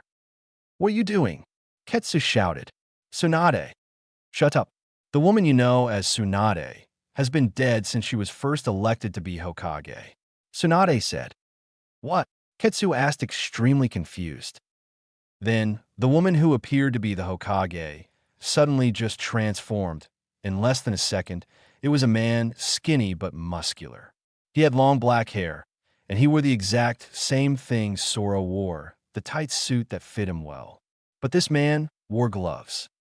Ketsu was speechless, and he knew that all hope for him to win, to avenge his sensei, was lost.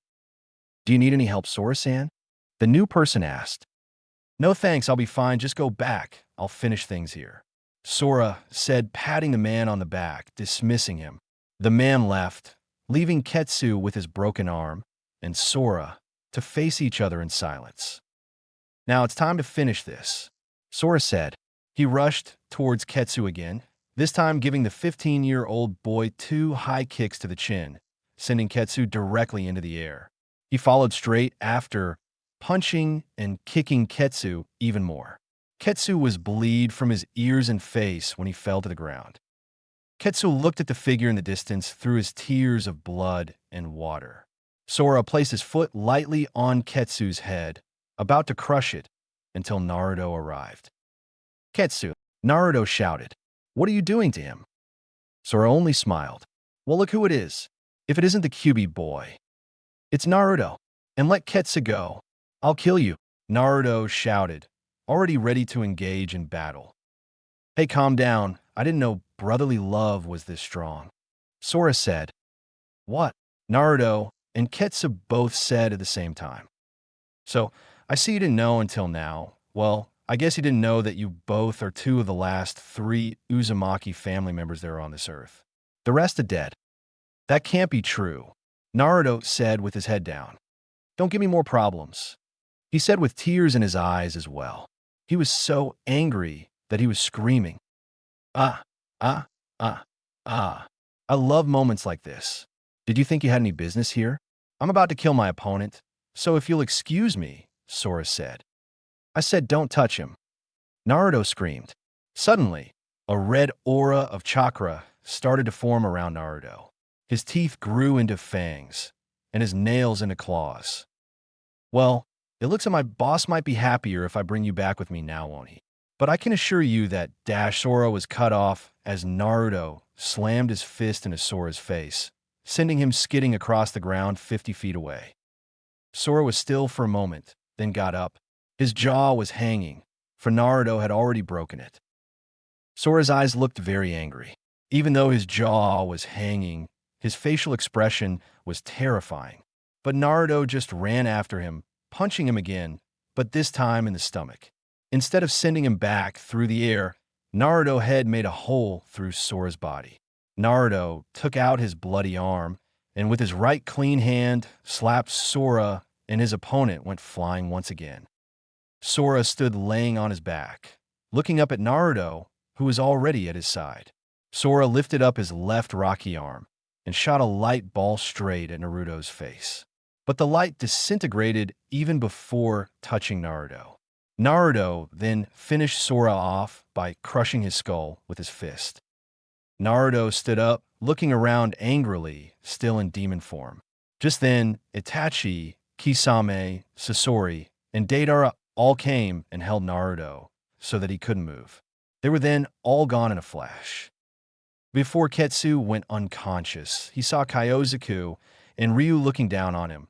They too were very beat up, but not like himself. They took his beaten body away to be taken care of under their supervision. Chapter 11, Separation. Naruto had finally calmed down when they arrived to the Akatsuki base. Each Akatsuki member surrounded him as stood looking around. They all had a look of worry across their faces. "The time has come. The time we were all dreading has finally arrived," stated Akuma, also known as the Demon Killer. He was definitely one of the top 4 strongest people in the Akatsuki.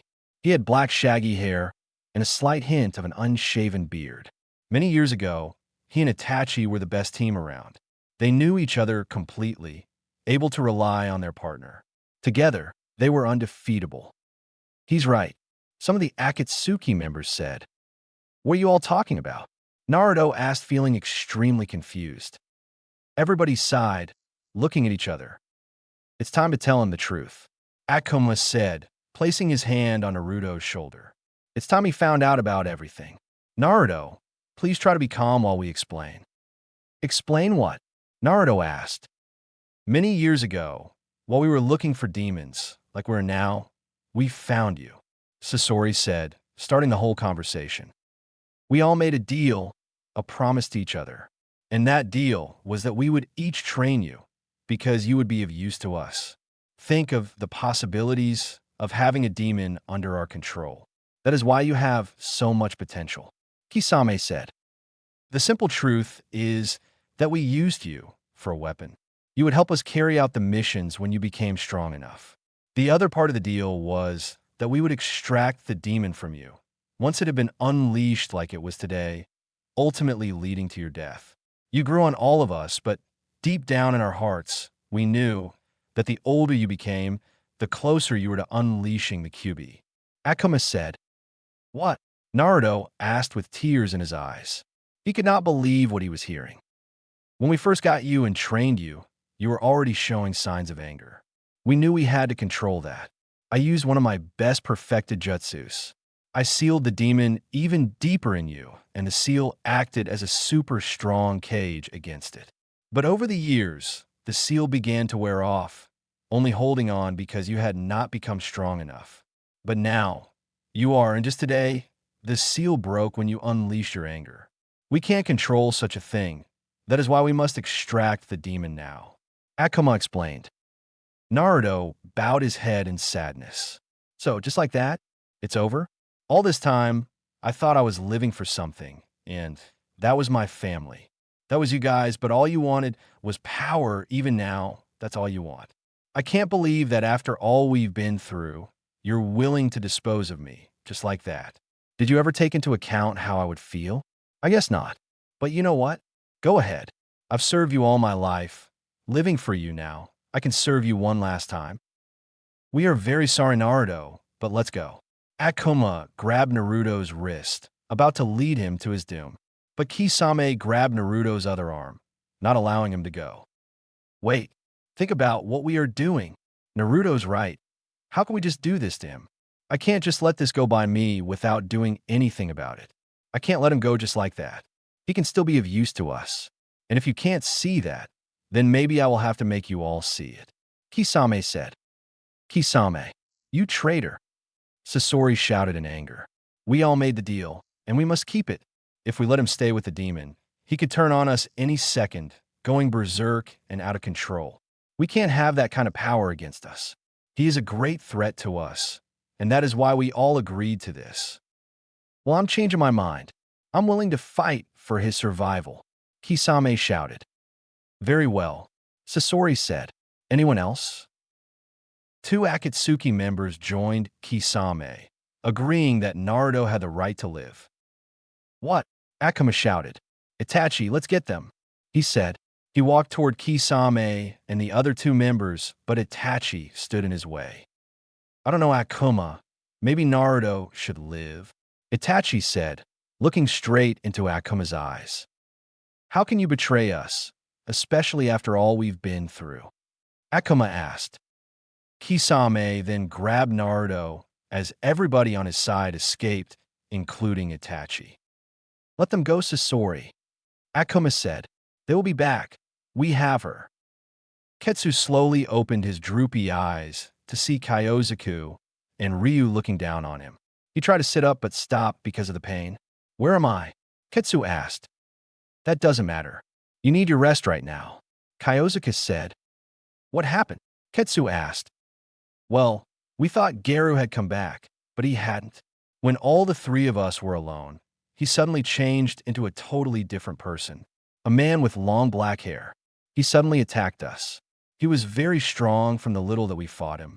We had a tough time, even though we outnumbered him 2-1. We managed to escape. After wandering around for a long time, we stumbled upon you. You were beat beyond imagination. We took you to where you are now. You heal extremely fast, but you are still not completely healed. You will be better after a few days. That arm will take at least a month to heal, so be careful with it. Kyozuku will look after you for now. I am leaving, Ryu said. Where are you going? Ketsu asked. Ryu and Kyozuku both sighed. We will not give up on Garu. Kyozuku will look after you like I said. I'm going to gather some information. Ryu explained. Be careful. Remember, we are a team. I may have lost one. I can't lose you too. We are a family after all, Kyozuku said, looking at Ryu. Don't worry about me. I will be back, I promise. I'll be back by nightfall, Ryu said, leaving the little shack they were in. Go to sleep. You need your rest, Kyozuku said to Ketsu a few moments later. As Ketsu closed his eyes and rested them, a few minutes later, he could hear Kyozuku weeping from the sadness she was in. He then fell asleep. Shizune-san, Sakura shouted as she approached the shinobi crying and sitting on the ground. What's wrong? Sakura asked. Tsunade is gone. She shouted, bursting into more tears. It is so hard to believe. And in the midst of all this, she would never leave Konoha in this state. I think she want to go chase off after Ketsu, but it has been more than a week now. She never takes this long. I don't understand. And right after she said that rescuing Ketsu would have to wait. We can figure this out together. After all, our village cannot function without a Hokage. What are the elders doing? Sakura asked. Since she left all of the sudden without notice, they're doing what they think is best for the village. They're selecting a new Hokage already. And if Tsunade comes back, then she will resume her position if she has a good excuse for leaving without telling anyone. Shizune said, crying once more. So who have they decided on? Sakura asked. Nobody knows, but there are rumors that Kakashi-san may become the new Hokage. Let's not focus on that right now, Sakura said. What were you doing just now? Shizune asked. I just came back from my B-class mission. I'm pretty beat, but I did extremely well. I have been training with Kakashi, Asuma, and Anko for the past 5 months. I don't know what I would do without them. Oh, by the way, I never got to congratulate you on your promotion to Chunin. I know it's already been a full month since the Chunin exam, but I never really got around to it. I apologize for that, but once again, congratulations. Shizune said. Thank you, and don't worry about that. Sakura said. We should go arrange a search team soon. Let's go talk to the elders. Good idea, Shizune said, wiping her tears and standing up. When can you start? I don't mean to be a rush, but can you recover within a few days from your recent mission? I want to start the mission soon if they allow us. A few days? If they give us permission, just let me take a shower and I'll be ready. I also want to get to the bottom of this, Sakura said, smiling. Great. Let's go talk to the elders then, Shizune said. Once they had met up with the elders, they presented their concern. We are all aware that the Hokage has been gone for longer than anticipated. We are working on a new Hokage, the elders said. We also want to help. Please, Shizune shouted as she fell to her knees. Allow us to search for Tsunade-sama. I have to find out what's wrong. We will not let you down. Just please let us go. We can form our own team. We know that you are worried, Shizune-san, but we cannot just let a team go when Konoha is in dire need of help. Who knows what could happen? You all might disappear as well. One of the elders stated. I don't think it would be very wise if we let you go. I understand completely how you feel, but please, I've always watched out for Tsunade-sama, way before she became Hokage. She is my best friend. I love her as if she were my own sister. And she's gone. I will do anything to get her back. Now I'm asking you, please let me go on this mission. Please, Shizune said, begging them with tears in her eyes. The elders all sighed, then agreed. Very well, you may search for the Hokage. We cannot allow too many people to go, so we will allow you to a team of 4 people. Also, please come back as soon as you can. We are counting on you, no? Konoha is counting on you. Hi, Sakura and Shizune both shouted as they left the building. Sakura, go home and get ready. I will gather the other 2 shinobi. Meet at the west gate in 3 hours, Shizune said. Got it, Sakura said as she quickly ran off to her home. Shizune knew just which 2 people to get, Hyuga Hayashi and an ANBU member, as well as an old friend. She decided to recruit the ANBU member first. She went to his door and knocked. Shizune, what can I do for you? The man who opened the door asked, removing his ANBU mask. The man had light brown, spiky hair that slanted a bit to the side. He was muscular for his skinny size. He wasn't exactly that tall either. He had known Shizune for years, before he had become an ANBU member. Komatsu, long time no see. I know this may be such short notice, but I need a big favor, Shizune said. Anything, what is it? Komatsu asked. Go on a mission with me. All right, but what is our objective? To either find and bring back Tsunade-sama, or at least find out information. I'm allowed a team of 4. Shizune explained. All right, when do we leave? Komatsu asked. In 3 hours. Holy, All right, let me get ready. Oh, by the way, who else is coming? A chunin named Haruno Sakura and hopefully Hyuga Hayashi. Shizune answered. All right, I'll be ready within 3 hours. Meet up at the West Gate in 3 hours from now. Gotcha, Komatsu said, closing his door, rushing to get ready. Now Shizune had to acquire Hyuga Hayashi. With his Byakugan, they could sense any trouble coming. When she arrived at Hayashi's house, he was not there. Instead, she found Hyuga Niji, Hayashi's nephew. He is currently out on a mission.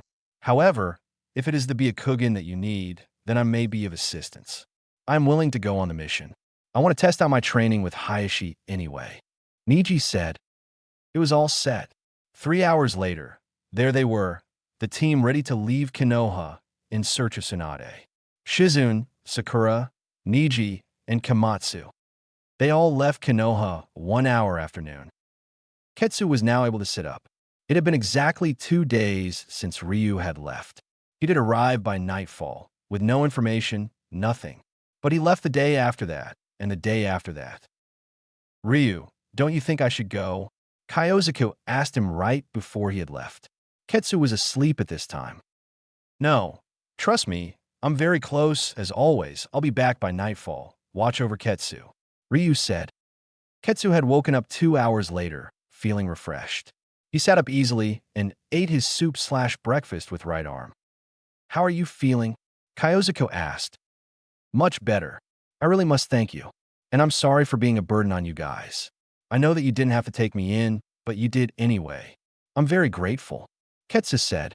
Once I am able to move, I promise that I will help you look for Guru. Thank you. And you're welcome, Kyozuku said, smiling. It was the first time Ketsu had seen Kyozuku smile since when he first met her along with Naruto. That was an amazing battle. He constantly thought of that fight. But he thought more of the fight with Sora. He felt so weak, he couldn't even avenge his sensei. Once he got better, after helping Kyozuku and Ryu, he was going to train for as long as it took. He had already made up his mind. Sora was gone, but there was that man that had appeared during their battle. The shapeshifter, he would find that man and kill him. Ketsu hated just lying here. He wanted to get up, get going, but he knew he had to take it slow. Sakura sighed as she stared blankly into the fire that the 4 shinobi were gathered around. It was already dark. It had been 2 days, and they had made no progress. No information on Tsunade, but they would not give up. I know this is tough, guys, but we can't give up. We haven't made much progress, but we've come a pretty long way. We just can't go home empty-handed. Don't lose hope. We will find something. Shizune reassured the group. How many towns and villages have we visited altogether? Komatsu asked. 19. Sakura answered him, not taking her eyes off of the flame in front of her. Suddenly, Niji stood up. What is it? Shizune asked. We've got company, Niji said. Yes, Komatsu shouted in joy. Finally, some fun. How many? 8. It appears that they followed us from the town we visited a few hours ago. Niji said, they will be here any second. They are closing in fast. Get ready. Sakura, Shizune, and Komatsu stood up, all of them alert. Just like Niji had said, the 8 shinobi had arrived, surrounding them. One of them, who appeared to be leading the group, spoke up. Earlier in the town, you were asking people things. We came here to make sure that it stops. You shouldn't stick your nose up in things that are none of your business. The man said, What are you talking about? Of course it's our business. The Hokage is gone. Sakura shouted. Well then, if that is how you feel, then we're going to change your mind. The leader said with a smile. What are you smiling at? He asked Komatsu, who was grinning like a boy on Christmas Day. I'm sorry, I can't help it. I'm excited. Whenever I'm about to fight a battle, my blood rushes. I get pumped up and very excited. I can't stop smiling. Since I'm so excited, I'm very alert, and that really helps during the fight. Komatsu explained, smiling still. Then we're going to have to wipe that smile off of your ugly face. Another man said. He charged Komatsu, holding 2 kunai in his hand. It all happened so fast. Sakura was completely amazed. One moment, she saw a man charging Komatsu, The next, the man was on the ground on his stomach, with both kunai in Komatsu's hands pointing straight at the man's neck. "What speed?" Sakura said. "Anybody else?" Komatsu asked. "Charge everybody," the leader shouted.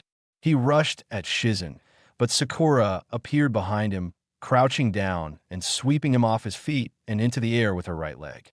With her left leg still crouched to the ground, she pummeled him higher into the air. Then Niji came up above him and slammed him down to the ground, leaving him unconscious with one hit. Shizen ducked and dodged the bat swinging straight at her head. She elbowed her opponent in the gut, and then with her other hand punched his nose, sending him back a few feet stumbling. She rushed after him, jumping up and kicking the bat from his hands with one leg, and kicking his face with her other leg. The man flew to the ground quickly, but he also managed to get up. Shizen was ready. She grabbed his left ear tightly and pulled to the far right. The man screamed as he moved to wherever Shizen made him. After toying with the man enough, she punched him unconscious. Sakura's new opponent was a very large and muscular man with no weapons but his humongous fists. She attempted to land a punch on his face, but he caught her fist in his hand. He started squeezing Sakura's fist very tight. Sakura gritted her teeth in pain.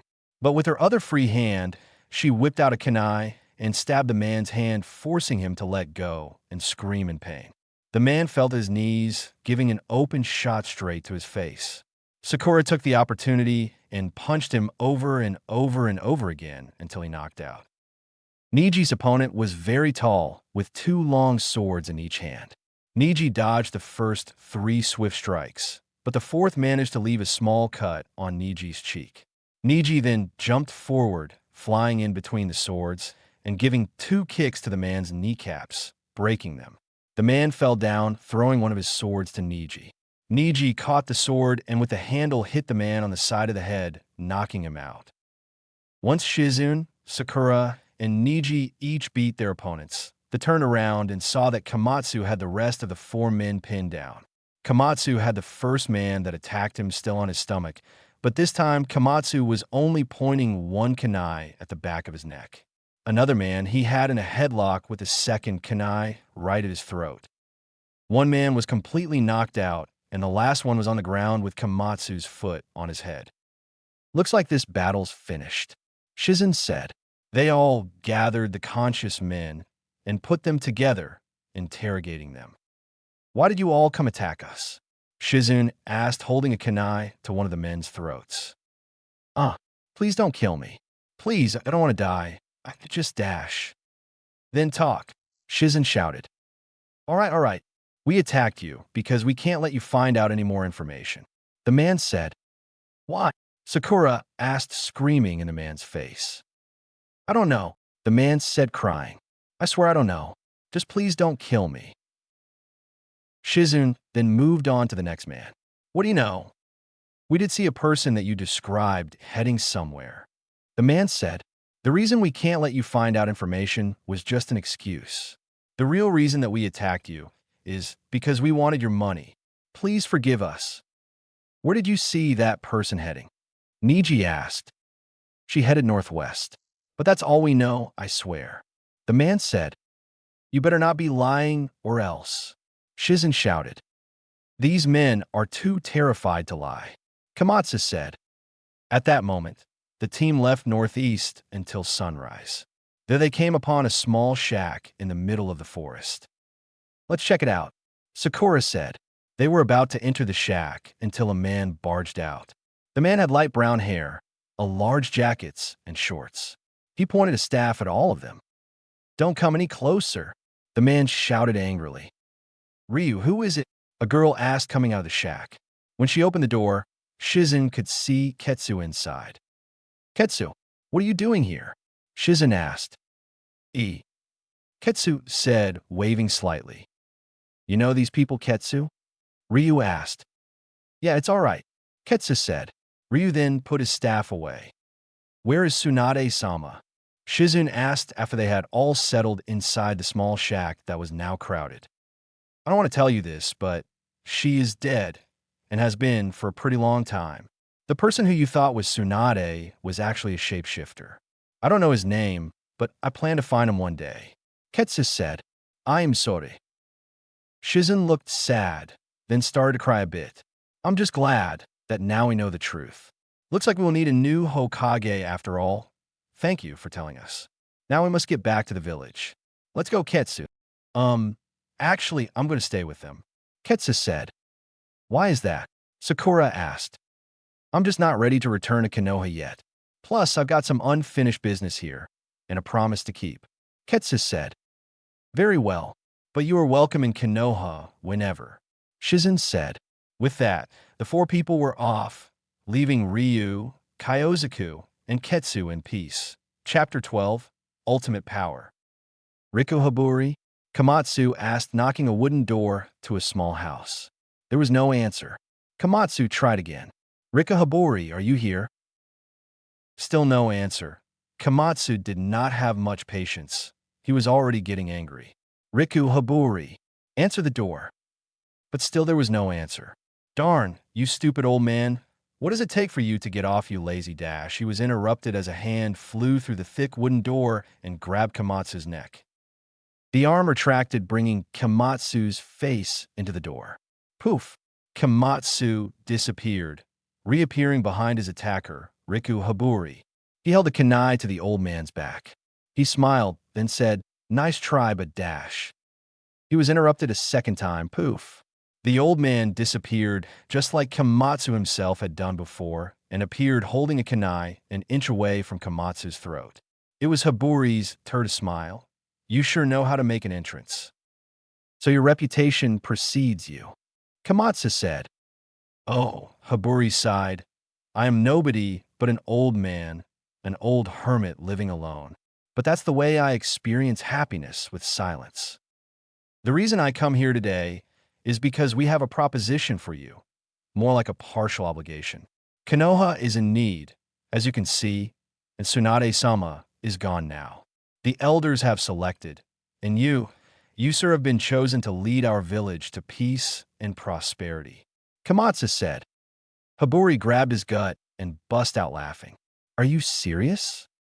Komatsu's smile faded, and he said, Yes. Haburi stopped laughing, tensing the mood. Konoha must have run out of people. Why me? There are so many other shinobi who could do this job 10,000 times better than I can. You know what? That could be, but I didn't decide. The elders have chosen you, a retired shinobi. Komatsu said. What do you think, as an ANBU member and a citizen of Konoha? What do you think of me becoming Hokage? Haburi asked him.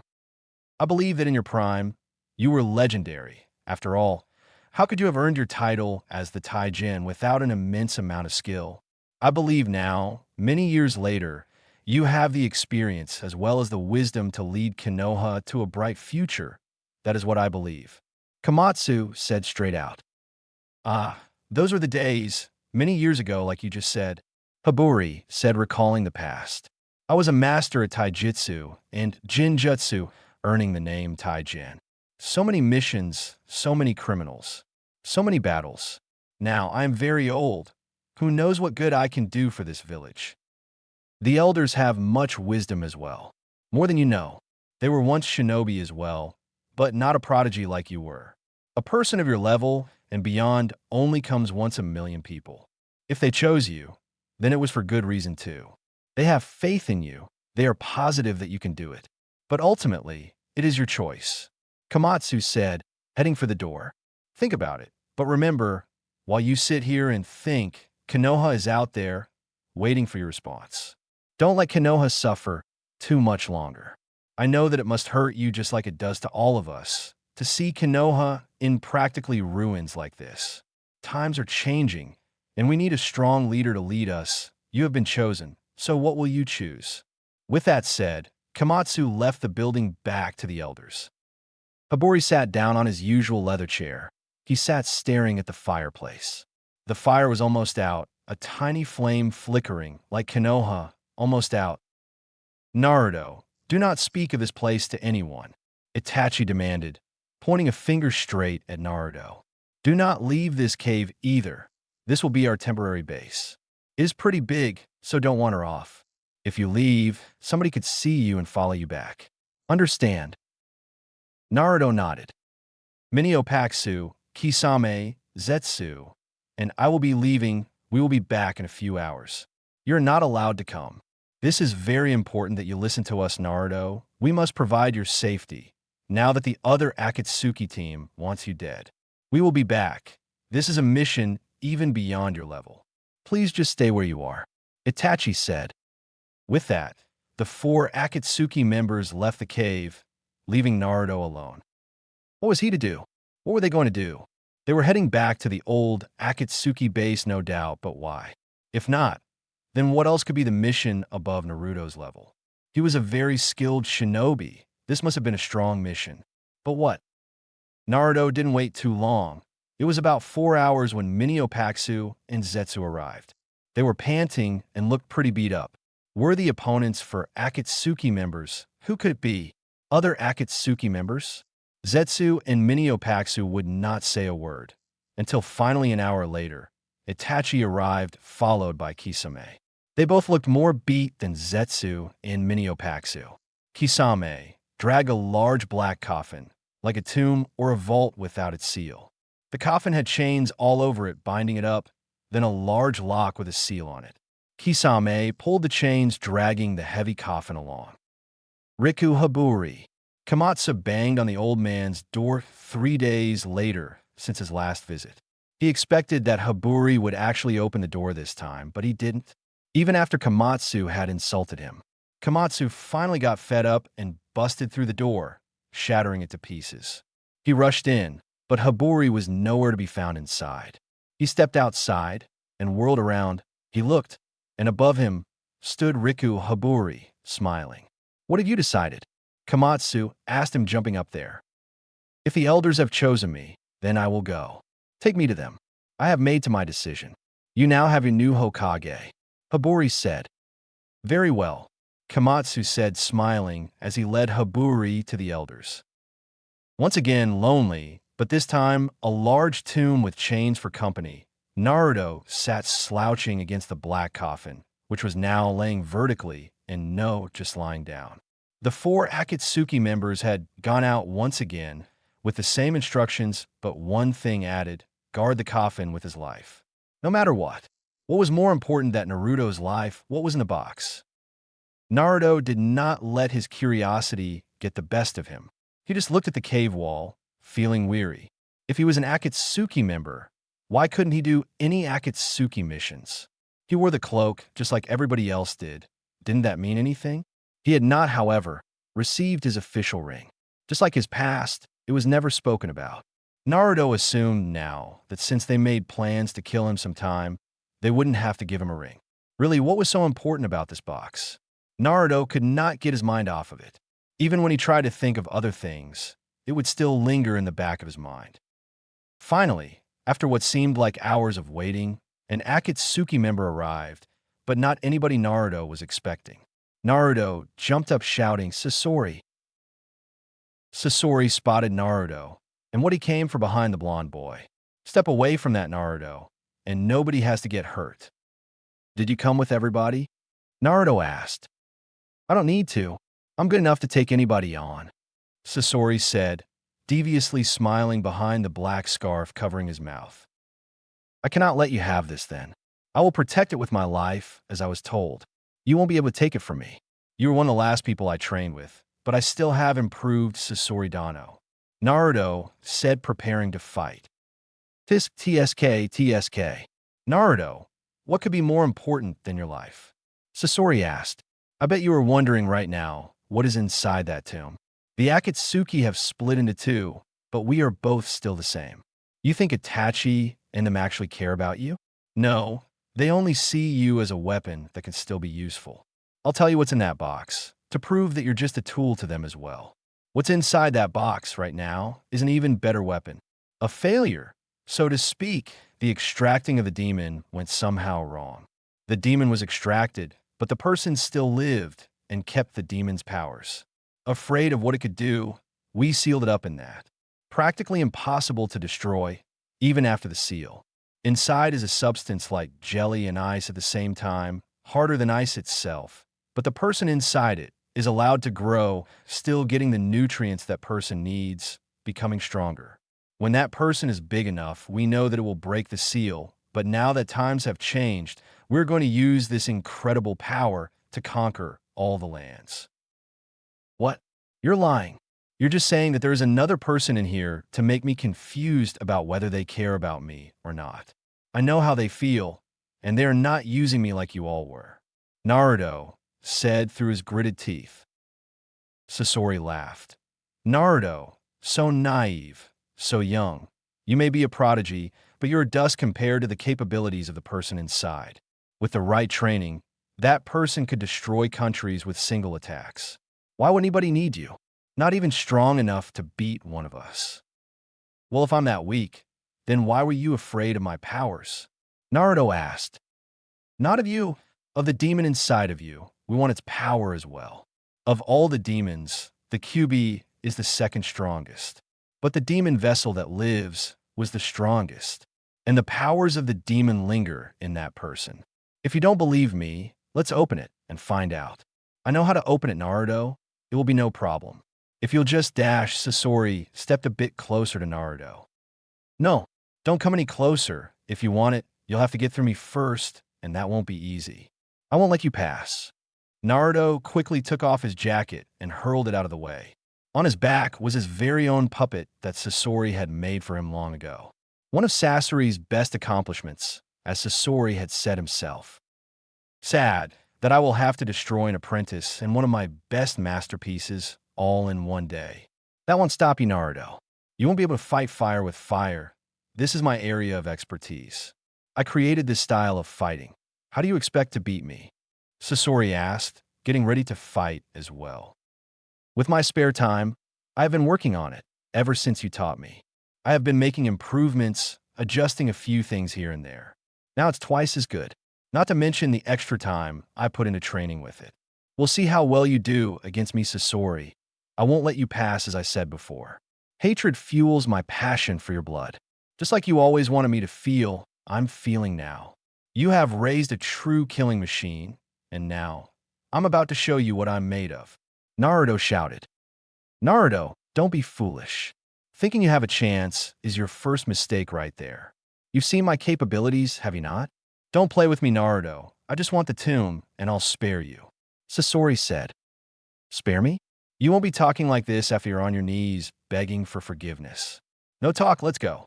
Naruto insisted as he opened his hands, quickly attaching chakra strings to different parts of his puppet. Sasori smiled. It's been a while, let's see how much you've improved. That is, if you've improved at all.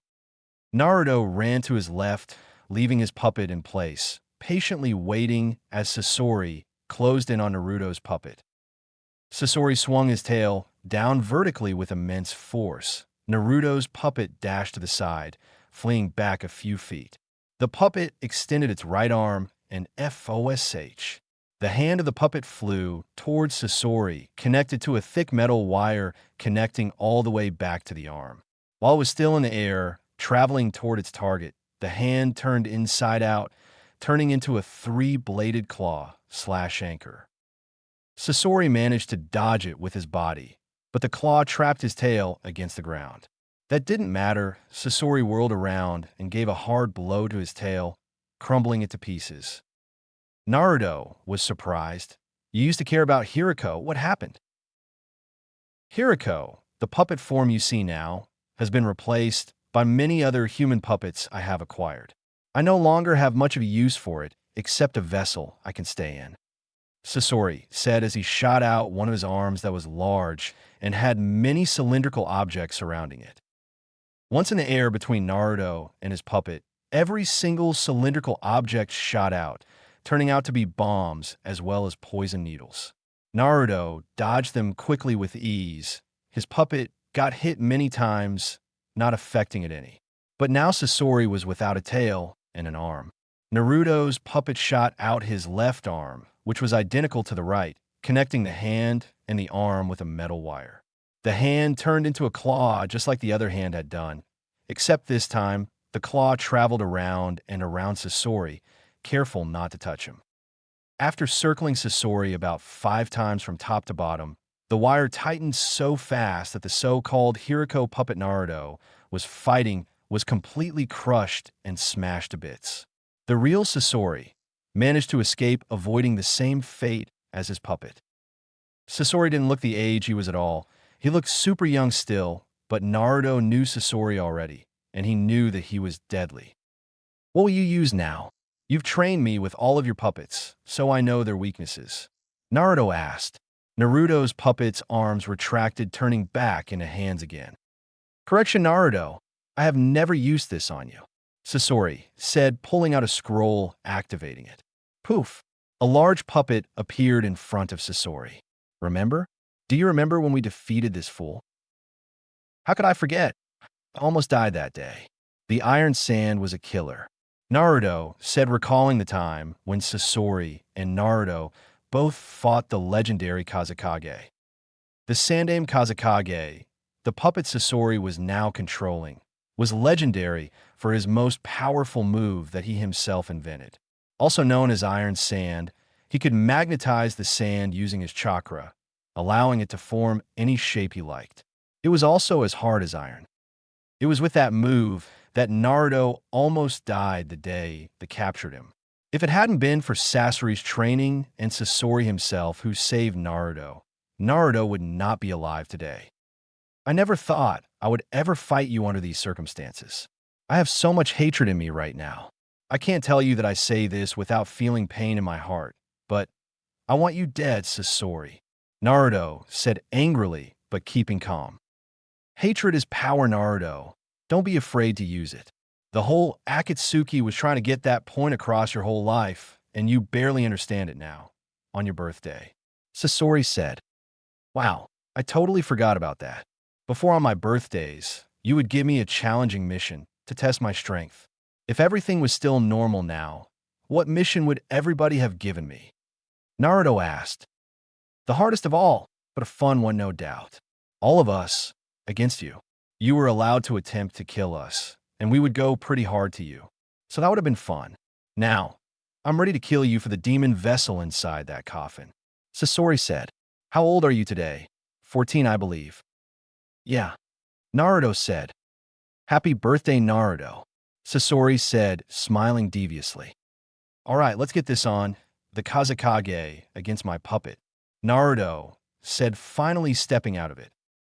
The Kazekage rushed at Naruto's puppet, who had dark spiky hair. Naruto's puppet was considerably tall, well, taller than Naruto anyway. Naruto's puppet's name was Agina. The top of Agina's head suddenly broke open, blossoming like a flower. Out came a large blade, spinning at an incredible speed, like a propeller at the top of its head. Agina flew up into the air, barely dodged the Kazekage's attack, whose arms were now blades. The Kazekage whirled around, but not fast enough to dodge a hard kick to the face, sending it flying to the ground. So you have made improvements, Sasori said. I don't remember giving it a propeller. Impressive. What else do you have? You'll just have to fight and see, Naruto said. Agina flew toward the Kazekage, swiftly, but the Kazekage's arms extended out and opened up, containing many tags on it.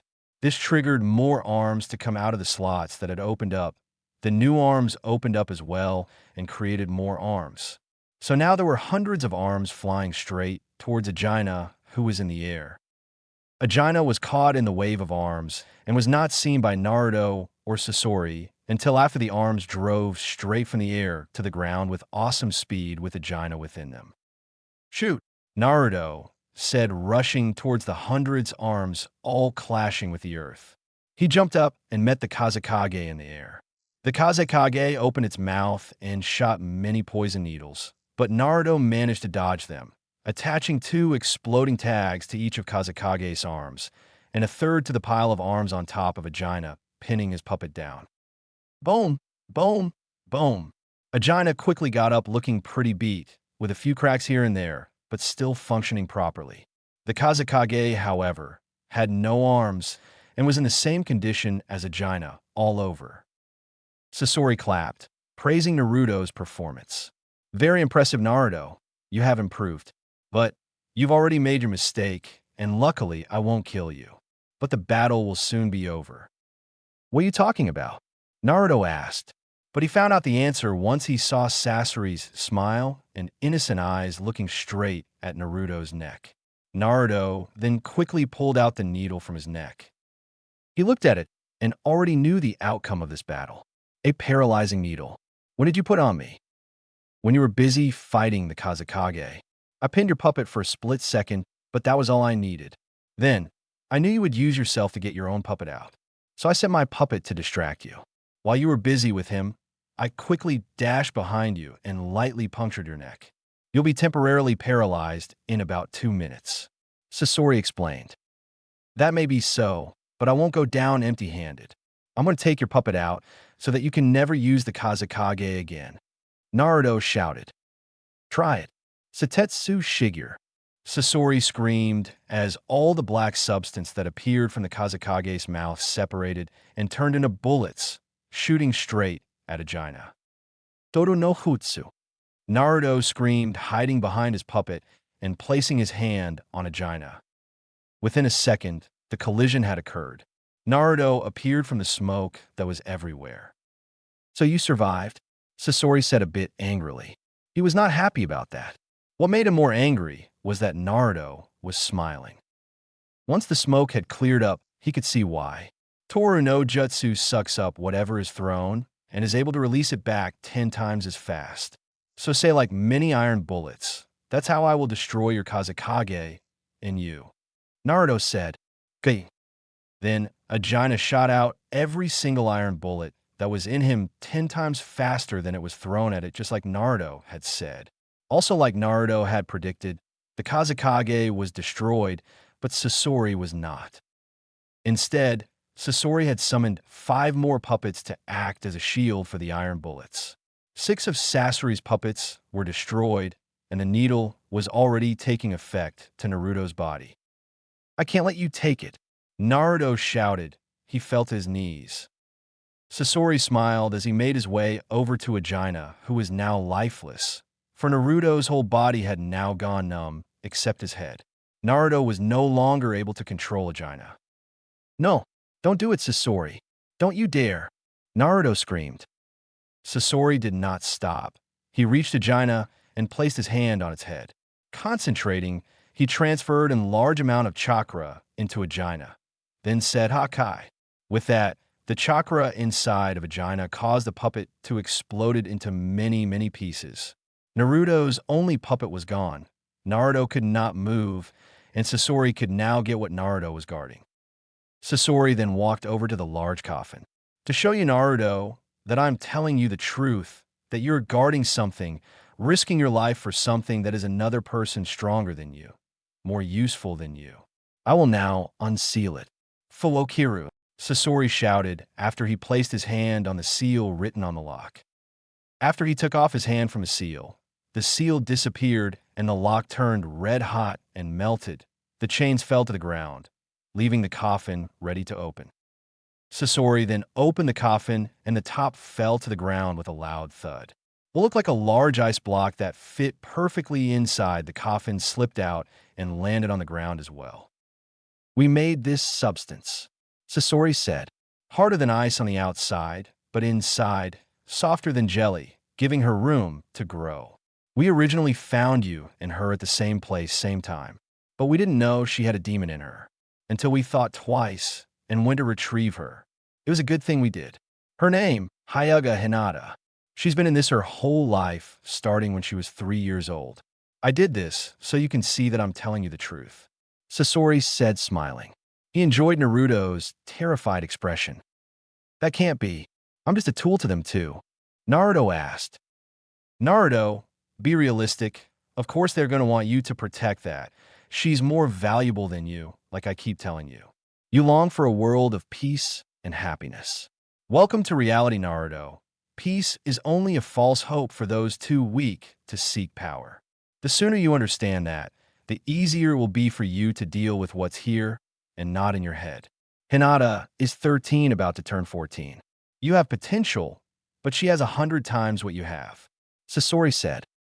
Although Naruto was starting to believe the horror that Sasori was telling him, he could not stray from Hinata. She was so beautiful to him. She had a perfect forehead, no bangs, and her hair extended to the back of her knees. Hyuga Hinata, Naruto repeated to himself. Now I will be taking this, Naruto. You're very lucky that I'm sparing you. Grow up strong to come to avenge this moment. I long for you to be a worthy opponent. Right now, you're just a small boy with matches. Learn to use them and become a man. Sasori said as he tied the dark chains around the block and was dragging it out. Wait, Naruto said weakly. He stood up, still feeling them everywhere except his legs and head. He walked slowly to Sasori and Hinata. When Naruto got the feeling of his left arm back, he placed his hand on the block. It felt humid. He really wanted her by his side. He wanted to know her. He felt warmth when he looked at her. After a few minutes of just standing there looking up at the angel, Sasori started to head back until the block began to crack. What? Sasori said, completely alarmed. It cracked more and more until finally it shattered.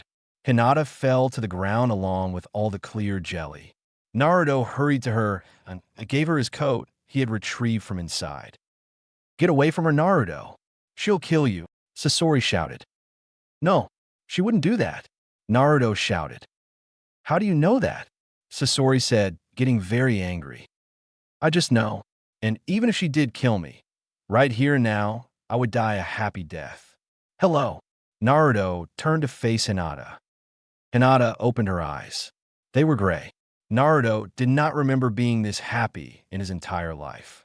She looked around, then at the large cloak around her, then at Naruto and Sasori. My name is Naruto. Can you say Naruto? Naruto asked. Naruto. Hinata said slowly. Don't waste your time, Naruto. She has the mind of a 3-year-old. Sasori shouted. Now give me her, or I'll dash. No. Naruto screamed, stepping in the way of Sasori and Hinata. Naruto, I will not hesitate to finish you off right here and now. Give me the girl. Sasori screamed. Just try it, Naruto said, getting angry himself. Sasori dropped his Akatsuki cloak. It truly has been a while since I've used myself. Sasori rushed at Naruto, but right before colliding, Sasori went around and smacked Hinata to the side. This made Naruto so angry that he crouched on all fours and grew fangs. His eyes turned red, and red chakra blazed around him. There Naruto was screaming in anger. Sasori gasped. This is the demon powers. He backed away a few steps. Naruto followed him, disappearing into the air and reappearing behind Sasori, giving him a heavy kick to the head. Hinata ran to Naruto and lightly placed her hand on him. He looked at her in rage, but after seeing her melancholy face, his rage died completely, and he was demon form no more. Sasori saw this as an opportunity to attack, but Kisame appeared, smacking Sasori back again with his large sword. Kisame, Sasori shouted. If you're here, that must mean Dash, Itachi, Minio-Paksu, and Zetsu appeared right after that. Let's destroy him, Kisame said. But it was too late. Sasori then disappeared all the way back. I'll follow him, Zetsu said, about to take off. But Itachi stopped him. Wait, it's pointless. He's faster than you. He'll just get back to his base, and they will gang up on you. You may not be as lucky as he was just now. We can afford to let him go for now. We have her, Chapter 13, Saru. It's been a month since you have first been appointed Hokage of Konoha. What do you feel like doing today? Shizune asked Hibari. I think I would like to go with you and Komatsu on a mission. Hibari said, smiling peacefully. A mission? Wouldn't you prefer if we got another ninja to do it for you? I could call anybody you'd like right now. Shizune said, a bit puzzled as to why Hibari wanted to go on a mission. Not a real mission. I just want to venture out a bit. I feel like picking fruit. Hibari said, I remember that there were many fruit trees where I used to train every day. I would like to go there now. Very well, Shizune said. 15 minutes later, Komatsu, Shizune, and the Hokage were leaving Konoha on a dirt road. The birds were chirping, The trees and grass was green, and the animals were out eating. It truly is a beautiful day, isn't it? Habori asked. He didn't need an answer. It was obvious. I truly feel the life out here. Komatsu then spoke out of curiosity. So about how far is this place we are going to? About 5 miles from here. Except now we need to get off this dirt path. The training place lies deep within the forest. Haburi explained as they left the road and entered past the trees. It sure has been a long time since I've gone out like this, Haburi said. An hour later, they had finally arrived. Here it is. All of this I built, and it was here that I trained, Haburi said. Even though the training grounds were deep in the forest, it was a large opening. The trees surrounded it in the shape of a circle, giving the training ground a diameter of about 200 feet. The ground was pure stone, with a few pillars and boulders here and there. There was much rubble around as well. Komatsu entered and looked around in amazement. Wow, this is perfect. Suddenly, his face became very serious, except one thing. You two sense it too, don't you? Komatsu asked. Haburi and Shizen both nodded and looked around. Someone's here, Komatsu said. They all spread out searching for the person that was hiding. Shizen was the first to find the boy. Over here, she shouted as Haburi and Komatsu quickly rushed over. They stared down at the small boy huddled in a small ball, looking straight into their eyes. His cheeks were soaked with his tears. His clothes were all torn as well. There was one aspect of the boy that stood out like a sore thumb, and that was his right arm. His arm was all black rock, looking like magma, the cracks shedding a dim light of orange. Komatsu gasped. He's Dash. Sho, Haburi said, putting his index finger to his lips, signaling silence. Hello, little boy, what's your name? The boy was silent for a moment, then said in a soft voice, So, how did you get here, Saru? Haburi then asked nicely. Saru struggled to answer, then said, I don't know, I can't remember. What do you remember? Shizen asked. Nothing, Saru said sadly. Then he began to wail, loudly shouting that he was lost over and over again. Can you stand? Komatsu asked after Saru had stopped his tantrum. I think so, Saru said, slowly standing up without a problem. How old are you? Haburi asked him. I don't know, Saru replied again.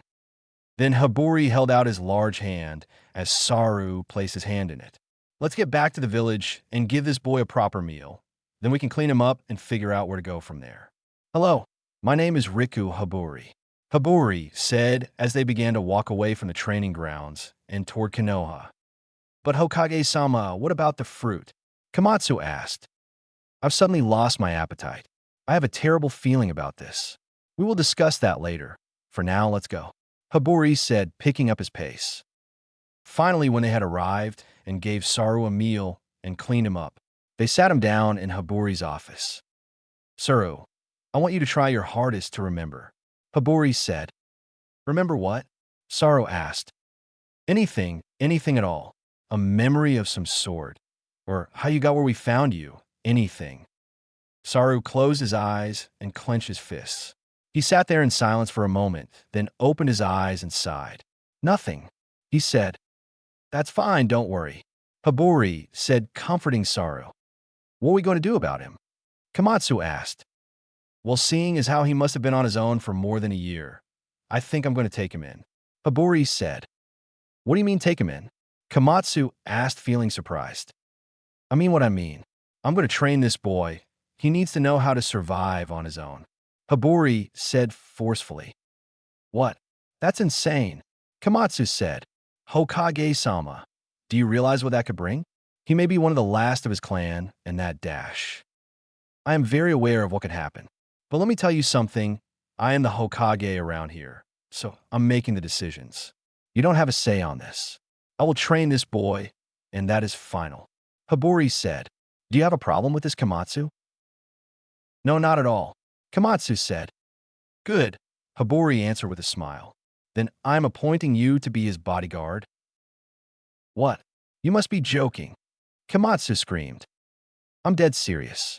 Most of the time he will be training with me, but the rest of the time, when I have matters to attend to, you will watch out for him. We must guard him very closely. Hibori demanded. Hi. Komatsu finally agreed. Saru, you're going to be trained by me. Do you understand? Hibori asked. Saru nodded his head excitedly. When can we start? I've always wanted to get stronger because Saru stopped in his sentence and frowned. I can't remember that either. Hibori put his hand on Saru's bony shoulder. Don't worry, in time, your memory will come back. We will start tomorrow. Okowo, Saru said. Hokage-sama, I don't mean to be rude, but may I remind you that the duty of Hokage is not to stand around and train other people. You have paperwork to attend to, and lots of it. Also meetings, and you never know what else may come up. Being Hokage doesn't really give you that much free time. Shizun said. Don't worry, Shizun. I already have it figured out. Each day, I will work with Saru for 5 hours, then he can go wherever he wants in Konoha, and Komatsu will be with him. The rest of the time I will do my duties. Hibori said. Komatsu, why don't you show Saru around our village? Then after, let him get some rest for tomorrow. It will be a big day for him. Yes, sir. Let's go, Saru. I'm going to show you around our village. My name is Komatsu, by the way. Right before Komatsu and Saru had left, Hibori stopped them saying, Oh, Saru, I'm going to train you for a full month. Then we'll see how everything will be. Saru nodded and then left. I don't know what you see in that boy.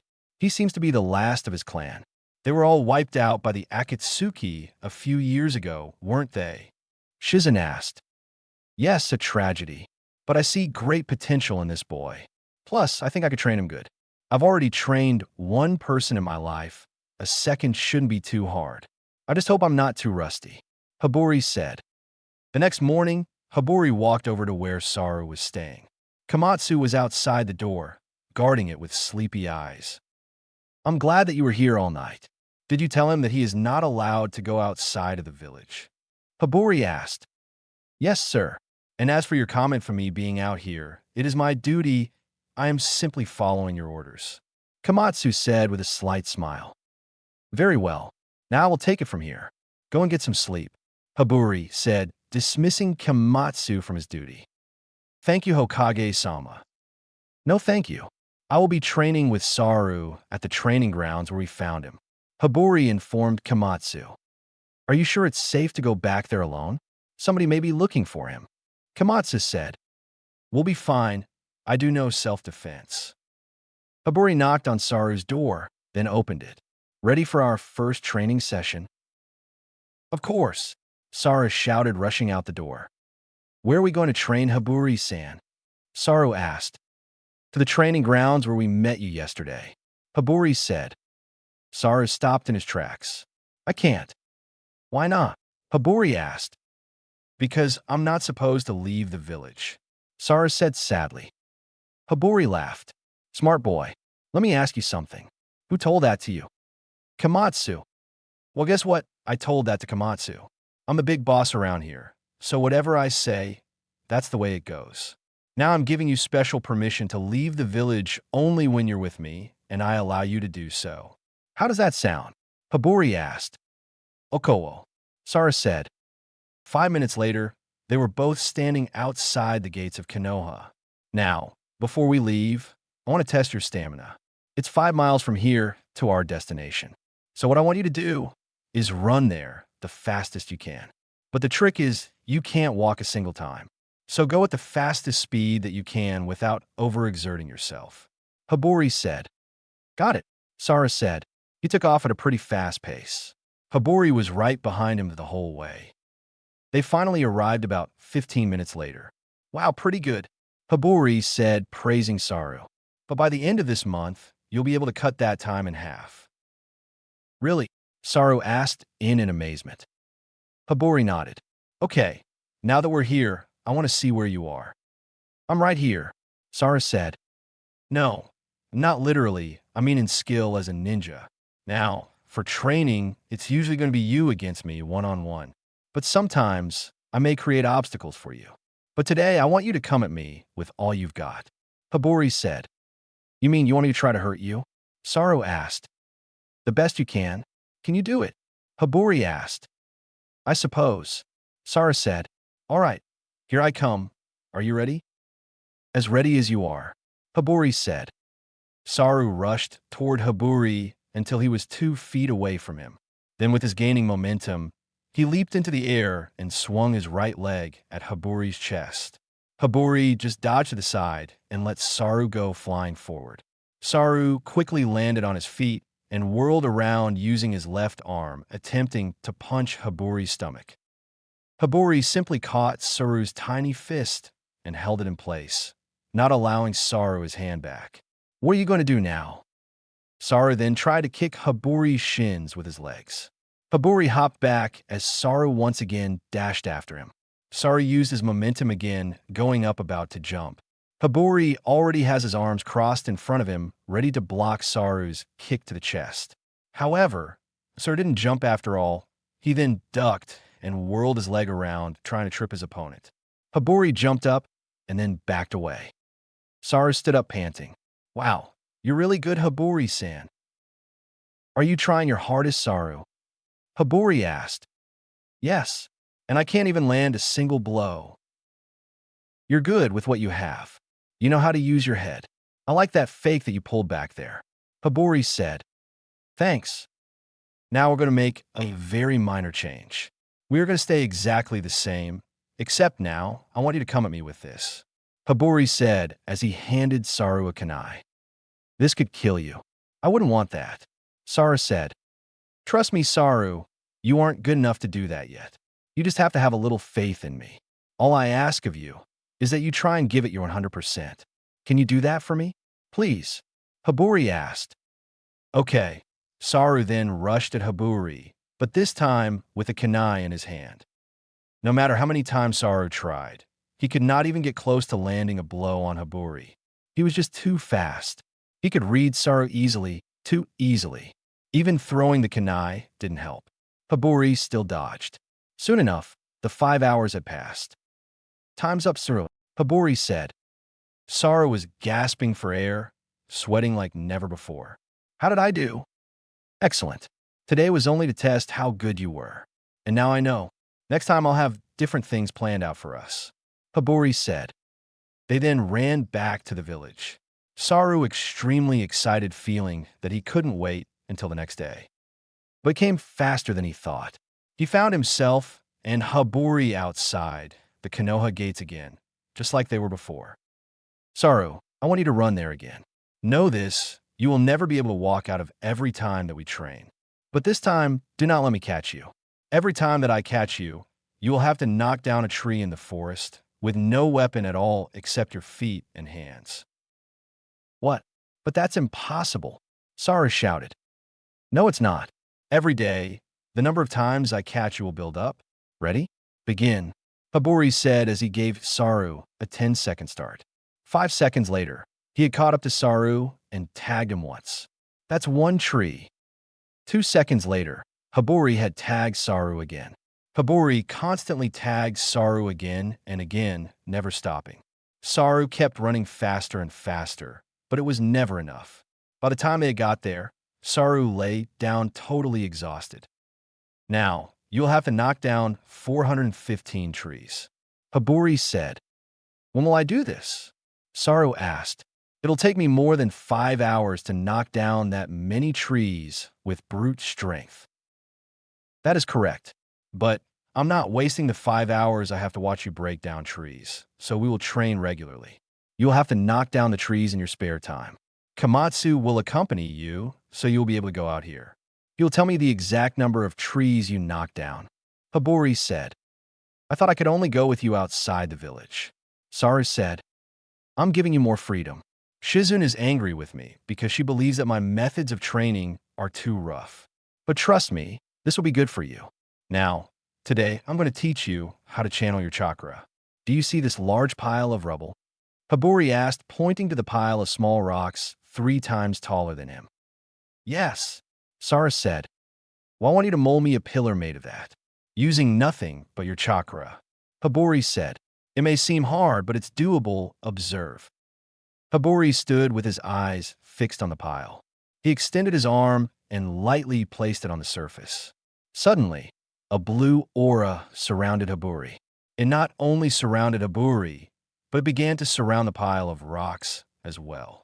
Then, Sara witnessed the rocks being moved by the chakra itself, all of it slowly being molded into a large pillar of rubble.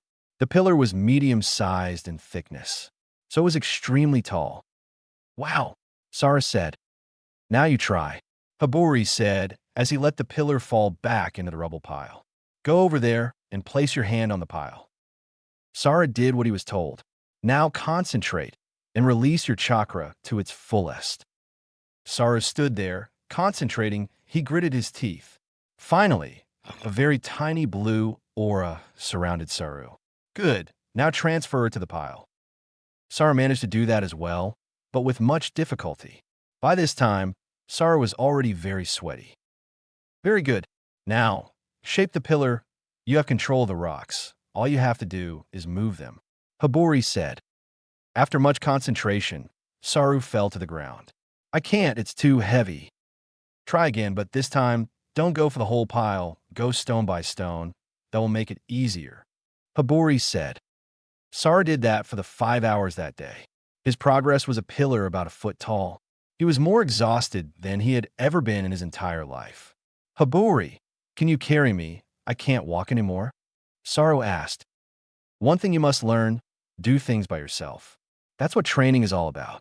I'm just here to show you what to do. You gotta do it. If you can't walk, crawl. If you can't crawl, wriggle your way back. Haburi said harshly. Why are you being so cold? Saru asked, holding back tears. Training was hard for me, and it paid off. As I said before, please just trust me. Just because I show you a cold shoulder doesn't mean that I don't care. I'm rooting for you, but I can't do things for you. I'm trying to toughen you up, that's all.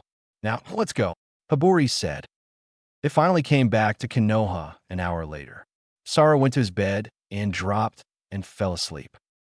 He looks exhausted, Komatsu said. He is, but this is the way it has to be. Remember to wake him up an hour later. I want you to take him out for tree breaking. Give him tips on using his chakra, but don't do anything for him. He has to learn on his own. That nothing is handed to you. You have to work for it. Haburi said. I've never seen this side of you. I gotta tell you, you scare me a bit. Poor little kid. No, I feel sorry for your enemies, especially since you're the Taijin. Komatsu said. I have work to attend to, if you'll excuse me. Haburi said, leaving. Saru, it's time. Komatsu said. Time for breakfast? Saru asked with his eyes still closed. No, time to train. Komatsu said. Saru opened his eyes. We're going to train you. But the sun's setting. Saru said. It doesn't matter if we're out there all night. You got to knock down some trees. Komatsu said. Let's go. Saru got up, and they painfully walked all the way back over to the training grounds. Okay, now pick a tree, any tree. Komatsu said. They're all huge. I picked this one. Saru said, pointing to a nearby tree. Okay, now punch through that. No matter how many times it takes, just get through it. One trick is to concentrate your chakra into your fist. That will give it 10 times the force. Komatsu said, watch this. Komatsu walked over to a different tree, and without even trying, knocked it down with a simple tap. That's how good you're going to get with enough practice. Now start. It's already nightfall, so I'll get a fire going. Komatsu then lit the tree that had just fallen with a fire technique. Sora was concentrating on transferring the little chakra he had left into his right fist. He then punched the large tree as hard as he could, leaving a small mark. Saru repeated this process countless times until finally the sun was beginning to rise. Komatsu put out the fire with a water technique, still keeping watch. Stay here and work on that while I dispose of the remains of this tree. Komatsu said as he dragged the burnt tree and dragged it into the forest. Sora continued his training. He had actually cut through about 1/4 of the tree now, but his knuckles were extremely swollen and bloody, as were his shins. Komatsu came back 10 minutes later. All right, Saru, we got to get back to Konoha. They walked back at a normal pace, but it still took long. When they arrived at the Konoha gates, Haburi was there waiting. Ready to begin our daily training, Saru? Saru sighed, then nodded. Okay, As usual, I'll give you a 10-second head start. And every time I tag you, that's one more tree. Go, Hibori said. Sora took off as fast as he could, as if he were running for his life. He surely didn't want no more trees. He had to do over 400 already. But it was inevitable. Hibori had tagged him 400 times exactly. Looks like you have 815 trees to go. For training, I want you to make the pillar, Hibori said. This routine went on for 2 weeks. Make a pillar by day and take down trees by night. Sora was improving very rapidly. Now, Hibori would only get about 20 tags at the most on Saru.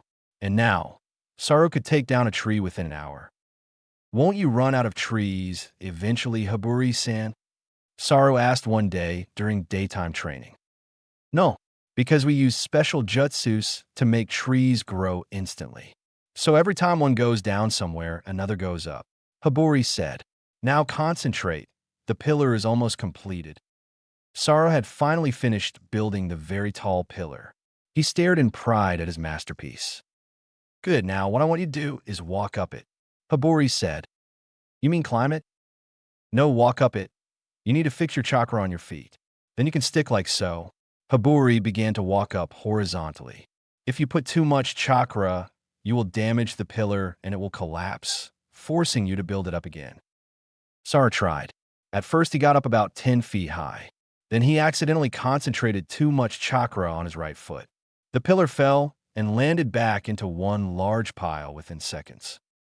Make the pillar again and restart, Hibori said.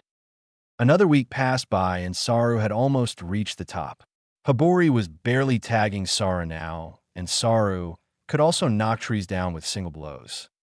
One night, when Komatsu went to dispose of the wood, Sora sat down on another tree he had knocked down.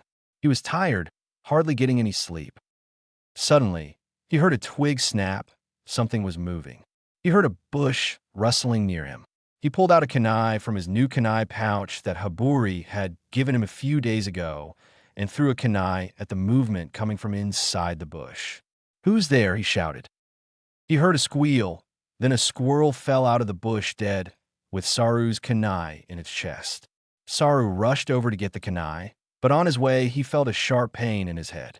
He grabbed his head in pain and fell to his knees screaming. But he couldn't even hear his own scream. Then Saru felt his mind drift. He saw himself as a little boy practicing punches, standing on soft green grass somewhere. Then his mind drifted back to reality. His head stopped hurting, and he was there, all alone. Was that a memory? Saru asked himself. A second later, Komatsu appeared. Are you okay? I heard you screaming, he said. I'm Fine. I just killed a squirrel, that's all, Saru said as he pulled out his bloody kunai from the squirrel's limp body. Saru then began to tell Komatsu about what had just happened. Komatsu? Yes. Nothing, Saru said, changing his mind. He decided to keep this to himself.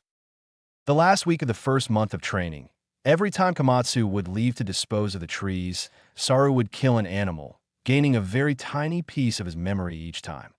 Chapter 14. Training Beyond Training. Naruto, you are finally of age, Zetsu said after having talked with the rest of the group. Naruto looked back at all of them in confusion. Of age? For what? Naruto asked. Usually, to become a full Akatsuki member, one must go through a specific training. It's a training that not only tests one's strength, but it tests the mind, as well as emotions. This training has been proved to make people go insane, but those who survive are in the Akatsuki today. The process takes about 6 months. However, we will be putting you there for 2.5 years. Zetsu replied. What? Naruto exclaimed. 2.5 years? What if something happens within that time? I'll have to be here. What about Hinata? While you train, we will all train her while you're gone. Itachi said, cutting in. There's a reason for all of this, Naruto. You must understand and trust us. Do you think we would let you go now if we were in need? Yes, we have Hinata. However, the other side will not dare make a move until at least 2.5 years. Why not? Naruto asked. Because they know that we will train her. So they will wait until she is strong enough so they could use her. After this time, you will come back just as strong as any one of us, a true Akatsuki member. That is if you come back. This training is not light, Naruto, and you must not underestimate it. If you let your guard down at any moment, you will die. This training was only meant for the best of the best, and we believe you are ready for it. You will be the youngest person to have ever taken the test and passed. Miniopaxis said. Are you sure about this? Naruto asked as he eyed each member carefully. All of them nodded. When will I begin? Tomorrow. We have already made arrangements. You will be training on an island. Remember, this training will test you on every aspect. Be aware. One more thing, Naruto. Do your best to hold back your demon powers. You can't get the best training if you do unleash it. You also may be influenced by the overwhelming powers inside you. Hold them back, or they will take control. You and Kisame will be taking a boat tomorrow.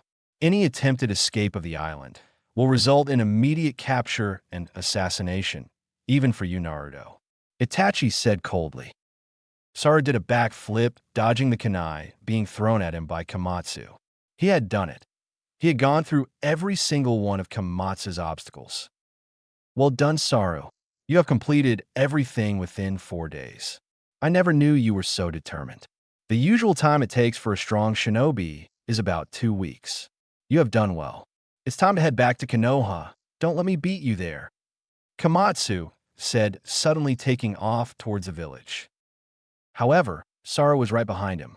He jumped up to the trees, skipping from branch to branch while below him. Komatsu ran extremely fast. But Saru was not new at this anymore. He was already well trained and could easily beat this speed. He sped up, leaving Komatsu in the dust. Finally, the village was in sight. Saru was almost there, almost ready to reach Konoha before Komatsu did. Until suddenly Komatsu stepped out from behind a tree, holding out a kunai, waiting for Saru. The kunai and Saru connected, causing Saru's body to fall to the ground. Always be aware of your surroundings, Saru. Let's go. We can get that fixed up in no time. Komatsu said, turning around only to find a real Saru holding a kunai at Komatsu's belly. Poof! The Saru behind Komatsu disappeared. Well played, Saru.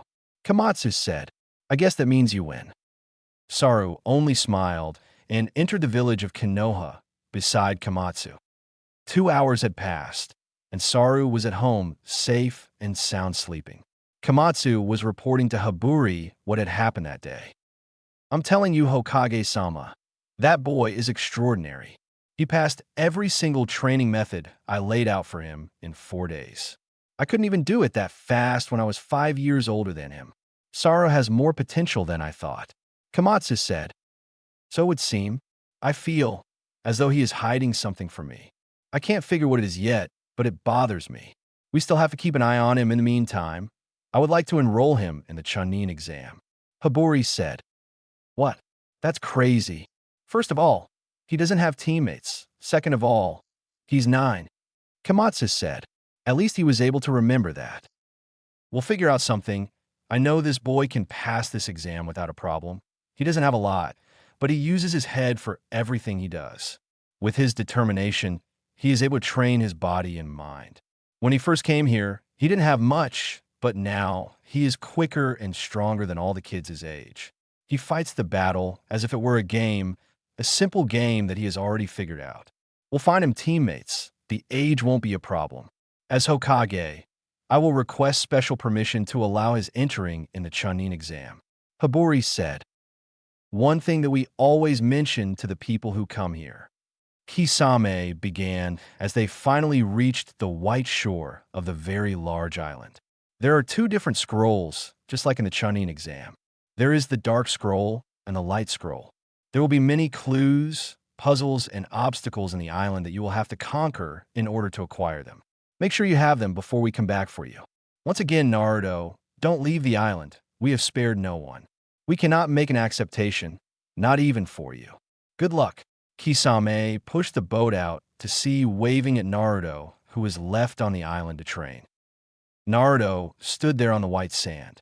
He was wearing sandals, shorts, and a sleeveless shirt. He entered the wilderness with only a kunai in his hand. Naruto wasn't too happy about the sudden change of things, but he intended to see this thing through until the end. Before entering the deep forest, Naruto first was careful and created about 10 bunshins to scout the shores for anything unusual. They came back with nothing. Then all 10 Narutos entered the forest cautiously. After traveling about a mile, the Narutos came to a large stone floor with a small pillar up to Naruto's waist at the very end. Naruto carefully walked around the circular floor and came up to the pillar in order to examine it. The pillar was just regular stone, but it had a weird shaped hole on top. This must be something like a keyhole. I'm guessing that I will have to find the key. I just don't know what it is yet. Naruto said to himself, looking around. After having explored the island more, Naruto came to a very wide, open space, perfect for training any big moves. But he saw a small figure at the distance, walking toward him. As soon as the figure was close enough to be seen, Naruto gasped. The figure was Orochimaru, with intent to kill. "What are you doing here?" Naruto asked, getting ready to fight. "Naruto-kun, let's see how much you have improved since we last fought." "This can't be. How can you be here?" Naruto asked, confused. "That doesn't matter. What matters is that I'm here now, and you have something that belongs to me," Orochimaru said, smiling. "Actually, my body belongs to me. What makes you think that I'll give up all what I have to live for just for you? The only thing I ever saw of you was a weird, pitiful person who could hardly be called a shinobi." Naruto said, "I understand what's going on here. You're not real." Orochimaru laughed. "What makes you say that?" "Because you wouldn't be here. You don't have the guts to come here and attack me by yourself. You fear my constant growing potential." Naruto said, "What if I didn't come alone?" Orochimaru asked, still keeping his devious smile. "Then I suppose it wouldn't be good for me now, would it?" Naruto asked. "This is probably some time of Jinjutsu, part of the training. If you think you're real, then why don't you come and stab me with that sword that you hide?" Orochimaru only laughed slightly again. "Very well, Naruto-kun," he said as he opened his mouth wide and pulled out a sword. In a split second, Orochimaru covered the distance between Naruto and himself, attempting to stab Naruto in the belly. Ching! Naruto's kunai clashed with Orochimaru's sword as he barely managed to block the attack. Naruto had his eyes wide opened. Orochimaru was real, and he was there for Naruto. Naruto pushed back and once again got ready. Orochimaru laughed and said, "Do you believe me now?" "This can't," Naruto said in pain as he looked down at his left leg. There was a deep gash in it, which blood was slowly dripping from. "You poisoned me," Naruto asked, feeling faint. "Anything goes here. You just had to be careful," Orochimaru said. "You needed a simple scroll." Orochimaru held out a blue sealed scroll and then swallowed it. "You couldn't even get that." "Poof. You're wrong, Orochimaru. I will get it. But now I know what I'm looking for," Naruto said angrily. "I'm coming at you with all I've got."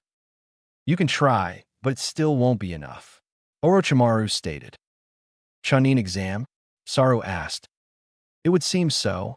Apparently, Hibari believes that you are ready," Komatsu explained to Saru in Saru's living quarters. "What do you think, Komatsu-san?" Saru asked.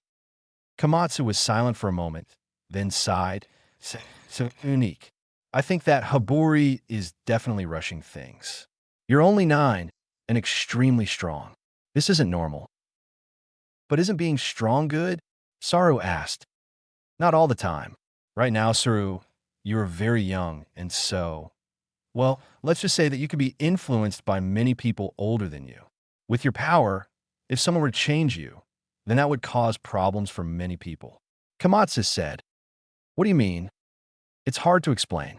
I just think that Hibari should be a little more careful with you. That's all." Saru then frowned. "So are you saying that you don't have faith in me? You don't think I can do this?" "I didn't say that. I have no doubt that you can, but you're still very young.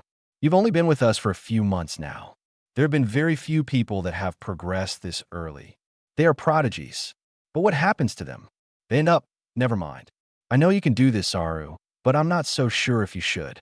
But Haburi is Hokage, so I have no say in this. Komatsu said, scratching his head. Saru stood up looking determined. I'm going to do this, even if it makes you a bit uncomfortable. The way I see it, I'm progressing really fast, and they say that not many people are like me. I'm strong, and I want to be stronger. I want to be able to fight other people in the Chunin exams. Komatsu, you are really strong, so please, teach me all you know. Komatsu only stood silent for a few moments. Finally, he stood up. I suppose you won't change your mind. In that case, I have no choice but to do what you ask of me to. I'll pick you up tomorrow at 5 in the morning. The Chunin exam is in a month from now. You'll have to be ready. From here on out, the training won't be obstacles, but full-on fighting. Each day, I'm only going to get harder on you. Remember, this is what you wanted. There is no way out now. I'll see you soon. He left, closing the door, leaving Saru with a large grin on his face. He was going to be in the Chunin exams.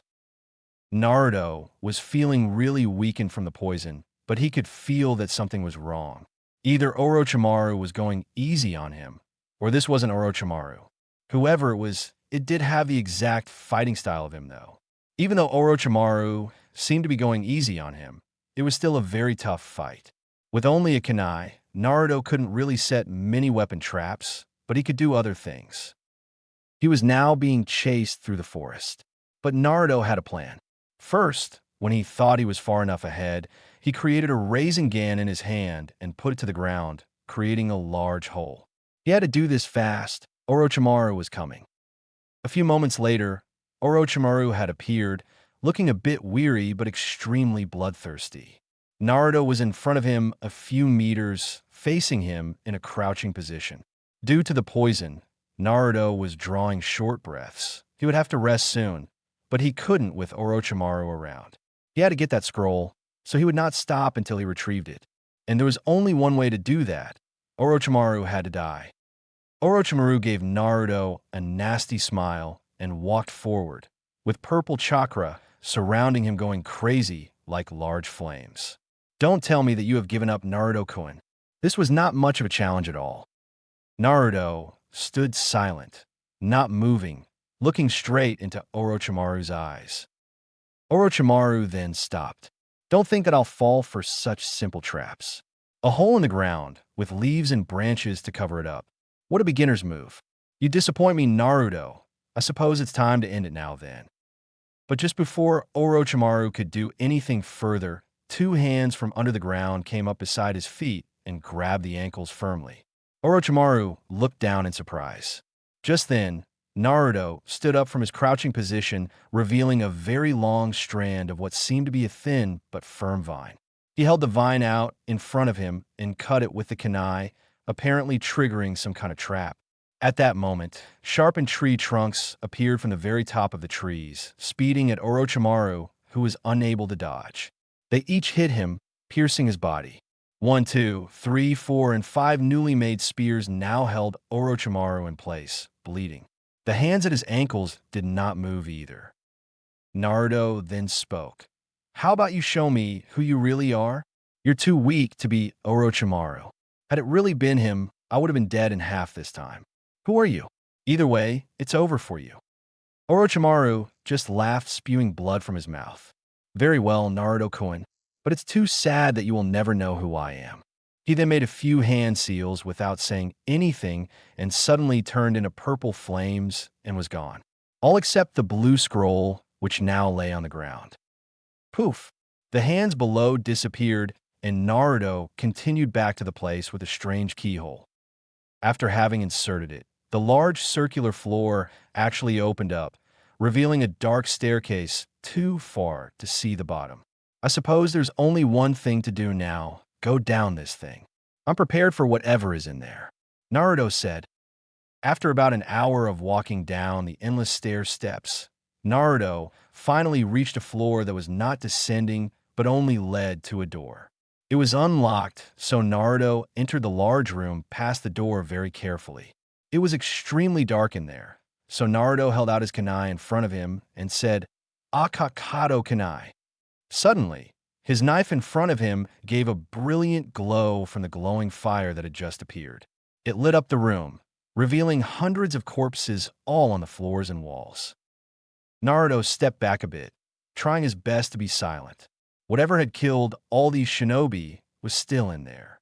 Naruto then lifted the flame high over his head, revealing a huge creature that covered the large ceiling. The creature seemed to be attached some way. It also had more than 20 large heads that could each swallow Naruto whole. Some were larger than others, but they were all still humongous. Every single head looked at Naruto, and he knew that if he didn't do something soon, he was going to be dinner. Suddenly, one of the heads dropped what seemed to be dark green saliva on the floor, which landed one of the corpses, deteriorating it instantly. Naruto knew then that it was acid. Why was Naruto here? He needed a scroll to open the floor, and he had done exactly that. So what did he need to do now? But Naruto did not wonder for long, because soon after he saw it, a black scroll lay stuck to the ceiling in the middle of all the heads. He needed to get that. If Naruto was going to fight them, then he needed to know what he was dealing with. There were several strategies he had already come up with in his mind, but he wanted to know how strong they all were. He held out his left hand and created a Rasengan. He then threw it up in the air as hard as he could. But before the Rasengan had gotten even halfway there, one of the heads swallowed it and snapped back. It exploded but did nothing.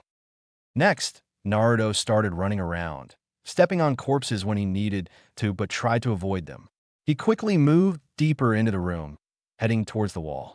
One of the heads reached down with such speed, attempting to swallow Naruto, but missed barely.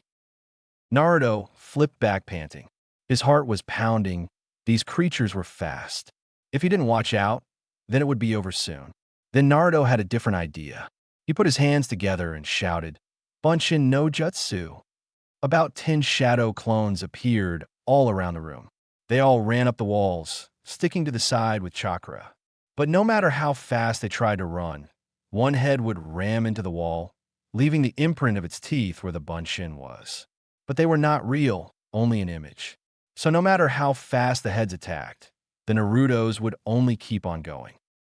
"Let's see if they tire out," Naruto said quietly, hiding amongst the corpses. "At least they aren't that smart." So Naruto waited there in the stench and the darkness. He had turned his kunai off and held it beside him. He waited for hours as all the heads just kept on ramming into the walls, causing pieces of stone to drop. After about 2 hours, Naruto turned his head up to look at what was going on. The heads weren't tiring out, they were only getting faster and hitting harder. That's how it was for what seemed like almost a day. Without food, Naruto felt a little weak. The poison's effect had finally wore off, but he could not defeat hunger with nothing. Finally, in the midst of all the hitting, everything stopped, everything was silent. Naruto slowly got up after having seen that the heads were all hanging, each of them reaching the floor as if they were dead. Naruto quickly went and sliced right through the necks on each of them. It took a bit of time, but he was still able to do it. Naruto stood in silence, standing over the puddles of blood. He then looked up and saw that it wasn't over. Another creature was coming, not a head hanging to a ceiling, but it had a body. It quickly dropped to the floor as Naruto dashed to the side. He tightly grasped his kunai, ready to fight. The creature was very tall, about 9 feet, with 4 large muscular arms that each led up to 4 large claws. Naruto just stood there, still hungry. "Let's get this over with," he sighed. The monster rushed at him with an amazing speed, but Naruto was ready. He crouched and spun around the monster and got behind it just as it passed him. He then slammed his kunai in the back of its neck, shouting, "Akatsuki kunai." He then pushed off the monster's back with his feet and landed on the other side of the room as he sent the monster flying into the wall with its head lit on fire. Naruto had lost his kunai, but everything was now over. He then walked up and retrieved the scroll and left. Finally outside, Naruto stood there and watched as the circular floor automatically closed. He then looked at the black scroll, which now lay in his hands. He then opened it with caution. Inside read, "Look to the sky when there is a full moon You will have to retrieve the last scroll very soon. Do not waste your time and wait. You will soon find the gate. Beware of this last task, for it may be your last. Naruto looked at the setting sun. He then looked at the distant moon, which was now a bit visible. If something was going to happen on a full moon, then he had better prepare for it, because he had a full month. Naruto spent the next month constantly training. He increased his speed by practically double, running around the island every day. He also meditated and did regular exercises like pull-ups and push-ups. He searched the island, building shelter for himself. He became accustomed to most of the island. It seemed to be pretty deserted, but he had not trouble with food. He could simply kill a rabbit or catch a fish. Each day he would use as much chakra as possible and then overnight exercise physically. He hardly slept, but looked at the moon every night, waiting for the moment. Finally it had come, the full moon he had been waiting for. At first, Naruto saw nothing, but after a few minutes, he saw something he did not expect. He rubbed his eyes to see if it was true, and it was. His eyes did not deceive him. He was looking at a large piece of land with a white palace on it floating way up in the air. How am I going to get up there? Naruto asked himself. He just looked up at the palace in the sky, way over the trees, so far from the island. Naruto then came to an idea. He started to run through the forest, all the way until he was practically under the floating island. They then formed many hand seals in a matter of seconds and crouched down to the ground and put his hands on the damp earth. Doton, Shinfu no Jutsu. Suddenly, the earth below him began to rise, forming a pillar. It continued to rise and lift him up and up until Naruto had finally reached the island. He simply stepped on the floating island and watched as the very tall pillar crumpled back to dirt and fell to the ground. After a few minutes, the island Naruto had been on for the past month disappeared. All Naruto saw now was as if he was in the sky, and there was no land or water or anything below him. Simply more sky. It was unusual because there were no clouds, but Naruto just turned around to face the palace. It was much larger than he had thought it was. The front had two very large blue doors that were slightly open, enough for Naruto to enter. Naruto silently whispered the poem that he had read in the black scroll, which he now had in his back pocket of his shorts. Naruto entered the huge palace weaponless, hoping for the best. This was the last test. It was bound to be hard. Naruto entered to be surprised once again. The palace was completely empty. It was very clean. Naruto could almost see his reflection on the blue and white checkered tiles all on the floor. At the very end of the palace was a large window, allowing light to pass through. On the left and right sides of the palace, there were many other windows, so the humongous room was not the least bit dim, but perfectly fine. Naruto only walked deeper into the palace as the doors suddenly closed behind him. Naruto looked back, but then kept on going. He walked farther and farther into the palace. Finally, he saw a figure in the very middle of it all. It was too far, so he had to get closer. Unlike Orochimaru, this figure did not advance toward Naruto. It only stood still and stiff. Naruto got ready to spring into action at any moment. He couldn't end here. Finally, when Naruto was close enough, he could see a blonde boy just about his height.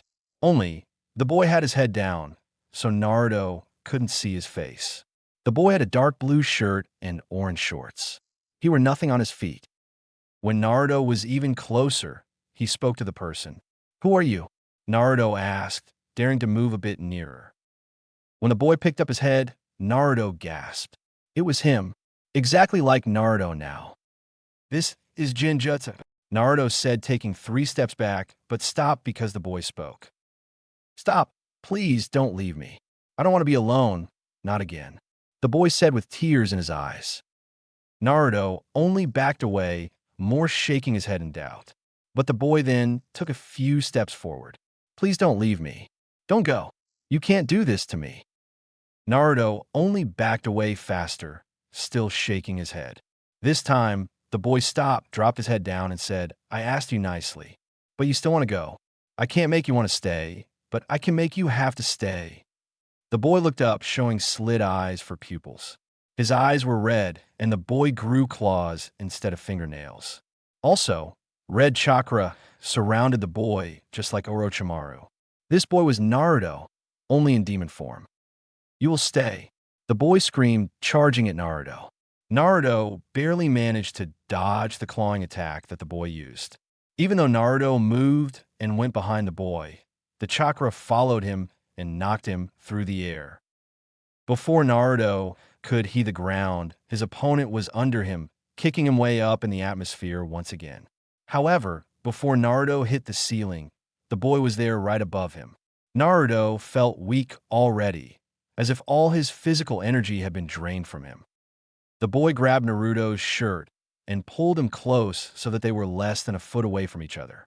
Naruto looked straight into the eyes of himself, those demon red eyes, and he relived all his life again up until now. He then realized something as his opponent gave him a strong punch, sending him speeding toward the ground. Naruto hit the floor with such impact, but it did not even make a small scratch to the checkered floor. Naruto fell and stood looking at the palace ceiling way above him. What Naruto realized was that all his life, he had been living it for someone else, and that made him unhappy. All his life, he did not have a choice. He was only put to do things, trying to please those around him.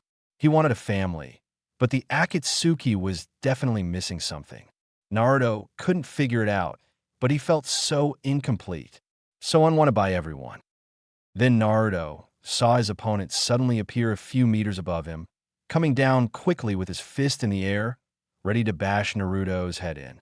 Naruto got up and dashed out of the way, but his opponent reached the ground and caught up to Naruto appearing in front of him. The boy kicked Naruto upwards in the chin, leaving Naruto practically floating in the air with his body parallel to the ground facing up towards the ceiling. The boy then got under Naruto and with all his might, stretched out his fist and jumped up, clashing with Naruto's back.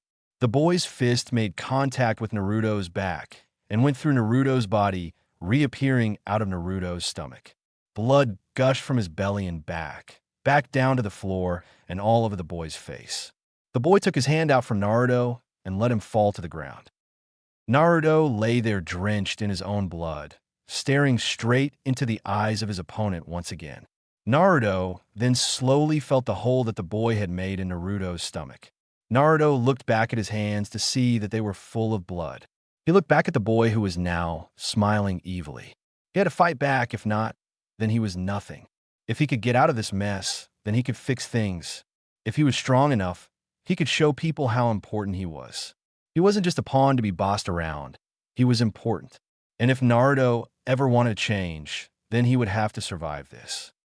With these thoughts running frantically through his mind, Naruto disappeared from his own puddle of blood right before his opponent was able to step on his head.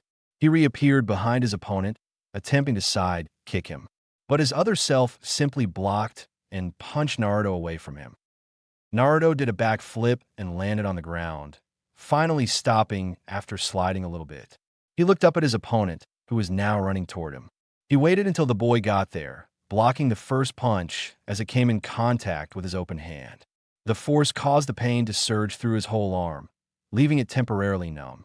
Naruto could only block the second punch thrown at him with his good arm. But after the punch, it became numb as well. Naruto was too slow to dodge the third punch as it came in contact with his face, sending him flying once again. Naruto landed on the ground in pain. He got up as he started to feel the sensation back in his arms. "I'm going to end this," Naruto screamed with determination beyond doubt. He quickly performed many hand seals ready to do the strong jutsu he had in mind. But his opponent only began to laugh. "What's so funny?" Naruto shouted angrily. "You can't use jutsu in here. We can only rely on our brute strength and speed. You don't have enough to take me on," Naruto's opponent said. What he said was very true. Naruto was unable to do his jutsu, leaving him totally defenseless with a hole in his stomach still bleeding. He had so much to lose. He could not give up now. Even if it did not look good, Naruto was inspired to keep on going. He had to get back to everybody, survive his training. Everyone else had done it. Hinata was training out there, and he had to see her again. He could not die here. If he did, then he would leave everything incomplete. He could not fulfill himself. Naruto only clutched his stomach in pain as even more blood leaked to the floor, leaving another puddle. He would not lose. Suddenly, Naruto felt so angry. He looked straight into his opponent's eyes and became enraged. Naruto then began to let his feelings take control of himself. Red chakra engulfed him as his wound healed quickly with a sizzling sound. His fingernails grew to claws, just like his opponent. Time to even the odds a bit, isn't it? Naruto asked, smiling deviously. His opponent disappeared and reappeared behind him, attempting to punch Naruto, but he did the exact same thing and punched his opponent in the back of the head. The boy went flying, but not very far. Naruto's chakra reached out and grabbed his opponent's head, crushing it from a force. The fight was over. Suddenly, everything was gone. Naruto was calm. He was back at the island, with one difference. He now had a black scroll and a white scroll. He had done it. He was an official Akatsuki member. Now he could make it out into the world and change what people thought of him. He was not to be messed with. Only a month had gone by. He intended to spend the rest of his time on the island, training in every way he could. And that's exactly what he did. 2.5 years later, and Naruto was 16, almost 17. He stood at the shore, standing tall and proud, watching in the distance as Kisame came in a boat to retrieve him. As Naruto stepped into the boat, he noticed something. "You're not so tall anymore, Kisame-san," Naruto said with his deeper voice, standing taller than the Akatsuki member. Kisame looked at Naruto with a smile. "I'm surprised you didn't call me Fishy-san. You have grown, Naruto. I think you might need a haircut." Kisame pointed to Naruto's long hair that reached down his back. Naruto also had sideburns that came down the side of his face. "Let's see just how much you've grown. We'll test how much better you've gotten since we last fought. I hope I won't be disappointed." Naruto only smiled and said, "Trust me, you won't be."